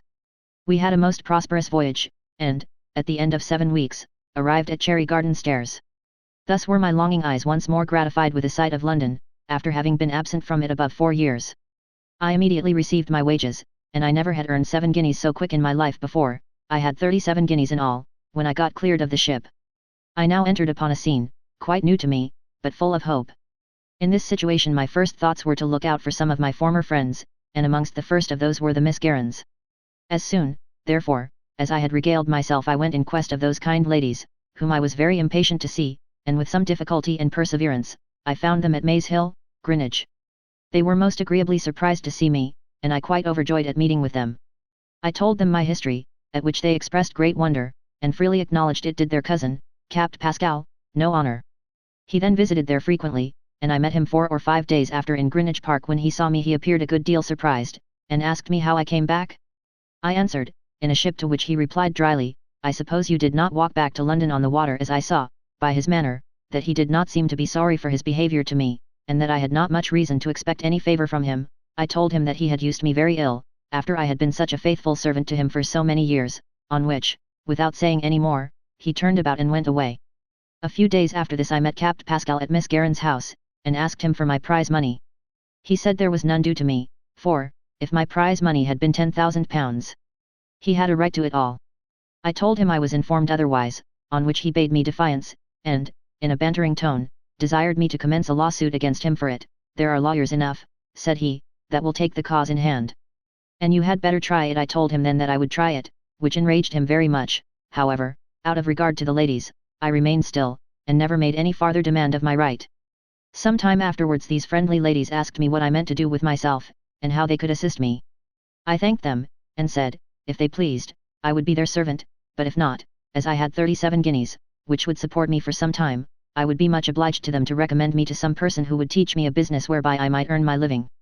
They answered me very politely, that they were sorry it did not suit them to take me as their servant, and asked me what business I should like to learn. I said, hairdressing. They then promised to assist me in this, and soon after they recommended me to a gentleman whom I had known before, one Capt. O'Hara, who treated me with much kindness, and procured me a master, a hairdresser, in Coventry Court, Haymarket, with whom he placed me. I was with this man from September till the February following. In that time we had a neighbour in the same court who taught the French horn.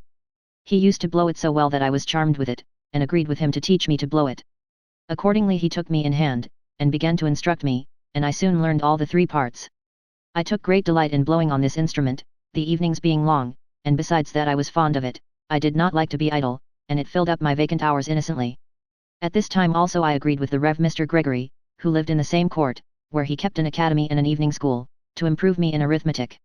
This he did as far as barter and allegation, so that all the time I was there I was entirely employed.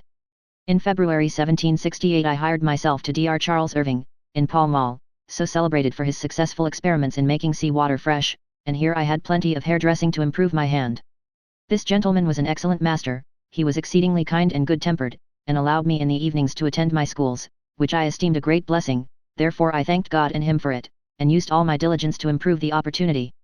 This diligence and attention recommended me to the notice and care of my 3 preceptors, who on their parts bestowed a great deal of pains in my instruction, and besides were all very kind to me. My wages, however, which were by 2/3 less than I ever had in my life, for I had only 12 litres per annum, I soon found would not be sufficient to defray this extraordinary expense of masters, and my own necessary expenses. My old 37 guineas had by this time worn all away to 1. I thought it best, therefore, to try the sea again in quest of more money, as I had been bred to it, and had hitherto found the profession of it successful. I had also a very great desire to see Turkey, and I now determined to gratify it. Accordingly, in the month of May, 1768, I told the doctor my wish to go to sea again, to which he made no opposition, and we parted on friendly terms. The same day I went into the city in quest of a master.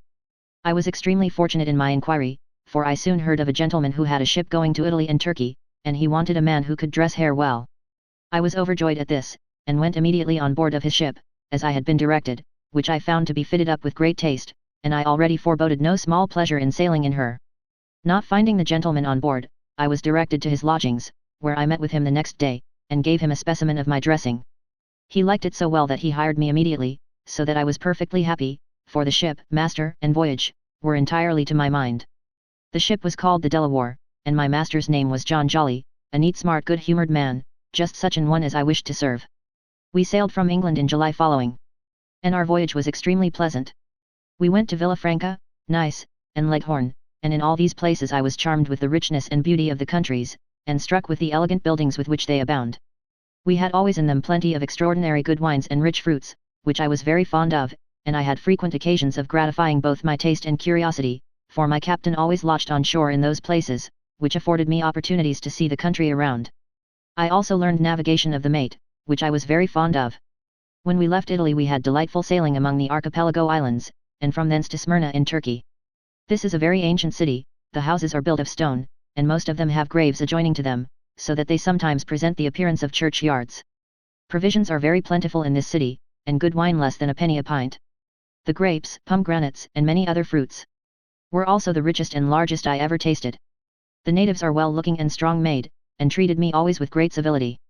In general I believe they are fond of black people, and several of them gave me pressing invitations to stay amongst them, although they keep the Franks, or Christians, separate, and do not suffer them to dwell immediately amongst them. I was astonished in not seeing women in any of their shops, and very rarely any in the streets, and whenever I did they were covered with a veil from head to foot, so that I could not see their faces, except when any of them out of curiosity uncovered them to look at me, which they sometimes did. I was surprised to see how the Greeks are, in some measure, kept under by the Turks, as the Negroes are in the West Indies by the white people. The less refined Greeks, as I have already hinted, dance here in the same manner as we do in my nation. On the whole, during our stay here, which was about 5 months, I liked the place and the Turks extremely well. I could not help observing one very remarkable circumstance there: the tails of the sheep are flat, and so very large, that I have known the tail even of a lamb to weigh from 11 to 13 pounds. The fat of them is very white and rich, and is excellent in puddings, for which it is much used. Our ship being at length richly loaded with silk, and other articles, we sailed for England. In May 1769, soon after our return from Turkey, our ship made a delightful voyage to Oporto in Portugal, where we arrived at the time of the carnival. On our arrival, there were sent on board to us 36 articles to observe, with very heavy penalties if we should break any of them, and none of us even dared to go on board any other vessel or on shore till the Inquisition had sent on board and searched for everything illegal, especially Bibles, such as were produced, and certain other things, were sent on shore till the ships were going away, and any person in whose custody a Bible was found concealed was to be imprisoned and flogged, and sent into slavery for 10 years. I saw here many very magnificent sights, particularly the Garden of Eden, where many of the clergy and laity went in procession in their several orders with the host, and sung Te Deum. I had a great curiosity to go into some of their churches, but could not gain admittance without using the necessary sprinkling of holy water at my entrance. From curiosity, and a wish to be holy, I therefore complied with this ceremony, but its virtues were lost on me, for I found myself nothing the better for it. This place abounds with plenty of all kinds of provisions. The town is well built and pretty, and commands a fine prospect. Our ship having taken in a load of wine, and other commodities, we sailed for London, and arrived in July following. Our next voyage was to the Mediterranean. The ship was again got ready, and we sailed in September for Genoa. This is one of the finest cities I ever saw. Some of the edifices were of beautiful marble, and made a most noble appearance, and many had very curious fountains before them. The churches were rich and magnificent, and curiously adorned both in the inside and out. But all this grandeur was in my eyes disgraced by the galley slaves, whose condition both there and in other parts of Italy is truly piteous and wretched. After we had stayed there some weeks, during which we bought many different things which we wanted, and got them very cheap, we sailed to Naples, a charming city, and remarkably clean. The bay is the most beautiful I ever saw, the moles for shipping are excellent. I thought it extraordinary to see grand operas acted here on Sunday nights, and even attended by their majesties. I too, like these great ones, went to those sights, and vainly served God in the day while I thus served Mammon effectually at night. While we remained here there happened an eruption of Mount Vesuvius, of which I had a perfect view. It was extremely awful, and we were so near that the ashes from it used to be thick on our deck. After we had transacted our business at Naples we sailed with a fair wind once more for Smyrna, where we arrived in December. A Seraskier or officer took a liking to me here, and wanted me to stay, and offered me 2 wives. However, I refused the temptation. The merchants here travel in caravans or large companies. I have seen many caravans from India, with some hundreds of camels, laden with different goods. The people of these caravans are quite brown. Among other articles, they brought with them a great quantity of locusts, which are a kind of pulse, sweet and pleasant to the palate, and in shape resembling French beans, but longer. Each kind of goods is sold in a street by itself, and I always found the Turks very honest in their dealings. They let no Christians into their mosques or churches, for which I was very sorry, as I was always fond of going to see the different modes of worship of the people wherever I went. The plague broke out while we were in Smyrna, and we stopped taking goods into the ship till it was over. She was then richly laden, and we sailed in about March 1770 for England. One day in our passage we met with an accident which was near burning the ship. A black cook, in melting some fat, overset the pan into the fire under the deck, which immediately began to blaze, and the flame went up very high under the foretop. With the fright the poor cook became almost white, and altogether speechless. Happily, however, we got the fire out without doing much mischief. After various delays in this passage, which was tedious, we arrived in Standgate Creek in July, and, at the latter end of the year, some new event occurred, so that my noble captain, the ship, and I all separated. In April 1771 I shipped myself as a steward with Capt. W.M. Robertson of the ship Granada Planter, once more to try my fortune in the West Indies, and we sailed from London for Madeira, Barbados, and the Grenades. When we were at this last place, having some goods to sell, I met once more with my former kind of West India customers. A white man, an islander, bought some goods of me to the amount of some pounds, and made me many fair promises as usual, but without any intention of paying me. He had likewise bought goods from some more of our people, whom he intended to serve in the same manner, but he still amused us with promises. However, when our ship was loaded, and near sailing, this honest buyer discovered no intention or sign of paying for anything he had bought of us, but on the contrary, when I asked him for my money he threatened me and another black man he had bought goods of, so that we found we were like to get more blows than payment. On this we went to complain to one Mr. M'Intosh, a justice of the peace. We told his worship of the man's villainous tricks, and begged that he would be kind enough to see us redressed, but being Negroes, although free, we could not get any remedy, and our ship being then just upon the point of sailing, we knew not how to help ourselves, though we thought it hard to lose our property in this manner. Luckily for us, however, this man was also indebted to 3 white sailors, who could not get a farthing from him. They therefore readily joined us, and we all went together in search of him. When we found where he was, I took him out of a house and threatened him with vengeance, on which, finding he was likely to be handled roughly, the rogue offered each of us some small allowance, but nothing near our demands. This exasperated us much more, and some were for cutting his ears off, but he begged hard for mercy, which was at last granted him, after we had entirely stripped him. We then let him go, for which he thanked us, glad to get off so easily, and ran into the bushes, after having wished us a good voyage. We then repaired on board, and shortly after set sail for England. I cannot help remarking here a very narrow escape we had from being blown up, owing to a piece of negligence of mine. Just as our ship was under sail, I went down into the cabin to do some business, and had a lighted candle in my hand, which, in my hurry, without thinking, I held in a barrel of gunpowder. It remained in the powder until it was near catching fire, when fortunately I observed it and snatched it out in time, and providentially no harm happened, but I was so overcome with terror that I immediately fainted at this deliverance. In 28 days' time we arrived in England, and I got clear of this ship.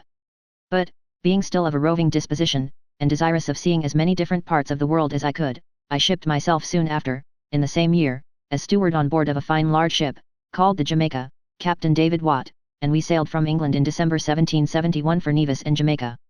I found Jamaica to be a very fine large island, well peopled, and the most considerable of the West India Islands.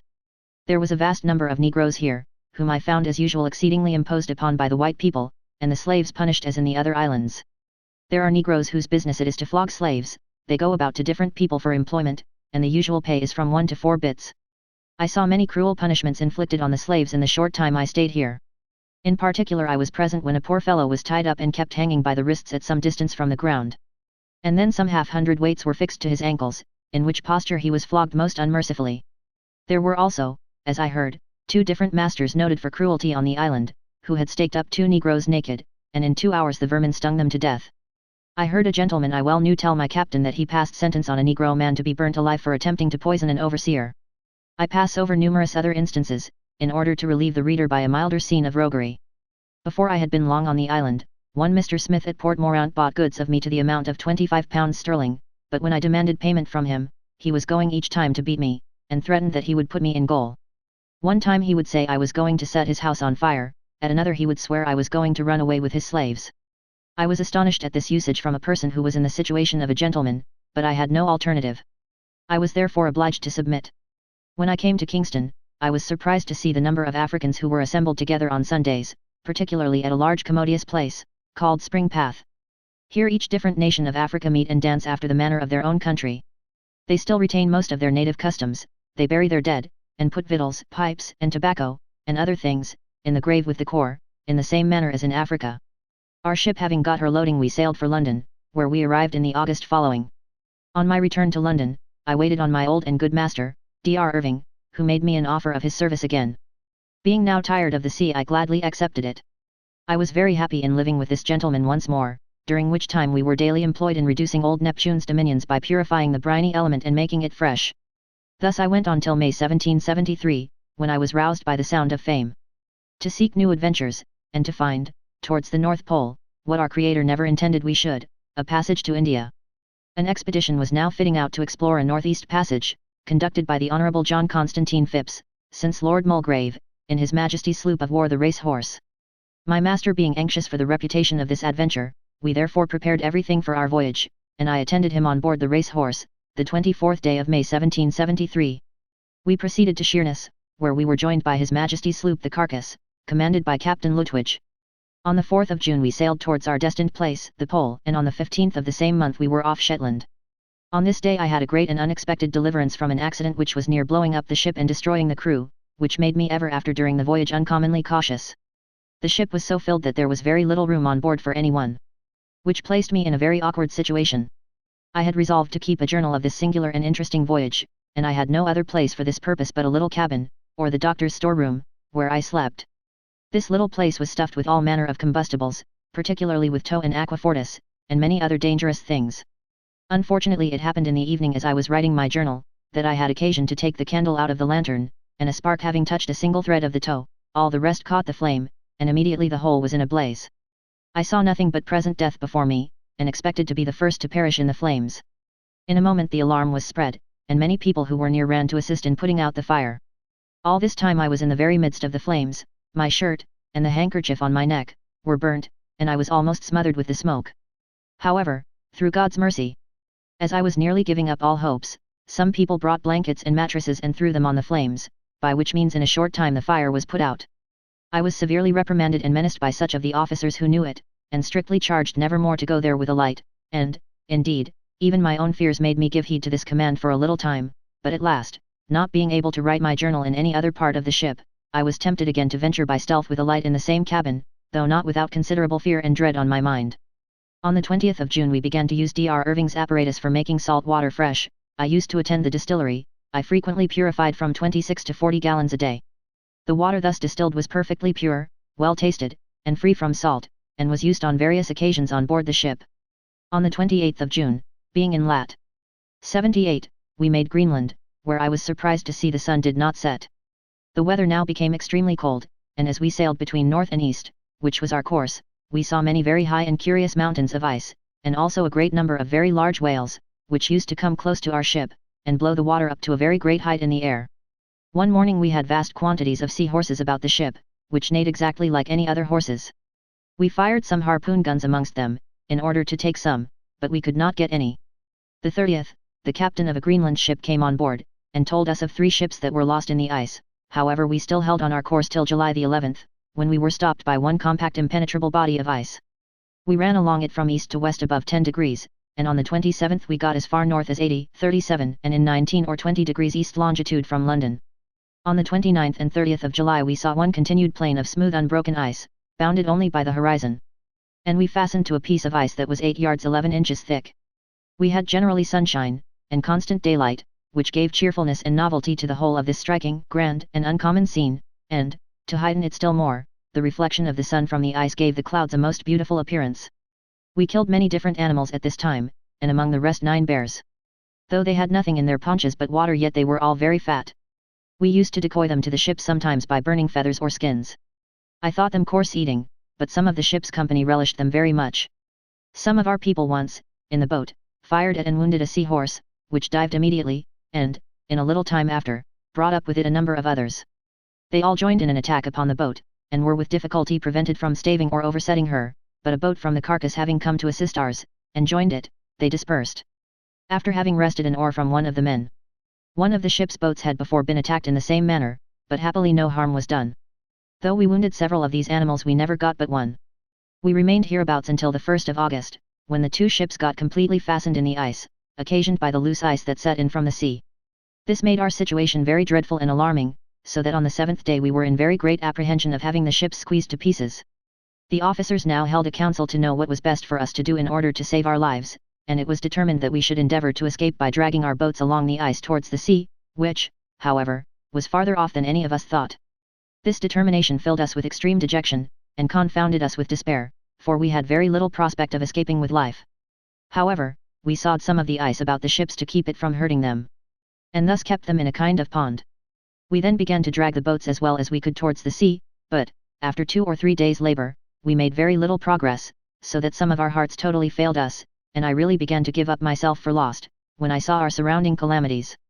While we were at this hard labour, I once fell into a pond we had made amongst some loose ice, and was very near being drowned, but providentially some people were near who gave me immediate assistance, and thereby I escaped drowning. Our deplorable condition, which kept up the constant apprehension of our perishing in the ice, brought me gradually to think of eternity in such a manner as I never had done before.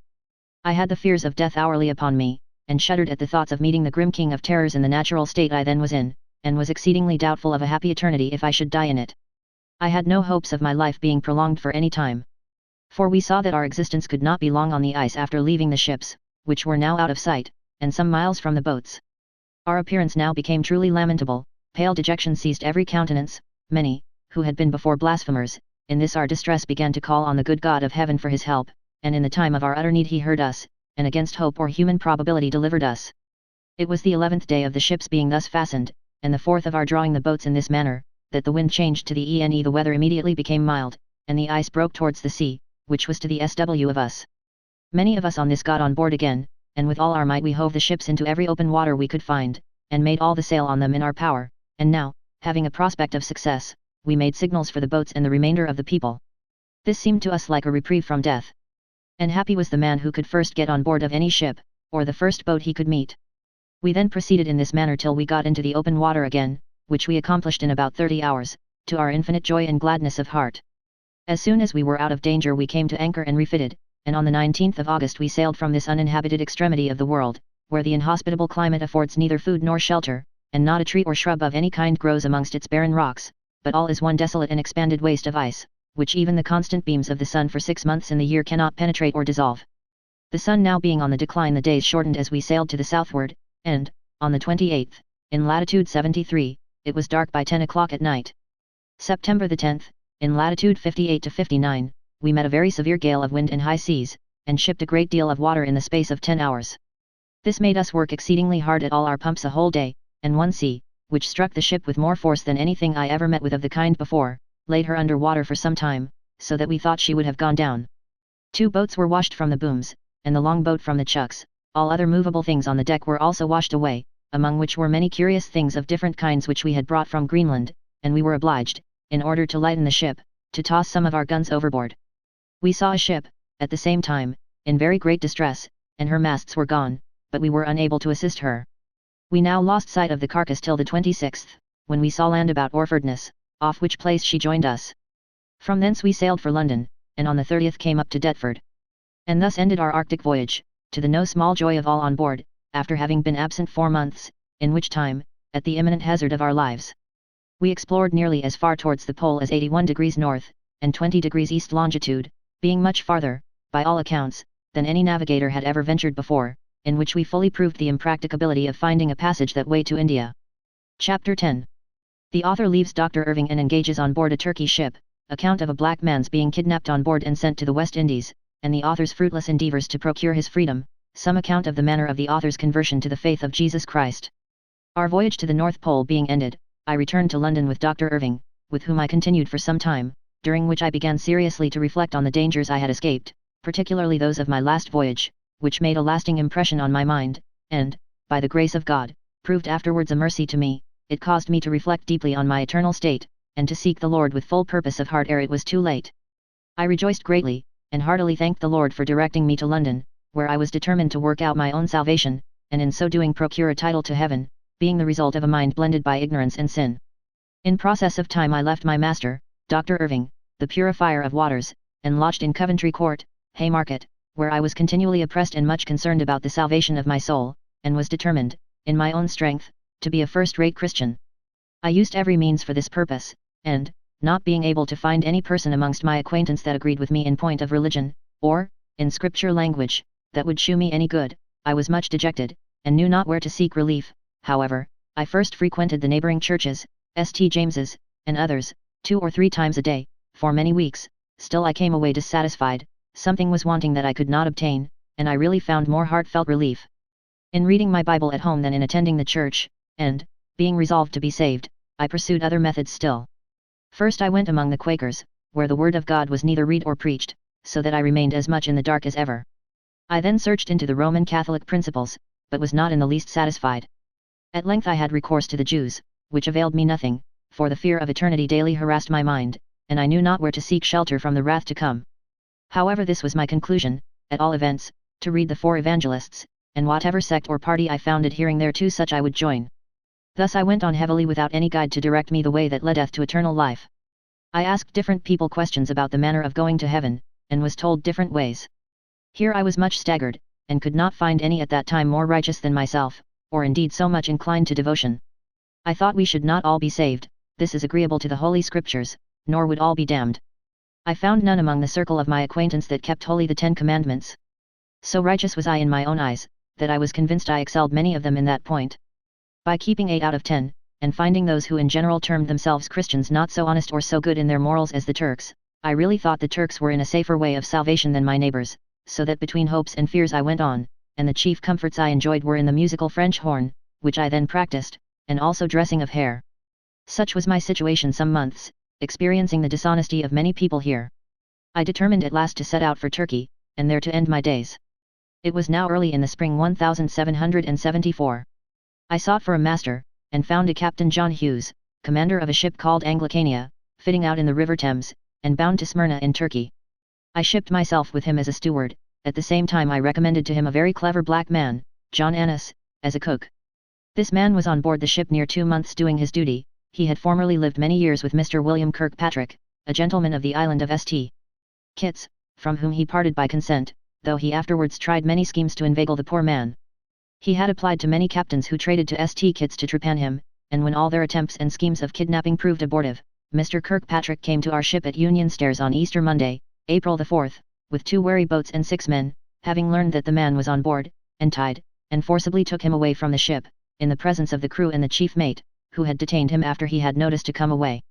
I believe that this was a combined piece of business, but, at any rate, it certainly reflected great disgrace on the mate and captain also, who, although they had desired the oppressed man to stay on board, yet he did not in the least assist to recover him, or pay me a farthing of his wages, which was about £5. I proved the only friend he had, who attempted to regain him his liberty if possible, having known the want of liberty myself. I sent as soon as I could to Gravesend, and got knowledge of the ship in which he was, but unluckily she had sailed the first tide after he was put on board. My intention was then immediately to apprehend Mr. Kirkpatrick, who was about setting off for Scotland, and, having obtained a habeas corpus for him, and got a tipstaff to go with me to St. Paul's churchyard, where he lived, he, suspecting something of this kind, set a watch to look out. My being known to them occasioned me to use the following deception: I whitened my face, that they might not know me, and this had its desired effect. He did not go out of his house that night, and next morning I contrived a well-plotted stratagem notwithstanding he had a gentleman in his house to personate him. My direction to the tipstaff, who got admittance into the house, was to conduct him to a judge, according to the writ. When he came there, his plea was, that he had not the body in custody, on which he was admitted to bail. I proceeded immediately to that philanthropist, Granville Sharp, Esq., who received me with the utmost kindness, and gave me every instruction that was needful on the occasion. I left him in full hope that I should gain the unhappy man his liberty, with the warmest sense of gratitude towards Mr. Sharp for his kindness, but, alas! My attorney proved unfaithful, he took my money, lost me many months' employ, and did not do the least good in the cause, and when the poor man arrived at St. Kitts, he was, according to custom, staked to the ground with 4 pins through a cord, 2 on his wrists, and 2 on his ankles, was cut and flogged most unmercifully, and afterwards loaded cruelly with irons about his neck. I had 2 very moving letters from him, while he was in this situation, and also was told of it by some very respectable families now in London, who saw him in St. Kitts, in the same state in which he remained till kind death released him out of the hands of his tyrants. During this disagreeable business I was under strong convictions of sin, and thought that my state was worse than any man's. My mind was unaccountably disturbed. I often wished for death, though at the same time convinced I was altogether unprepared for that awful summons. Suffering much by villains in the late cause, and being much concerned about the state of my soul, these things, but particularly the latter, brought me very low, so that I became a burden to myself, and viewed all things around me as emptiness and vanity, which could give no satisfaction to a troubled conscience. I was again determined to go to Turkey, and resolved, at that time, never more to return to England. I engaged as steward on board a Turk Aman, the Wester Hall, Cap Lina, but was prevented by means of my late captain, Mr. Hughes, and others. All this appeared to be against me, and the only comfort I then experienced was, in reading the Holy Scriptures, where I saw that there is no new thing under the sun, Ecclesiastes I9. And what was appointed for me I must submit to. Thus I continued to travel in much heaviness, and frequently murmured against the Almighty, particularly in his providential dealings, and, awful to think, I began to blaspheme, and wished often to be anything but a human being. In these severe conflicts the Lord answered me by awful visions of the night, when deep sleep falleth upon men, in slumberings upon the bed, Job XXXIII. 15 He was pleased, in much mercy, to give me to see, and in some measure to understand, the great and awful scene of the judgment day, that no unclean person, no unholy thing, can enter into the kingdom of God. F. V. 5. I would then, if it had been possible, have changed my nature with the meanest worm on the earth, and was ready to say to the mountains and rocks fall on me, Rev. 6. 16, but all in vain. I then requested the divine Creator that he would grant me a small space of time to repent of my follies and vile iniquities, which I felt were grievous. The Lord, in his manifold mercies, was pleased to grant my request, and being yet in a state of time, the sense of God's mercies was so great on my mind when I awoke, that my strength entirely failed me for many minutes, and I was exceedingly weak.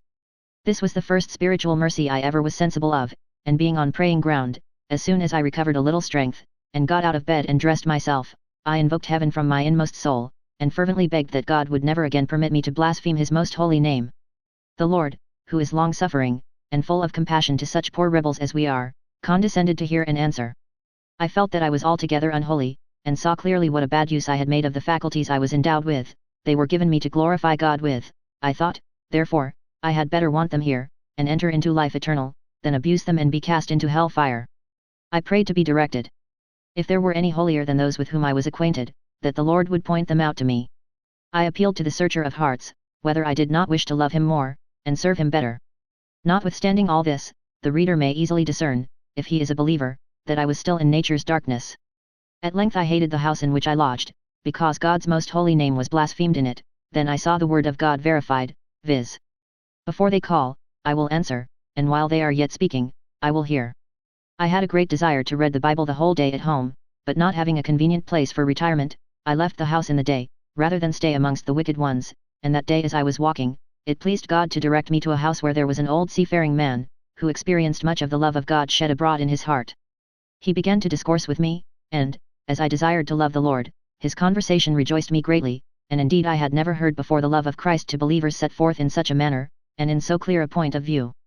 Here I had more questions to put to the man than his time would permit him to answer, and in that memorable hour there came in a dissenting minister. He joined our discourse, and asked me some few questions, among others, where I heard the gospel preached. I knew not what he meant by hearing the gospel. I told him I had read the gospel, and he asked where I went to church, or whether I went at all or not. To which I replied, I attended St. James's, St. Martin's, and St. Anne's. So, said he, you are a churchman. I answered, I was. He then invited me to a love feast at his chapel that evening. I accepted the offer, and thanked him, and soon after he went away, I had some further discourse with the old Christian, added to some profitable reading, which made me exceedingly happy. When I left him he reminded me of coming to the feast. I assured him I would be there. Thus we parted, and I weighed over the heavenly conversation that had passed between these two men, which cheered my then heavy and drooping spirit more than anything I had met with for many months. However, I thought the time long in going to my supposed banquet. I also wished much for the company of these friendly men. Their company pleased me much, and I thought the gentlemen very kind, in asking me, a stranger, to a feast, but how singular did it appear to me, to have it in a chapel. When the wished-for hour came I went, and happily the old man was there, who kindly seated me, as he belonged to the place. I was much astonished to see the place filled with people, and no signs of eating and drinking. There were many ministers in the company. At last they began by giving out hymns, and between the singing the minister engaged in prayer. In short, I knew not what to make of this sight, having never seen anything of the kind in my life before now. Some of the guests began to speak their experience, agreeable to what I read in the scriptures. Much was said by every speaker of the providence of God, and his unspeakable mercies, to each of them. This I knew in a great measure, and could most heartily join them. But when they spoke of a future state, they seemed to be altogether certain of their calling and election of God, and that no one could ever separate them from the love of Christ, or pluck them out of his hands.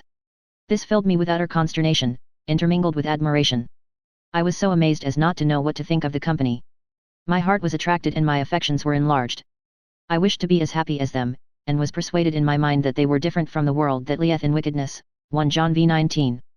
Their language and singing, and see did well harmonize. I was entirely overcome, and wished to live and die thus. Lastly, some persons in the place produced some neat baskets full of buns, which they distributed about, and each person communicated with his neighbor, and sipped water out of different mugs, which they handed about to all who were present. This kind of Christian fellowship I had never seen, nor ever thought of seeing on earth. It fully reminded me of what I had read in the Holy Scriptures, of the primitive Christians, who loved each other and broke bread. In partaking of it, even from house to house, this entertainment, which lasted about 4 hours, ended in singing and prayer. It was the first soul feast I ever was present at. This last 24 hours produced me things, spiritual and temporal, sleeping and waking, judgment and mercy, that I could not but admire the goodness of God, in directing the blind, blasphemous sinner in the path that he knew not of, even among the just, and instead of judgment he has shewed mercy, and will hear and answer the prayers and supplications of every returning prodigal. Oh! To grace how great a debtor daily I'm constrained to be. After this I was resolved to win heaven if possible, and if I perished I thought it should be at the feet of Jesus, in praying to him for salvation. After having been an eyewitness to some of the happiness which attended those who feared God, I knew not how, with any propriety, to return to my lodgings, where the name of God was continually profaned, at which I felt the greatest horror. I paused in my mind for some time, not knowing what to do, whether to hire a bed elsewhere, or go home again. At last, fearing an evil report might arise, I went home, with a farewell to card playing and vain jesting, and I saw that time was very short, eternity long, and very near, and I viewed those persons alone blessed who were found ready at midnight call, or when the Judge of all, both quick and dead, cometh. The next day I took courage, and went to Holborn, to see my new and worthy acquaintance, the old man, Mr. C. He, with his wife, a gracious woman, were at work at silk weaving. They seemed mutually happy, and both quite glad to see me, and I more so to see them. I sat down, and we conversed much about soul matters, and their discourse was amazingly delightful, edifying, and pleasant. I knew not at last how to leave this agreeable pair, till time summoned me away. As I was going they lent me a little book, entitled The Conversion of an Indian. It was in questions and answers. The poor man came over the sea to London, to inquire after the Christian's God, who, through rich mercy, he found, and had not his journey in vain. The above book was of great use to me, and at that time was a means of strengthening my faith. However, in parting, they both invited me to call on them when I pleased. This delighted me, and I took care to make all the improvement from it I could, and so far I thanked God for such company and desires. I prayed that the many evils I felt within might be done away, and that I might be weaned from my former carnal acquaintances. This was quickly heard and answered, and I was soon connected with those whom the Scripture calls the excellent of the earth. I heard the gospel preached, and the thoughts of my heart and actions were laid open by the preachers, and the way of salvation by Christ alone was evidently set forth. Thus I went on happily for near 2 months, and I once heard, during this period, a reverend gentleman speak of a man who had departed this life in full assurance of his going to glory. I was much astonished at the assertion, and did very deliberately inquire how he could get at this knowledge. I was answered fully, agreeable to what I read in the oracles of truth, and was told also, that if I did not experience the new birth, and the pardon of my sins, through the blood of Christ, before I died, I could not enter the kingdom of heaven. I knew not what to think of this report, as I thought I kept 8 commandments out of 10, then my worthy interpreter told me I did not do it, nor could I, and he added, that no man ever did or could keep the commandments, without offending in one point. I thought this sounded very strange, and puzzled me much for many weeks, for I thought it a hard saying. I then asked my friend, Mr. L. D., who was a clerk in a chapel, why the commandments of God were given, if we could not be saved by them? To which he replied, the law is a schoolmaster to bring us to Christ, who alone could and did keep the commandments, and fulfilled all their requirements for his elect people, even those to whom he had given a living faith, and the sins of those chosen vessels were already atoned for and forgiven them whilst living, and if I did not experience the same before my exit, the Lord would say at that great day to me, Go ye cursed, N.C. For God would appear faithful in his judgments to the wicked, as he would be faithful in shewing mercy to those who were ordained to it before the world was. Therefore Christ Jesus seemed to be all in all to that man's soul. I was much wounded at this discourse, and brought into such a dilemma as I never expected. I asked him, if he was to die that moment, whether he was sure to enter the kingdom of God. And added, Do you know that your sins are forgiven you? He answered in the affirmative. Then confusion, anger, and discontent seized me, and I staggered much at this sort of doctrine. It brought me to a stand, not knowing which to believe, whether salvation by works or by faith only in Christ. I requested him to tell me how I might know when my sins were forgiven me. He assured me he could not, and that none but God alone could do this.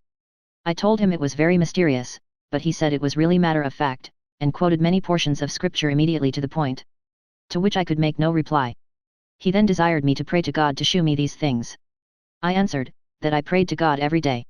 He said, I perceive you are a churchman. I answered I was. He then entreated me to beg of God to shew me what I was, and the true state of my soul. I thought the prayer very short and odd, so we parted for that time. I weighed all these things well over, and could not help thinking how it was possible for a man to know that his sins were forgiven him in this life. I wished that God would reveal this self-same thing unto me. In a short time after this I went to Westminster Chapel. The Rev. Mr. P. preached, from Lamb. 339. It was a wonderful sermon. He clearly shewed that a living man had no cause to complain for the punishment of his sins. He evidently justified the Lord in all his dealings with the sons of men. He also shewed the justice of God in the eternal punishment of the wicked and impenitent. The discourse seemed to me like a two-edged sword cutting all ways. It afforded me much joy, intermingled with many fears, about my soul, and when it was ended, he gave it out that he intended, the ensuing week, to examine all those who meant to attend the Lord's table. Now I thought much of my good works, and at the same time was doubtful of my being a proper object to receive the sacrament. I was full of meditation till the day of examining. However, I went to the chapel, and, though much distressed, I addressed the reverend gentleman, thinking, if I was not right, he would endeavour to convince me of it. When I conversed with him, the first thing he asked me was, what I knew of Christ. I told him I believed in him, and had been baptized in his name. Then, said he, when were you brought to the knowledge of God? And how were you convinced of sin? I knew not what he meant by these questions. I told him I kept 8 commandments out of 10, but that I sometimes swore on board ship, and sometimes when on shore, and broke the Sabbath. He then asked me if I could read. I answered, yes. Then, said he, do you not read in the Bible, he that offends in one point is guilty of all? I said, yes. Then he assured me, that one sin unatoned for was as sufficient to damn a soul as one leak was to sink a ship. Here I was struck with awe, for the minister exhorted me much, and reminded me of the shortness of time, and the length of eternity, and that no unregenerate soul, or anything unclean, could enter the kingdom of heaven. He did not admit me as a communicant, but recommended me to read the Scriptures, and hear the word preached, not to neglect fervent prayer to God, who has promised to hear the supplications of those who seek him in godly sincerity. So I took my leave of him, with many thanks, and resolved to follow his advice, so far as the Lord would condescend to enable me. During this time I was out of employ, nor was I likely to get a situation suitable for me, which obliged me to go once more to sea. I engaged as steward of a ship called the Hope, Capt. Richard Strange, bound from London to Cadiz in Spain. In a short time after I was on board I heard the name of God much blasphemed, and I feared greatly, lest I should catch the horrible infection. I thought if I sinned again, after having life and death set evidently before me, I should certainly go to hell. My mind was uncommonly chagrined, and I murmured much at God's providential dealings with me, and was discontented with the commandments, that I could not be saved by what I had done. I hated all things, and wished I had never been born. Confusion seized me, and I wished to be annihilated. One day I was standing on the very edge of the stern of the ship, thinking to drown myself. But this scripture was instantly impressed on my mind, that no murderer hath eternal life abiding in him, 1 John 3:15. Then I paused, and thought myself the unhappiest man living. Again I was convinced that the Lord was better to me than I deserved, and I was better off in the world than many. After this I began to fear death. I fretted, mourned, and prayed, till I became a burden to others, but more so to myself. At length I concluded to beg my bread on shore rather than go again to sea amongst a people who feared not God, and I entreated the captain 3 different times to discharge me. He would not, but each time gave me greater and greater encouragement to continue with him, and all on board shewed me very great civility. Notwithstanding all this I was unwilling to embark again. At last some of my religious friends advised me, by saying it was my lawful calling, consequently it was my duty to obey, and that God was not confined to place, N.C. Particularly Mr. G.S. the governor of Tothelfield's Bridewell, who pitted my case, and read the 11th chapter of the Hebrews to me, with exhortations. He prayed for me, and I believed that he prevailed on my behalf, as my burden was then greatly removed, and I found a heartfelt resignation to the will of God. The good man gave me a pocket Bible and Alan's alarm to the unconverted. We parted, and the next day I went on board again. We sailed for Spain, and I found favor with the captain. It was the 4th of the month of September when we sailed from London. We had a delightful voyage to Cadiz, where we arrived the 23rd of the same month. The place is strong, commands a fine prospect, and is very rich. The Spanish galloons frequent that port, and some arrived whilst we were there. I had many opportunities of reading the Scriptures. I wrestled hard with God in fervent prayer, who had declared in his word that he would hear the groanings and deep sighs of the poor in spirit. I found this verified to my utter astonishment and comfort in the following manner. On the morning of the 6th of October, I pray you to attend, or all that day, I thought that I should either see or hear something supernatural. I had a secret impulse on my mind of something that was to take place, which drove me continually for that time to a throne of grace. It pleased God to enable me to wrestle with him, as Jacob did. I prayed that if sudden death were to happen, and I perished, it might be at Christ's feet. In the evening of the same day, as I was reading and meditating on the 4th chapter of the Acts, 12th verse, under the solemn apprehensions of eternity, and reflecting on my past actions, I began to think I had lived a moral life, and that I had a proper ground to believe I had an interest in the divine favor, but still meditating on the subject, not knowing whether salvation was to be had partly for our own good deeds, or solely as the sovereign gift of God. In this deep consternation, the Lord was pleased to break in upon my soul with his bright beams of heavenly light, and in an instant as it were, removing the veil, and letting light into a dark place, I saw clearly with the eye of faith the crucified Saviour bleeding on the cross on Mount Calvary. The Scriptures became an unsealed book. I saw myself a condemned criminal under the law, which came with its full force to my conscience, and when the commandment came sin revived, and I died, I saw the Lord Jesus Christ in his humiliation, loaded and bearing my reproach, sin, and shame. I then clearly perceived that by the deeds of the law no flesh living could be justified. I was then convinced that by the first Adam sin came, and by the second Adam, the Lord Jesus Christ, all that are saved must be made alive. It was given me at that time to know what it was to be born again. John 3:5. I saw the 8th chapter to the Romans, and the doctrines of God's decrees, verified agreeable to his eternal, everlasting, and unchangeable purposes. The word of God was sweet to my taste, yes, sweeter than honey in the honeycomb. Christ was revealed to my soul as the chiefest among 10,000. These heavenly moments were really as life to the dead, and what John calls an earnest of the Spirit. This was indeed unspeakable, and I firmly believe undeniable by many. Now every leading providential circumstance that happened to me, from the day I was taken from my parents to that hour, was then in my view, as if it had but just then occurred. I was sensible of the invisible hand of God, which guided and protected me when in truth I knew it not. Still the Lord pursued me although I slighted and disregarded it. This mercy melted me down. When I considered my poor wretched state I wept, seeing what a great debtor I was to sovereign free grace. Now the Ethiopian was willing to be saved by Jesus Christ, the sinner's only surety, and also to rely on none other person or thing for salvation. Self was obnoxious, and good works he had none, for it is God that worketh in us both to will and to do. The amazing things of that hour can never be told. It was joy in the Holy Ghost. I felt an astonishing change. The burden of sin, the gaping jaws of hell, and the fears of death, that weighed me down before, now lost their horror. Indeed I thought death would now be the best earthly friend I ever had. Such were my grief and joy as I believe are seldom experienced. I was bathed in tears, and said, what am I that God should thus look on me the vilest of sinners? I felt a deep concern for my mother and friends, which occasioned me to pray with fresh ardor, and, in the abyss of thought, I viewed the unconverted people of the world in a very awful state, being without God and without hope. It pleased God to pour out on me the spirit of prayer and the grace of supplication, so that in loud acclamations I was enabled to praise and glorify his most holy name.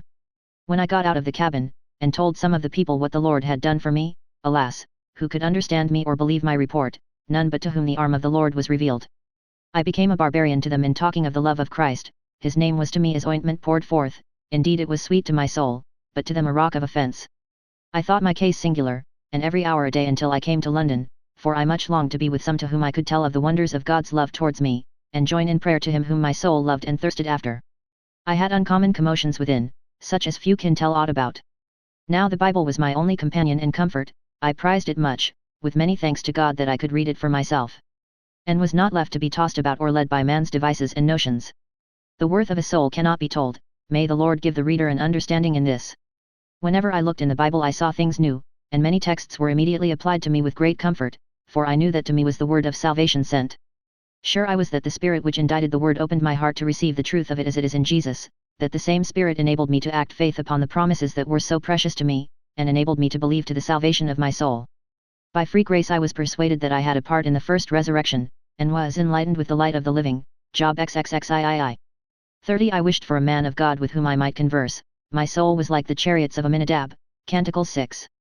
12 These, among others, were the precious promises that were so powerfully applied to me. All things whatsoever ye shall ask in prayer, believing, ye shall receive. Matt. XXI. 22.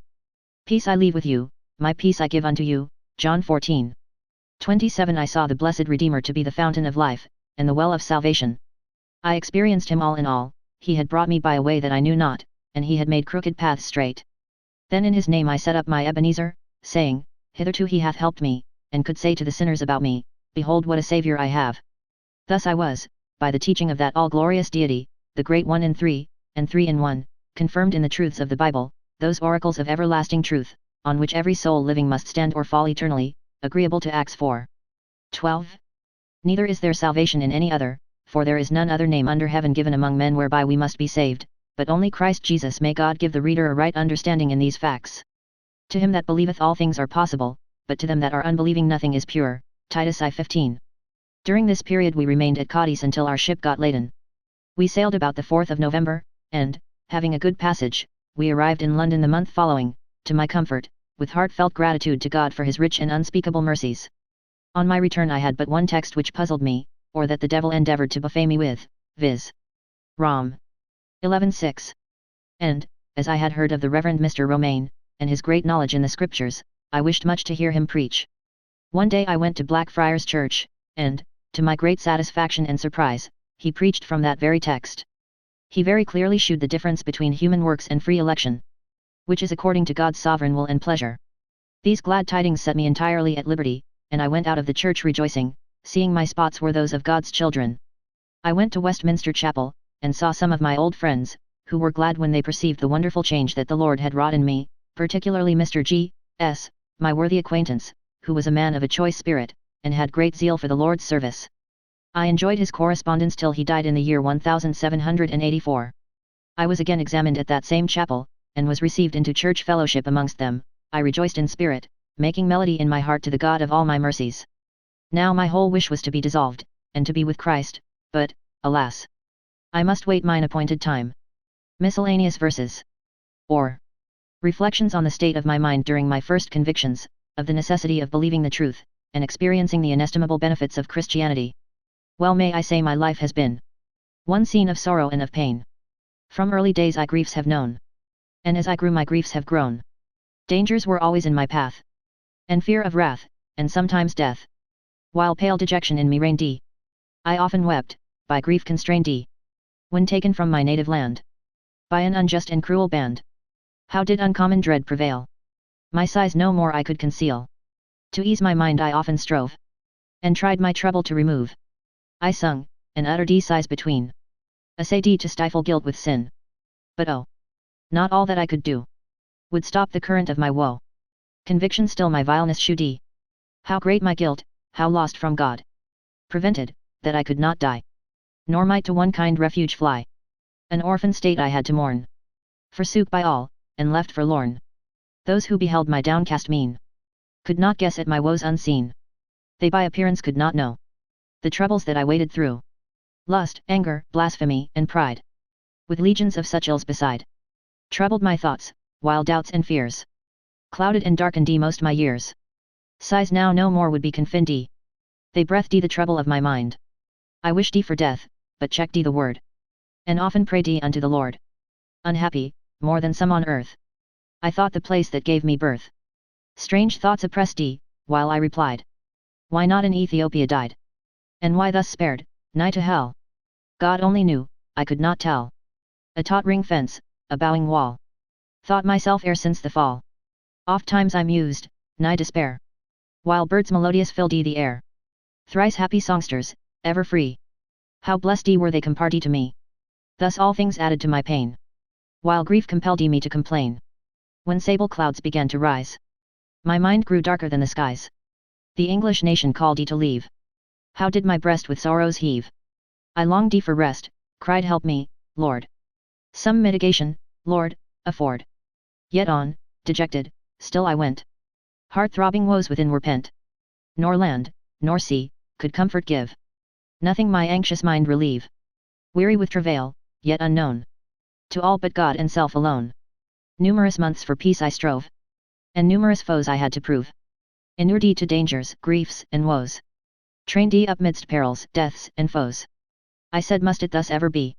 No quiet is permitted me. Hard hap, and more than heavy lot. I pray to God forget me not. What thou ordainest willing I'll bear. But oh! Deliver from despair. Strivings and wrestlings seemed in vain. Nothing I did could ease my pain. Then gave I up my works and will. Confessed and owned my doom was hell. Like some poor prina at the bar. Conscious of guilt, of sin, and fear. Arraigned, and self-condemned, I stood. Lost in the world, and in my blood. Yet here, midst blackest clouds confined, a beam from Christ, the day star, shined. Surely, thought I, if Jesus please, he can at once sign my release. I, ignorant of his righteousness, set up my labors in its place. Forgot for why his blood was shed. And prayed and fasted in its stead. He dyd for sinners, I am one. Might not his blood for me atone? Though I am nothing else but sin. Yet surely he can make me clean. Thus light came in, and I believed myself forgot, and help received my Saviour then I know I found. For, eased from guilt, no more I groaned. Oh, happy hour, in which I ceased to mourn, for then I found a rest. My soul and Christ were now as one. Thy light, O Jesus, in me shone. Blessed be thy name, for now I know. I and my works can nothing do. The Lord alone can ransom man. For this the spotless Lamb was slain. When sacrifices, works, and pray are proved vain, and ineffectual were. Lo, then I come. The Saviour cried and, bleeding, bowed his head and dyd. He dyd for all who ever saw. No help in them, nor by the law. I this have seen, and gladly own. Salvation is by Christ alone. Chapter 11. The author embarks on board a ship bound for Cadiz, is near being shipwrecked, goes to Malaga, remarkable fine cathedral there. The author disputes with a popish priest, picking up 11 miserable men at sea and returning to England, engages again with Dr. Irving to accompany him to Jamaica and the Mosquito Shore, meets with an Indian prince on board. The author attempts to instruct him in the truths of the gospel, frustrated by the bad example of some in the ship. They arrive on the Mosquito Shore with some slaves they purchased at Jamaica, and begin to cultivate a plantation. Some account of the manners and customs of the Mosquito Indians, successful device of the authors to quell a riot among them, curious entertainment given by them to Dr. Irving, and the author, who leaves the shore and goes for Jamaica, is barbarously treated by a man with whom he engaged for his passage, escapes and goes to the Mosquito Admiral, who treats him kindly. He gets another vessel and goes on board. Instances of bad treatment, meets Dr. Irving, gets to Jamaica, is cheated by his captain, leaves the doctor and goes for England. When our ship was got ready for sea again, I was entreated by the captain to go in her once more, but, as I felt myself now as happy as I could wish to be in this life, I for some time refused. However, the advice of my friends at last prevailed, and, in full resignation to the will of God, I again embarked for Cadiz in March 1775. We had a very good passage, without any material accident, until we arrived off the Bay of Cadiz, when one Sunday, just as we were going into the harbour, the ship struck against a rock and knocked off a garboard plank, which is the next to the keel. In an instant all hands were in the greatest confusion, and began with loud cries to call on God to have mercy on them. Although I could not swim, and saw no way of escaping death, I felt no dread in my then situation, having no desire to live. I even rejoiced in spirit, thinking this death would be sudden glory. But the fullness of time was not yet come. The people near to me were much astonished in seeing me thus calm and resigned. But I told them of the peace of God, which through sovereign grace I enjoyed, and these words were that instant in my mind. Christ is my pilot wise, my compass is his word. My soul each storm defies, while I have such a Lord. I trust his faithfulness and power to save me in the trying hour. Though rocks and quicksands deep through all my passage lie, yet Christ shall safely keep and guide me with his eye. How can I sink with such a prop that bears the world and all things up? At this time there were many large Spanish flukers or passage vessels full of people crossing the channel, who seeing our condition, a number of them came alongside of us. As many hands as could be employed began to work, some at our 3 pumps, and the rest unloading the ship as fast as possible. There being only a single rock called the Porpoise on which we struck, we soon got off it, and providentially it was then high water. We therefore run the ship ashore at the nearest place to keep her from sinking. After many tides, with a great deal of care and industry, we got her repaired again. When we had dispatched our business at Cadiz, we went to Gibraltar, and from thence to Malaga, a very pleasant and rich city, where there is one of the finest cathedrals I had ever seen.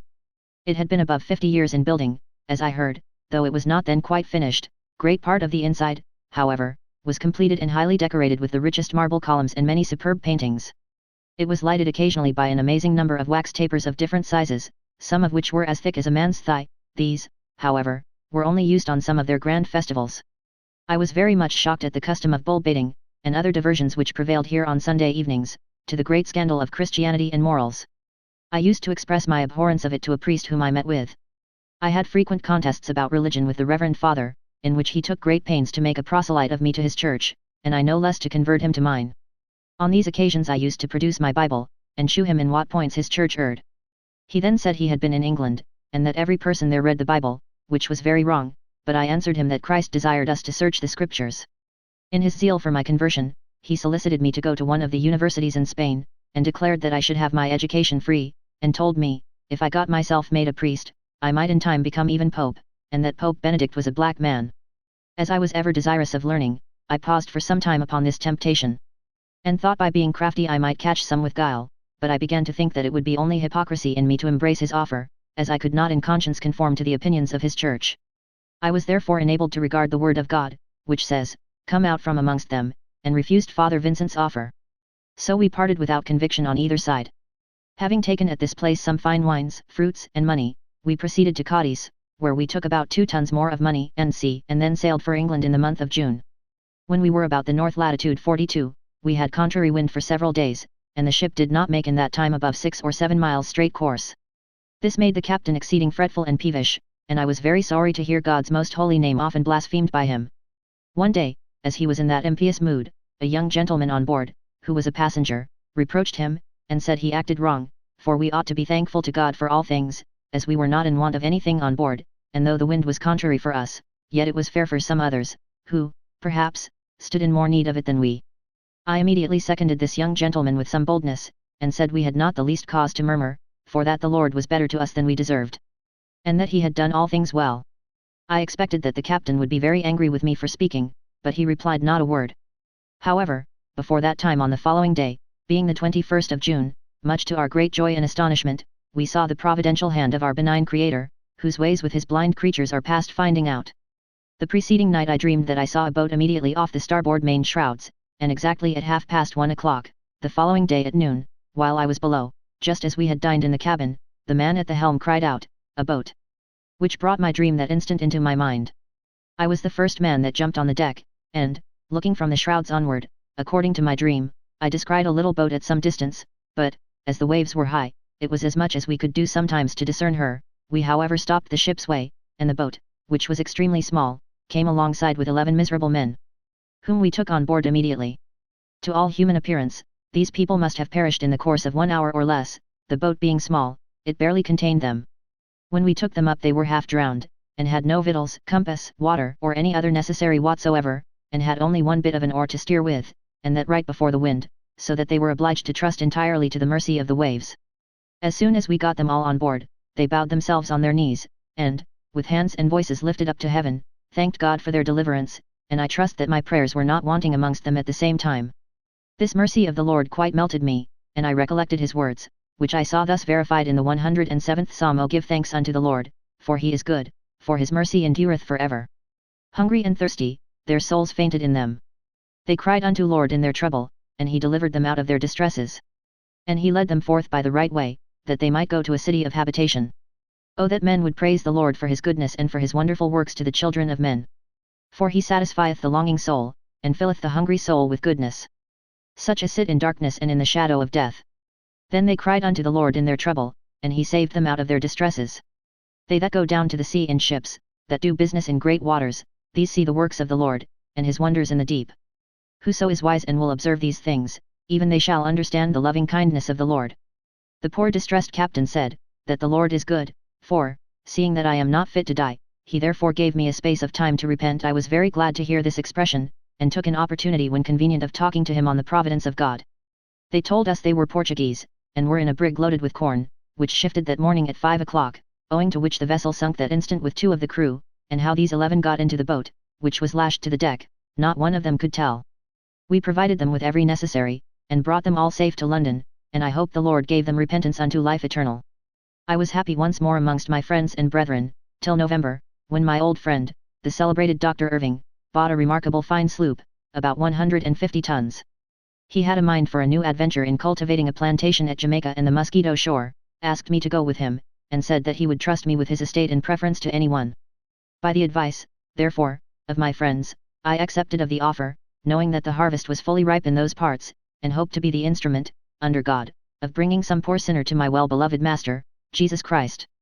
Before I embarked, I found with the doctor 4 Mosquito Indians, who were chiefs in their own country, and were brought here by some English traders for some selfish ends. One of them was the Mosquito King's son, a youth of about 18 years of age, and whilst he was here he was baptized by the name of George. They were going back at the government's expense, after having been in England about 12 months. During which they learned to speak pretty good English. When I came to talk to them about 8 days before we sailed, I was very much mortified in finding that they had not frequented any churches since they were here, to be baptized, nor was any attention paid to their morals. I was very sorry for this mock Christianity, and had just an opportunity to take some of them once to church before we sailed. We embarked in the month of November 1775, on board of the sloop Morning Star, Captain David Miller, and sailed for Jamaica.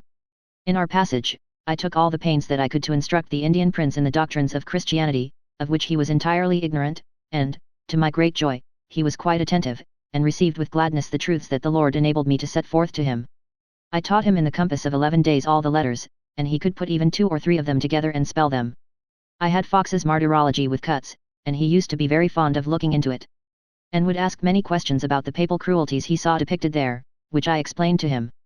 I made such progress with this youth, especially in religion, that when I used to go to bed at different hours of the night, if he was in his bed, he would get up on purpose to go to prayer with me, without any other clothes than his shirt, and before he would eat any of his meals amongst the gentlemen in the cabin, he would first come to me to pray, as he called it.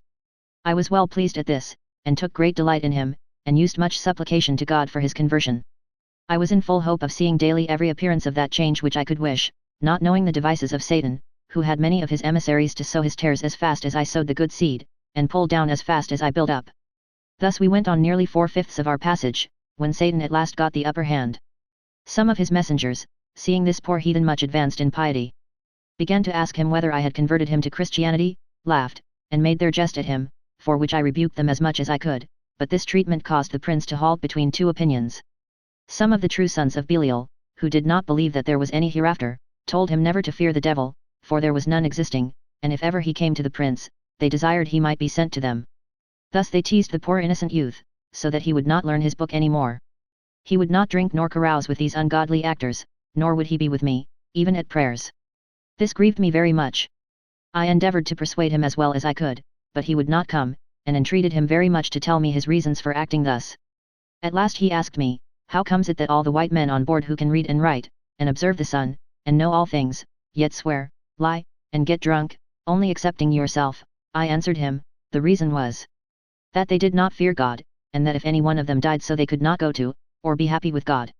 He replied, that if these persons went to hell he would go to hell too.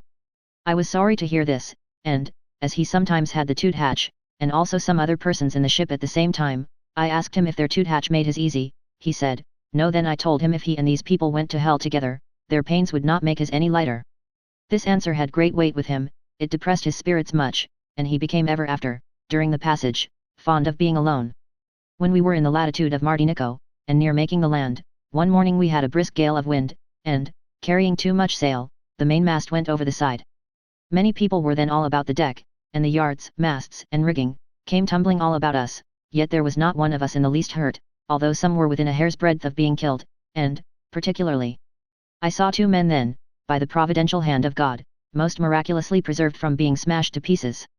On the 5th of January we made Antigua and Montserrat, and ran along the rest of the islands, and on the 14th we arrived at Jamaica. One Sunday while we were there I took the Mosquito Prince George to church, where he saw the sacrament administered.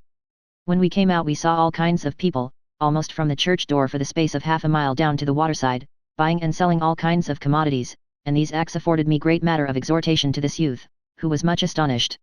Our vessel being ready to sail for the Mosquito shore, I went with the doctor on board a Guinea man, to purchase some slaves to carry with us, and cultivate a plantation, and I chose them all my own countrymen. On the 12th of February we sailed from Jamaica, and on the 18th arrived at the Mosquito shore, at a place called Dupupi. All our Indian guests now After I had admonished them and a few cases of liquor given them by the doctor, took an affectionate leave of us, and went ashore, where they were met by the Mosquito King, and we never saw one of them afterwards. We then sailed to the southward of the shore, to a place called Cape Gracias a Dios, where there was a large lagoon or lake, which received the emptying of 2 or 3 very fine large rivers, and abounded much in fish and land tortoise. Some of the native Indians came on board of us here, and we used them well, and told them we were come to dwell amongst them, which they seemed pleased at. So the doctor and I, with some others, went with them ashore, and they took us to different places to view the land, in order to choose a place to make a plantation of. We fixed on a spot near a river's bank, in a rich soil, and, having got our necessaries out of the sloop, we began to clear away the woods, and plant different kinds of vegetables, which had a quick growth. While we were employed in this manner, our vessel went northward to Black River to trade. While she was there, a Spanish guardacosta met with and took her. This proved very hurtful, and a great embarrassment to us. However, we went on with the culture of the land. We used to make fires every night all around us, to keep off wild beasts, which, as soon as it was dark, set up a most hideous roaring. Our habitation being far up in the woods, we frequently saw different kinds of animals, but none of them ever hurt us, except poisonous snakes, the bite of which the doctor used to cure by giving to the patient, as soon as possible, about half a tumbler of strong rum, with a good deal of cayenne pepper in it. In this manner he cured 2 natives and 1 of his own slaves. The Indians were exceedingly fond of the doctor, and they had good reason for it, for I believe they never had such an useful man amongst them. They came from all quarters to our dwelling, and some Woolwow, or flat-headed Indians, who lived 50 or 60 miles above our river. And this side of the South Sea, brought us a good deal of silver in exchange for our goods. The principal articles we could get from our neighboring Indians, were turtle oil, and shells, little silk grass, and some provisions, but they would not work at anything for us, except fishing, and a few times they assisted to cut some trees down, in order to build us houses, which they did exactly like the Africans, by the joint labor of men, women, and children. I do not recollect any of them to have had more than 2 wives. These always accompanied their husbands when they came to our dwelling, and then they generally carried whatever they brought to us, and always squatted down behind their husbands. Whenever we gave them anything to eat, the men and their wives ate it separate. I never saw the least sign of incontinence amongst them. The women are ornamented with beads, and fond of painting themselves, the men also paint, even to excess, both their faces and shirts. Their favorite color is red. The women generally cultivate the ground, and the men are all fishermen and canoe makers. Upon the whole, I never met any nation that were so simple in their manners as these people, or had so little ornament in their houses. Neither had they, as I ever could learn, one word expressive of an oath. The worst word I ever heard amongst them when they were quarrelling, was one that they had got from the English, which was, "You rascal." I never saw any mode of worship among them, but in this they were not worse than their European brethren or neighbors, for I am sorry to say that there was not one white person in our dwelling, nor anywhere else that I saw in different places I was at on the shore, that was better or more pious than those unenlightened Indians, but they either worked or slept on Sundays, and, to my sorrow, working was too much Sunday's employment with ourselves, so much so, that in some length of time we really did not know one day from another. This mode of living laid the foundation of my decamping at last. The natives are well made and warlike, and they particularly boast of having never been conquered by the Spaniards. They are great drinkers of strong liquors when they can get them. We used to distill rum from pineapples, which were very plentiful here, and then we could not get them away from our place. Yet they seemed to be singular, in point of honesty, above any other nation I was ever amongst. The country being hot, we lived under an open shed, where we had all kinds of goods, without a door or a lock to any one article, yet we slept in safety, and never lost anything, or were disturbed. This surprised us a good deal, and the doctor, myself, and others, used to say, if we were to lie in that manner in Europe we should have our throats cut the first night. The Indian governor goes once in a certain time all about the province or district, and has a number of men with him as attendants and assistants. He settles all the differences among the people, like the judge here, and is treated with very great respect. He took care to give us timely notice before he came to our habitation, by sending his stick as a token, for rum, sugar, and gunpowder, which we did not refuse sending, and at the same time we made the utmost preparation to receive his honor and his train. When he came with his tribe, and all our neighboring chieftains, we expected to find him a grave reverend judge, solid and sagacious, but instead of that, before he and his gang came in sight, we heard them very clamorous, and they even had plundered some of our good neighboring Indians, having intoxicated themselves with our liquor. When they arrived we did not know what to make of our new guests, and would gladly have dispensed with the honor of their company. However, having no alternative, we feasted them plentifully all the day till the evening, when the governor, getting quite drunk, grew very unruly, and struck one of our most friendly chiefs, who was our nearest neighbor, and also took his gold-laced hat from him. At this a great commotion taken place, and the doctor interfered to make peace, as we could all understand one another, but to no purpose, and at last they became so outrageous that the doctor, fearing he might get into trouble, left the house, and made the best of his way to the nearest wood, leaving me to do as well as I could among them. I was so enraged with the governor, that I could have wished to have seen him tied fast to a tree and flogged for his behavior, but I had not people enough to cope with his party. I therefore thought of a stratagem to appease the riot. Recollecting a passage I had read in the life of Columbus, when he was amongst the Indians in Mexico or Peru, where, on some occasion, he frightened them, by telling them of certain events in the heavens, I had recourse to the same expedient, and it succeeded beyond my most sanguine expectations. When I had formed my determination, I went in the midst of them, and, taking hold of the governor, I pointed up to the heavens. I menaced him and the rest, I told them God lived there, and that he was angry with them, and they must not quarrel so, that they were all brothers, and if they did not leave off, and go away quietly, I would take the book, pointing to the Bible, read, and tell God to make them dead. This was something like magic. The clamour immediately ceased, and I gave them some rum and a few other things, after which they went away peaceably, and the governor afterwards gave our neighbour, who was called Captain Plasmaya, his hat again. When the doctor returned, he was exceedingly glad at my success in thus getting rid of our troublesome guests. The Mosquito people within our vicinity, out of respect to the doctor, myself and his people, made entertainments of the grand kind, called in their tongue turi or drickbit. The English of this expression is, a feast of drinking about, of which it seems a corruption of language. The drink consisted of pineapples roasted, and casades chewed or beaten in mortars, which, after lying some time, ferments and becomes so strong as to intoxicate, when drank in any quantity. We had timely notice given to us of the entertainment. A white family, within 5 miles of us, told us how the drink was made, and I and 2 others went before the time to the village, where the mirth was appointed to be held, and there we saw the whole art of making the drink, and also the kind of animals that were to be eaten there. I cannot say the sight of either the drink or the meat were enticing to me. They had some thousands of pineapples roasting, which they squeezed, dirt and all, into a canoe they had there for the purpose. The casade drink was in beef barrels and other vessels, and looked exactly like hogwash. Men, women, and children, were thus employed in roasting the pineapples, and squeezing them with their hands. For food they had many land torpins or tortoises, some dried turtle, and 3 large alligators alive, and tied fast to the trees. I asked the people what they were going to do with these alligators, and I was told they were to be eaten. I was much surprised at this, and went home, not a little disgusted at the preparations. When the day of the feast was come, we took some rum with us, and went to the appointed place, where we found a great assemblage of these people, who received us very kindly. The mirth had begun before we came, and they were dancing with music, and the musical instruments were nearly the same as those of any other sable people, but, as I thought, much less melodious than any other nation I ever knew. They had many curious gestures in dancing, and a variety of motions and postures of their bodies, which to me were in no wise attracting. The males danced by themselves, and the females also by themselves, as with us. The doctor shewed his people the example, by immediately joining the women's party, though not by their choice. On perceiving the women disgusted, he joined the males. At night there were great illuminations, by setting fire to many pine trees, while the drickbit went round merrily by calabashes or gourds, but the liquor might more justly be called eating than drinking.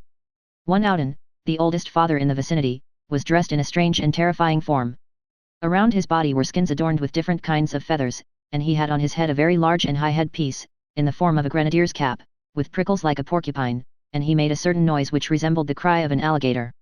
Our people skipped amongst them out of complaisance, though some could not drink of their turi, but our rum met with customers enough, and was soon gone.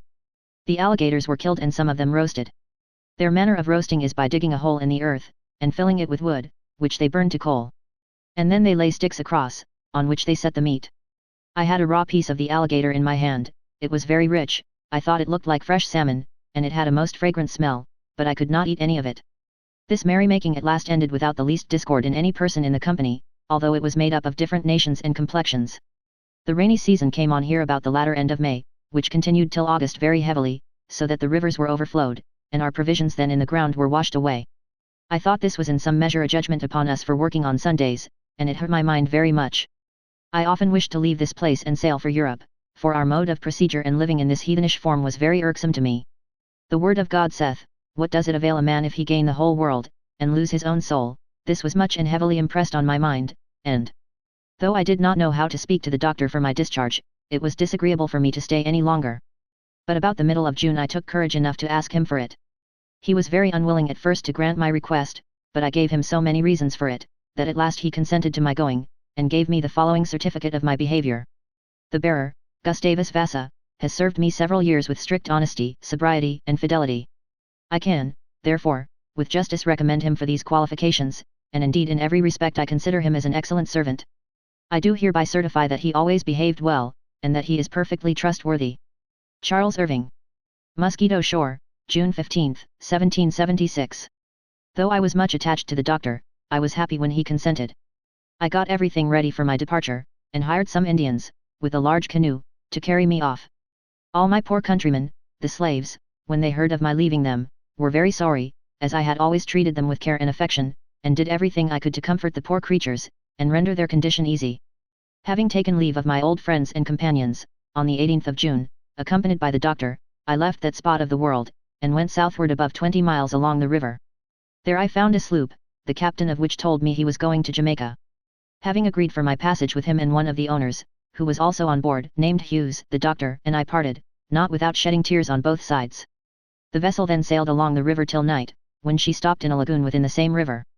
During the night a schooner belonging to the same owners came in, and, as she was in want of hands, Hughes, the owner of the sloop, asked me to go in the schooner as a sailor, and said he would give me wages. I thanked him, but I said I wanted to go to Jamaica. He then immediately changed his tone, and swore, and abused me very much, and asked how I came to be freed. I told him, and said that I came into that vicinity with Dr. Irving, whom he had seen that day. This account was of no use. He still swore exceedingly at me, and cursed the master for a fool that sold me my freedom, and the doctor for another in letting me go from him.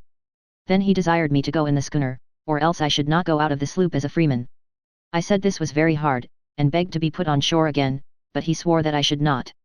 I said I had been twice amongst the Turks, yet had never seen any such usage with them, and much less could I have expected anything of this kind amongst Christians.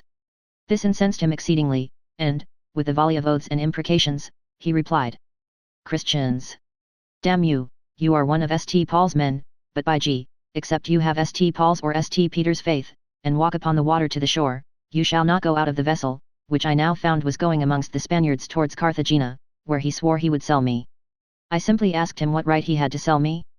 But, without another word, he made some of his people tie ropes round each of my ankles, and also to each wrist, and another rope round my body, and hoisted me up without letting my feet touch or rest upon anything.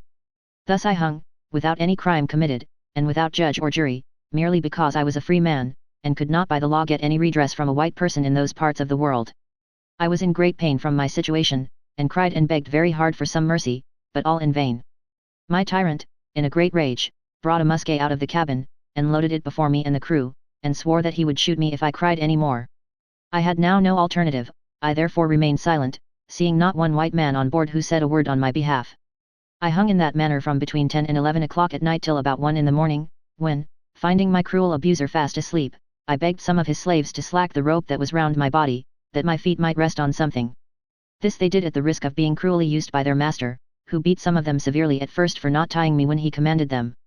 Whilst I remained in this condition, till between 5 and 6 o'clock next morning, I trust I prayed to God to forgive this blasphemer, who cared not what he did, but when he got up out of his sleep in the morning was of the very same temper and disposition as when he left me at night.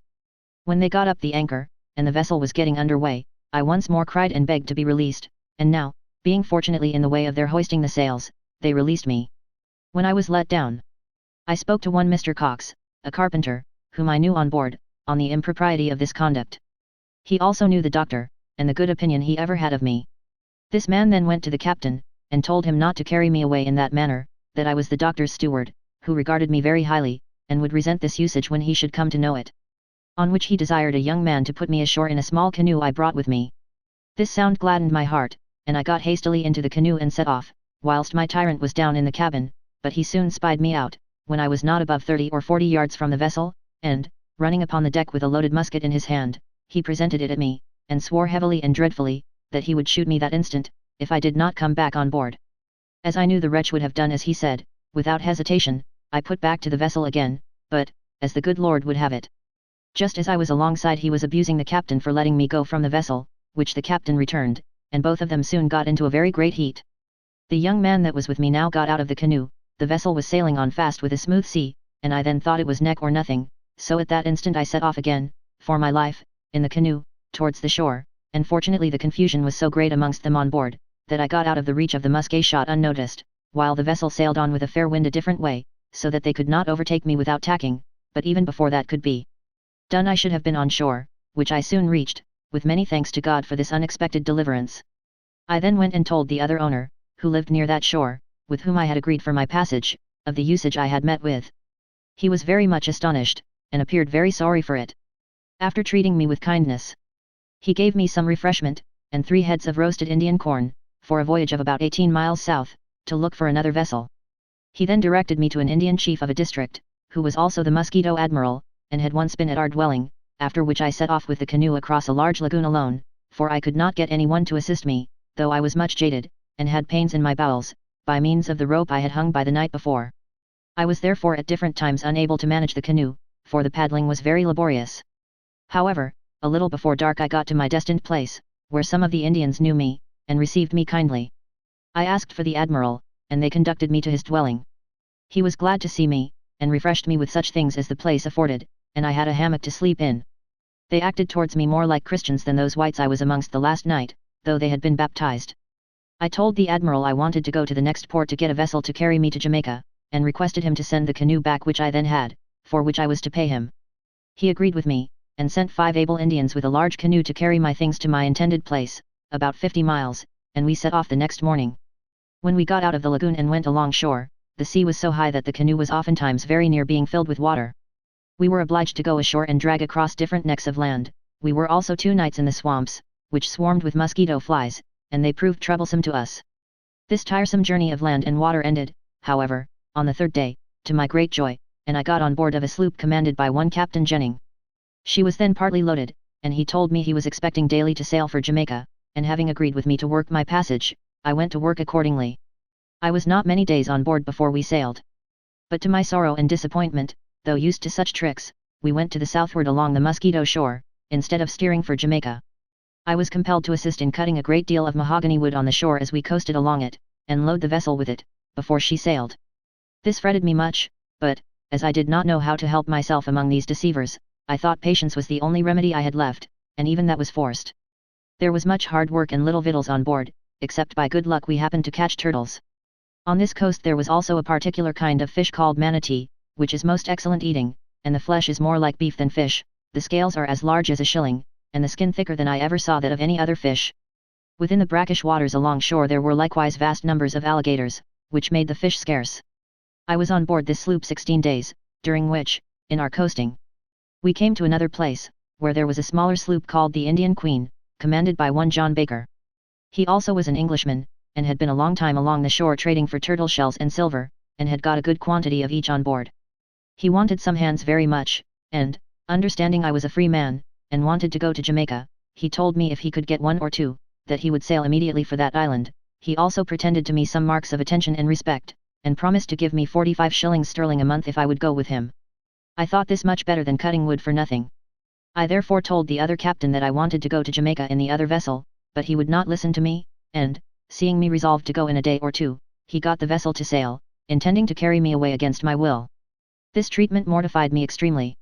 I immediately, according to an agreement I had made with the captain of the Indian Queen, called for her boat, which was lying near us, and it came alongside, and, by the means of a North Pole shipmate which I met with in the sloop I was in, I got my things into the boat, and went on board of the Indian Queen, July the 10th. A few days after I was there, we got all things ready and sailed, but again, to my great mortification, this vessel still went to the south, nearly as far as Carthagena, trading along the coast, instead of going to Jamaica, as the captain had promised me, and, what was worst of all, he was a very cruel and bloody-minded man, and was a horrid blasphemer. Among others he had a white pilot, one stoker, whom he beat often as severely as he did some negroes he had on board.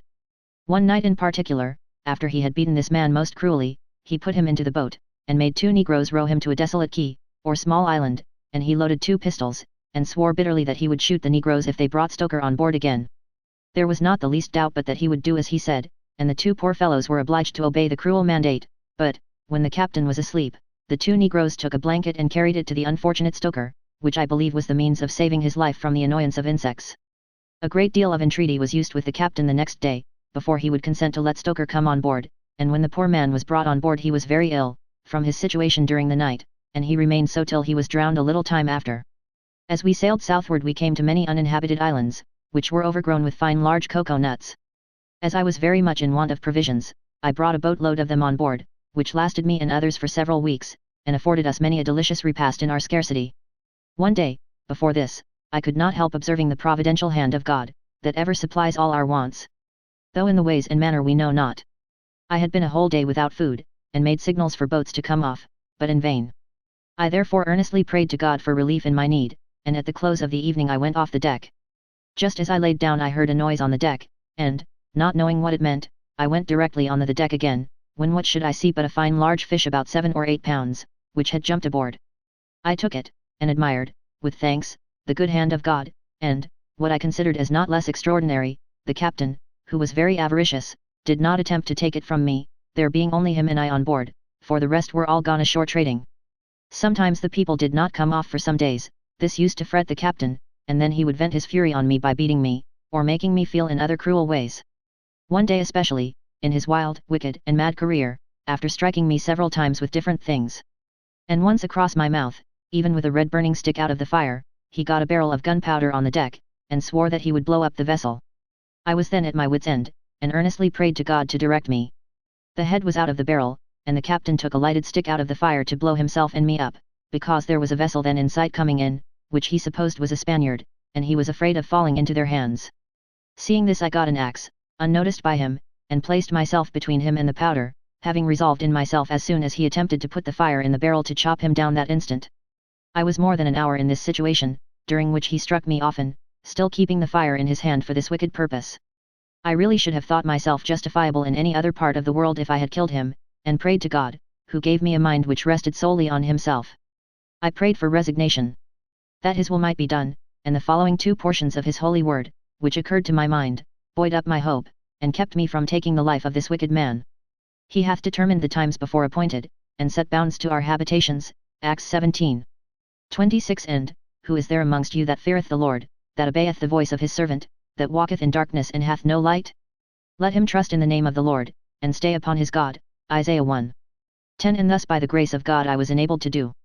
I found him a present help in the time of need, and the captain's fury began to subside as the night approached, but I found that he who cannot stem his anger's tide, doth a wild horse without a bridle ride.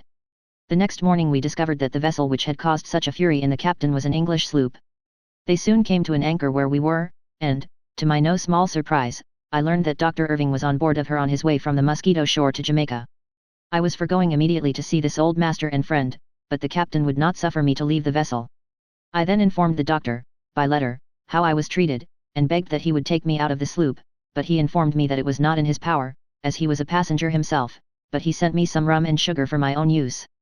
I now learned that after I had left the estate which I managed for this gentleman on the Mosquito shore, during which the slaves were well fed and comfortable, a white overseer had supplied my place. This man, through inhumanity and ill-judged avarice, beat and cut the poor slaves most unmercifully, and the consequence was, that every one got into a large periagua canoe, and endeavored to escape, but not knowing where to go, or how to manage the canoe, they were all drowned, in consequence of which the doctor's plantation was left uncultivated, and he was now returning to Jamaica to purchase more slaves and stock it again. On the 14th of October the Indian Queen arrived at Kingston in Jamaica. When we were unloaded I demanded my wages, which amounted to £8 and 5 shillings sterling, but Captain Baker refused to give me 1 farthing, although it was the hardest earned money I ever worked for in my life. I found out Dr. Irving upon this, and acquainted him of the captain's knavery. He did all he could to help me to get my money, and we went to every magistrate in Kingston, and there were 9, but they all refused to do anything for me, and said my oath could not be admitted against a white man. Nor was this all, for Baker threatened that he would beat me severely if he could catch me for attempting to demand my money, and this he would have done. But that I got, by means of Dr. Irving, under the protection of Captain Douglas of the Squirrel man of war. I thought this exceedingly hard usage, though indeed I found it to be too much the practice there to pay free men for their labor in this manner. One day I went with a free negro tailor, named Joe Diamond, to one Mr. Cochran, who was indebted to him some trifling sum, and the man, not being able to get his money, began to murmur. The other immediately took a horsewhip to pay him with it, but, by the help of a good pair of heels, the tailor got off.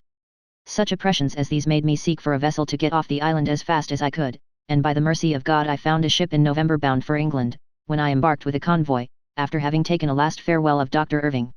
When I left Jamaica he was employed in refining sugars, and some months after my arrival in England I learned, with much sorrow, that this my amiable friend was dead, owing to his having eaten some poisoned fish. We had many very heavy gales of wind in our passage, in the course of which no material incident occurred, except that an American privateer, falling in with the fleet, was captured and set fire to by His Majesty's ship the Squirrel. On January the 7th, 1777, we arrived at Plymouth. I was happy once more to tread upon English ground, and, after passing some little time at Plymouth and Exeter among some pious friends, whom I was happy to see, I went to London with a heart replete with thanks to God for all past mercies. Chapter 12.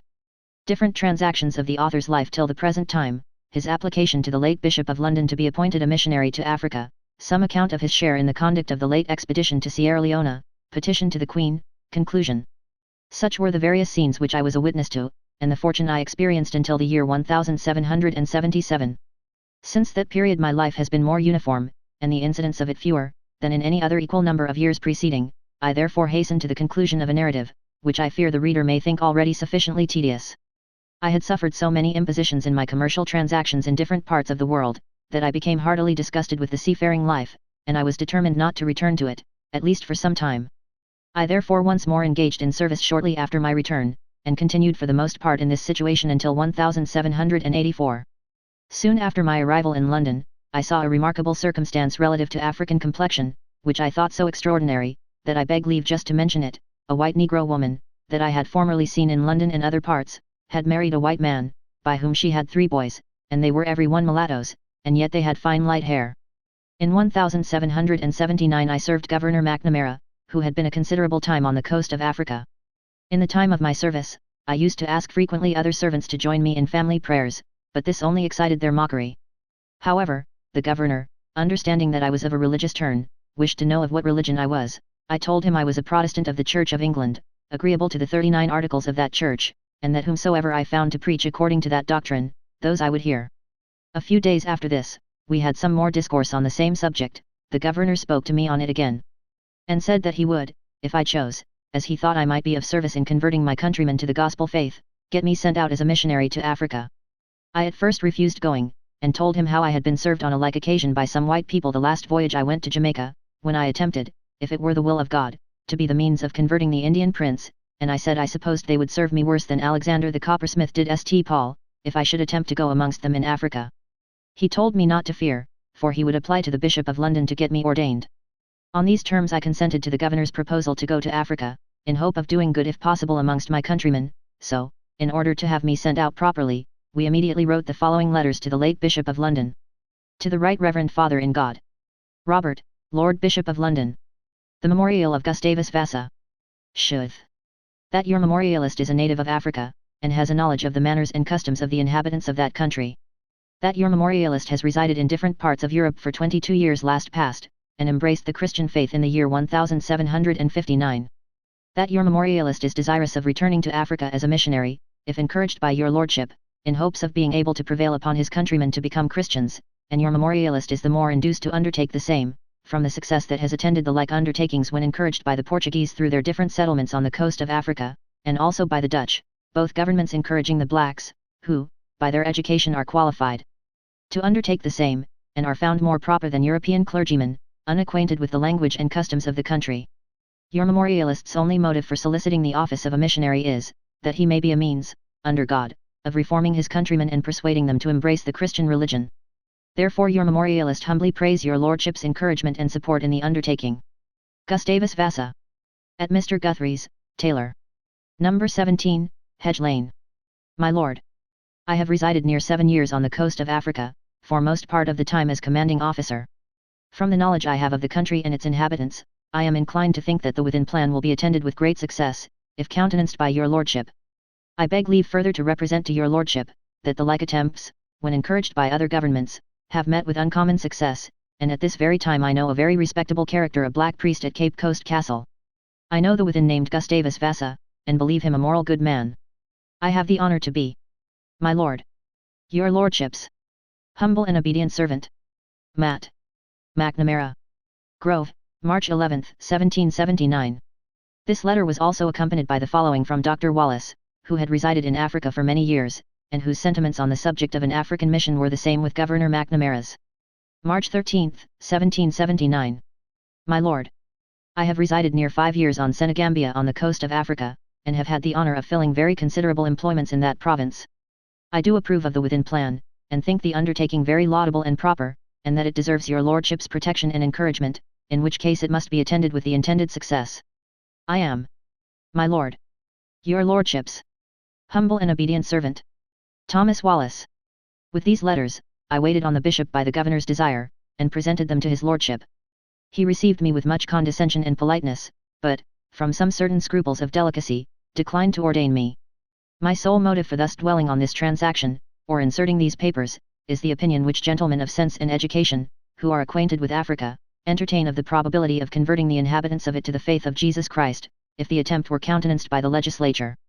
Shortly after this I left the governor, and served a nobleman in the Devonshire militia, with whom I was encamped at Coxheath for some time, but the operations there were too minute and uninteresting to make a detail of. In the year 1783 I visited 8 counties in Wales, from motives of curiosity. While I was in that part of the country I was led to go down into a coal pit in Shropshire, but my curiosity nearly cost me my life, for while I was in the pit the coals fell in, and buried one poor man, who was not far from me. Upon this I got out as fast as I could, thinking the surface of the earth the safest part of it. In the spring 1784 I thought of visiting Old Ocean again. In consequence of this I embarked as steward on board a fine new ship called the London, commanded by Martin Hopkin, and sailed for New York. I admired this city very much. It is large and well built, and abounds with provisions of all kinds. While we lay here a circumstance happened which I thought extremely singular. One day a malefactor was to be executed on a gallows, but with a condition that if any woman, having nothing on but her shift, married the man under the gallows, his life was to be saved. This extraordinary privilege was claimed, a woman presented herself, and the marriage ceremony was performed. Our ship having got laden we returned to London in January 1785. When she was ready again for another voyage, the captain being an agreeable man, I sailed with him from hence in the spring, March 1785, for Philadelphia. On the 5th of April we took our departure from the Land's End, with a pleasant gale. And about 9 o'clock that night the moon shone bright, and the sea was smooth, while our ship was going free by the wind, at the rate of about 4 or 5 miles an hour. At this time another ship was going nearly as fast as we on the opposite point, meeting us right in the teeth, yet none on board observed either ship until we struck each other forcibly head in head, to the astonishment and consternation of both crews. She did us much damage, but I believe we did her more, for when we passed by each other, which we did very quickly, they called to us to bring to, and hoist out our boat, but we had enough to do to mind ourselves, and in about 8 minutes we saw no more of her. We refitted as well as we could the next day, and proceeded on our voyage, and in May arrived at Philadelphia. I was very glad to see this favourite old town once more, and my pleasure was much increased in seeing the worthy Quakers freeing and easing the burthens of many of my oppressed African brethren. It rejoiced my heart when one of these friendly people took me to see a free school they had erected for every denomination of black people, whose minds are cultivated here and forwarded to virtue, and thus they are made useful members of the community. Does not the success of this practice say loudly to the planters in the language of Scripture, "Go yet and do likewise"? In October 1785 I was accompanied by some of the Africans, and presented this address of thanks to the gentlemen called Friends or Quakers, in Grasachich Court, Lombard Street. Gentlemen, by reading your book, entitled A Caution to Great Britain and Her Colonies, concerning the calamitous state of the enslaved Negroes, we the poor, oppressed, needy, and much degraded Negroes, desire to approach you with this address of thanks, with our inmost love and warmest acknowledgement, and with the deepest sense of your benevolence, unwearied labor, and kind interposition, towards breaking the yoke of slavery, and to administer a little comfort and ease to thousands and tens of thousands of very grievously afflicted, and too heavy burthened Negroes. Gentlemen, could you, by perseverance, at last be enabled, under God, to lighten in any degree the heavy burthen of the afflicted, no doubt it would, in some measure, be the possible means, under God, of saving the souls of many of the oppressors, and, if so, sure we are that the God, whose eyes are ever upon all his creatures, and always rewards every true act of virtue, and regards the prayers of the oppressed, will give to you and yours those blessings which it is not in our power to express or conceive, but which we, as a part of those captived, oppressed, and afflicted people, most earnestly wish and pray for. These gentlemen received us very kindly, with a promise to exert themselves on behalf of the oppressed Africans, and we parted. While in town I chanced once to be invited to a Quaker's wedding. The simple and yet expressive mode used at their solemnizations is worthy of note. The following is the true form of it. After the company have met they have seasonable exhortations by several of the members, the bride and bridegroom stand up, and, taking each other by the hand in a solemn manner, the man audibly declares to this purpose: Friends, in the fear of the Lord, and in the presence of this assembly, whom I desire to be my witnesses, I take this my friend, Mn to be my wife, promising, through divine assistance, to be unto her a loving and faithful husband till death separate us, and the woman makes the like declaration. Then the two first sign their names to the record, and as many more witnesses as have a mind. I had the honour to subscribe mine to a register in Grasachich Court, Lombard Street. We returned to London in August, and our ship not going immediately to sea, I shipped as a steward in an American ship called the Harmony, Captain John Willett, and left London in March 1786, bound to Philadelphia. 11 days after sailing we carried our foremast away. We had a 9 weeks' passage, which caused our trip not to succeed well, the market for our goods proving bad, and, to make it worse, my commander began to play me the like tricks as others too often practice on free negroes in the West Indies. But I thank God I found many friends here, who in some measure prevented him. On my return to London in August I was very agreeably surprised to find that the benevolence of government had adopted the plan of some philanthropic individuals to send the Africans from hence to their native quarter, and that some vessels were then engaged to carry them to Sierra Leone, an act which redounded to the honour of all concerned in its promotion, and filled me with prayers and much rejoicing.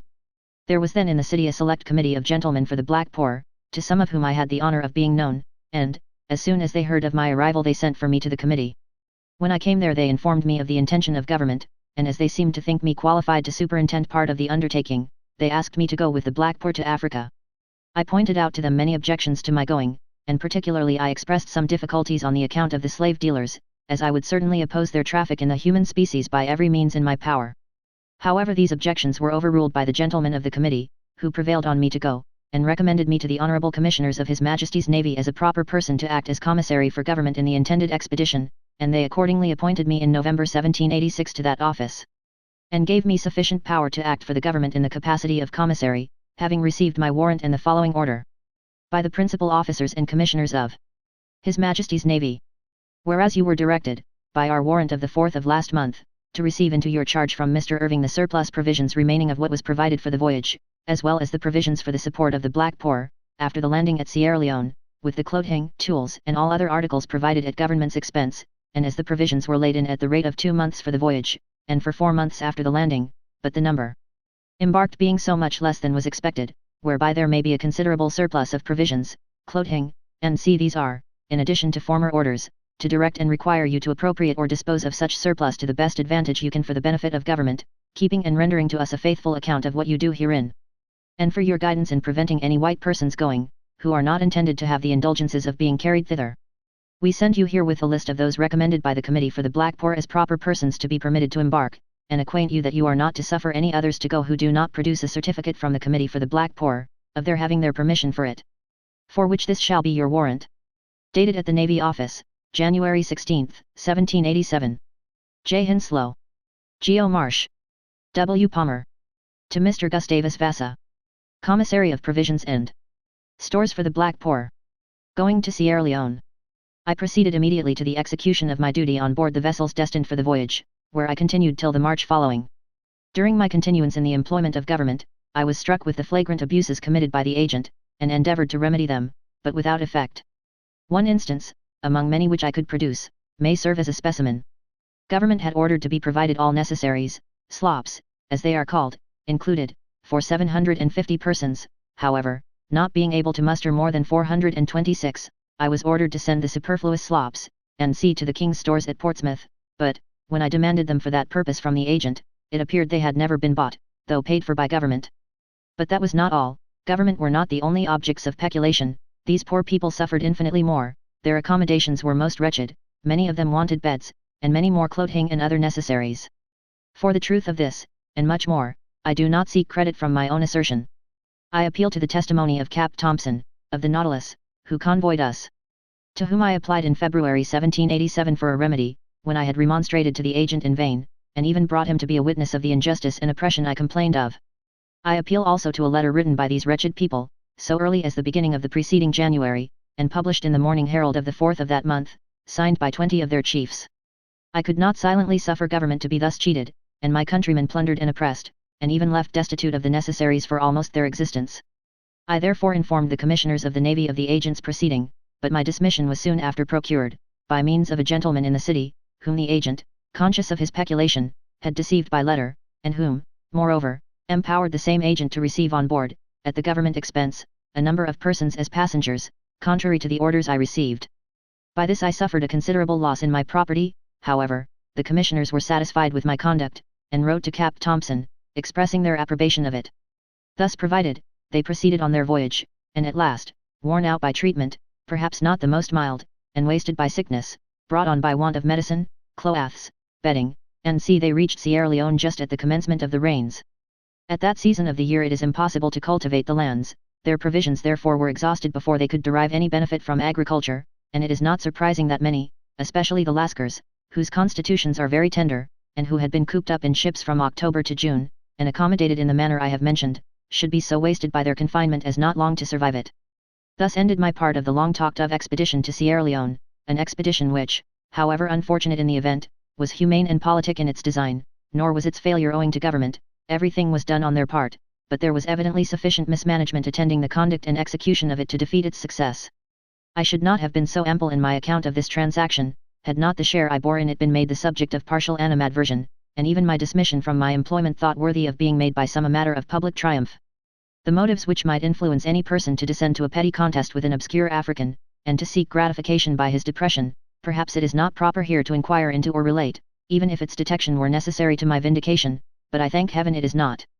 I wish to stand by my own integrity, and not to shelter myself under the impropriety of another, and I trust the behavior of the Commissioners of the Navy to me entitle me to make this assertion, for after I had been dismissed, March 24th, I drew up a memorial thus. To the Right Honourable the Lords Commissioners of His Majesty's Treasury. The memorial and petition of Gustavus Vassa, a black man, late commissary to the Black Poor going to Africa. Humbly shouth. That your Lordship's memorialist was, by the Honourable the Commissioners of His Majesty's Navy, on the 4th of December last, appointed to the above employment by warrant from that board. That he accordingly proceeded to the execution of his duty on board of the Vernon, being one of the ships appointed to proceed to Africa with the above poor.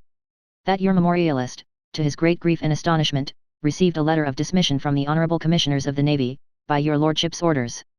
That, conscious of having acted with the most perfect fidelity and the greatest assiduity in discharging the trust reposed in him, he is altogether at a loss to conceive the reasons of your Lordship's having altered the favourable opinion you were pleased to conceive of him, sensible that your Lordships would not proceed to so severe a measure without some apparent good cause. He therefore has every reason to believe that his conduct has been grossly misrepresented to your Lordships, and he is the more confirmed in his opinion, because, by opposing measures of others concerned in the same expedition, which tended to defeat your Lordship's humane intentions, and to put the government to a very considerable additional expense, he created a number of enemies, whose misrepresentations, he has too much reason to believe, laid the foundation of his dismission.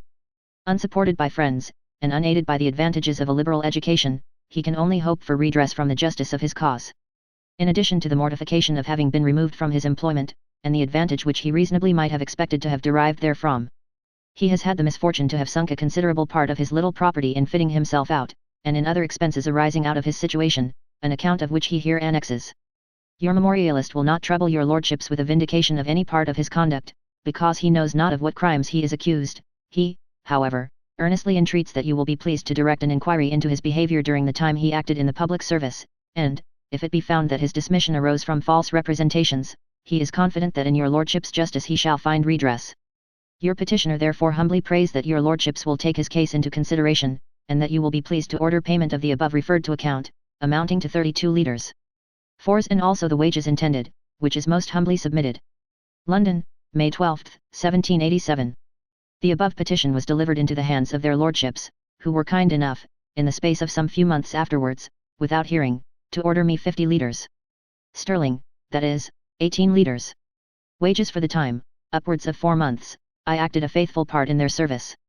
Certainly the sum is more than a free Negro would have had in the Western colonies.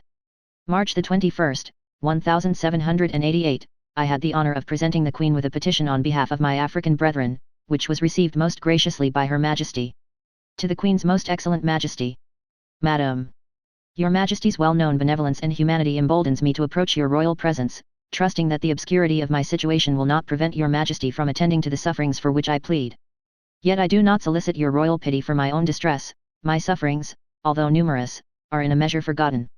I supplicate your Majesty's compassion for millions of my African countrymen, who groan under the lash of tyranny in the West Indies. The oppression and cruelty exercised to the unhappy Negroes there, have at length reached the British legislature, and they are now deliberating on its redress. Even several persons of property in slaves in the West Indies, have petitioned Parliament against its continuance, sensible that it is as impolitic as it is unjust, and what is inhuman must ever be unwise.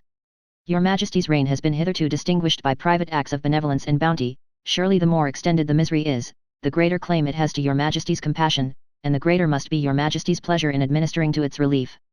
I presume, therefore, gracious Queen, to implore your interposition with your royal consort, in favour of the wretched Africans, that, by your Majesty's benevolent influence, a period may now be put to their misery, and that they may be raised from the condition of brutes, to which they are at present degraded, to the rights and situation of freemen, and admitted to partake of the blessings of your Majesty's happy government, so shall your Majesty enjoy the heartfelt pleasure of procuring happiness to millions, and be rewarded in the grateful prayers of themselves, and of their posterity. And may the all-bountiful Creator shower on your Majesty, and the royal family, every blessing that this world can afford, and every fullness of joy which divine revelation has promised us in the next. I am your Majesty's most dutiful and devoted servant to command. Gustavus Vassa. The Oppressed Ethiopian. Number 53, Baldwin's Gardens. The Negro Consolidated Act, made by the Assembly of Jamaica last year, and the new Act of Amendment now in agitation there, contain a proof of the existence of those charges that have been made against the planters relative to the treatment of their slaves. I hope to have the satisfaction of seeing the renovation of liberty and justice resting on the British government, to vindicate the honour of our common nature.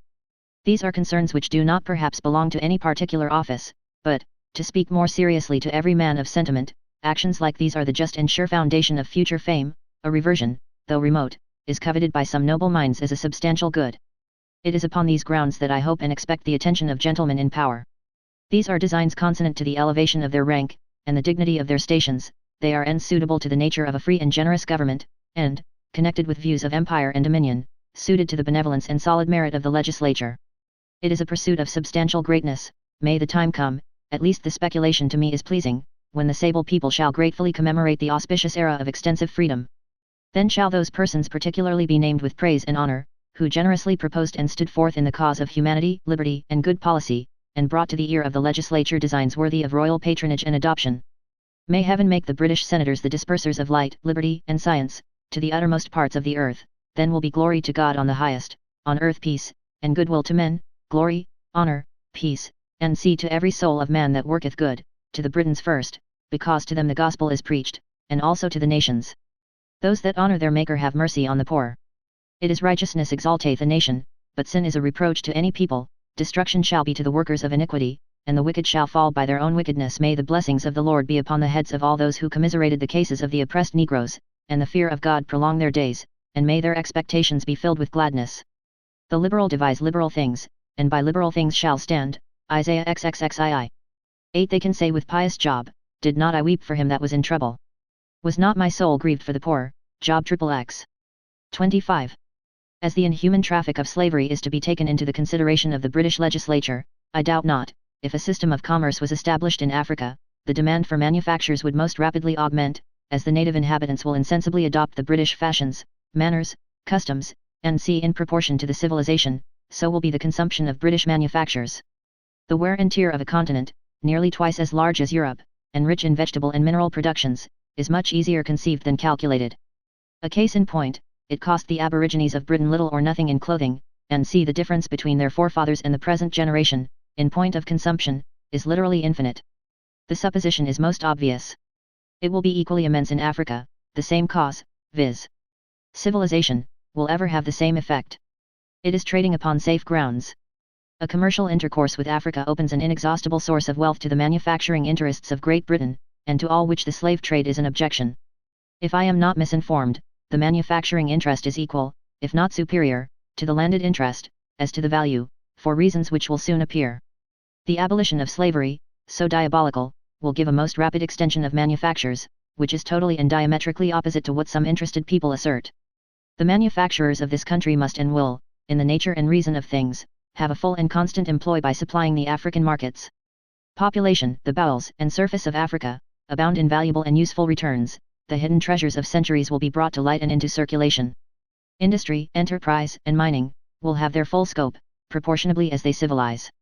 In a word, it lays open an endless field of commerce to the British manufacturers and merchant adventurer. The manufacturing interest and the general interests are synonymous. The abolition of slavery would be in reality an universal good. Tortures, murder, and every other imaginable barbarity and iniquity, are practiced upon the poor slaves with impunity. I hope the slave trade will be abolished. I pray it may be an event at hand. The great body of manufacturers, uniting in the cause, will considerably facilitate and expedite it, and, as I have already stated, it is most substantially their interest and advantage, and as such the nations at large, except those persons concerned in the manufacturing neck yokes, collars, chains, handcuffs, leg bolts, drags, thumbscrews, iron muzzles, and coffins, cats, scourges, and other instruments of torture used in the slave trade. In a short time one sentiment alone will prevail, from motives of interest as well as justice and humanity. Europe contains 120 millions of inhabitants.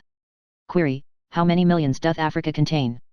Supposing the Africans, collectively and individually, to expend 5 liters a head in raiment and furniture yearly when civilized, n.c. an immensity beyond the reach of imagination. This I conceive to be a theory founded upon facts, and therefore an infallible one.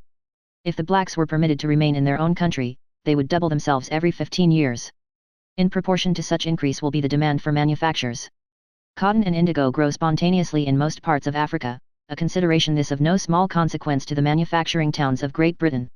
It opens a most immense, glorious, and happy prospect, the clothing, n.c. of a continent 10,000 miles in circumference, and immensely rich in productions of every denomination in return for manufactures. I have only therefore to request the reader's indulgence and conclude. I am far from the vanity of thinking there is any merit in this narrative. I hope censure will be suspended, when it is considered that it was written by one who was as unwilling as unable to adorn the plainness of truth by the coloring of imagination. My life and fortune have been extremely checkered, and my adventures various. Even those I have related are considerably abridged. If any incident in this little work should appear uninteresting and trifling to most readers, I can only say, as my excuse for mentioning it, that almost every event of my life made an impression on my mind and influenced my conduct. I early accustomed myself to look for the hand of God in the minutest occurrence, and to learn from it a lesson of morality and religion, and in this light every circumstance I have related was to me of importance.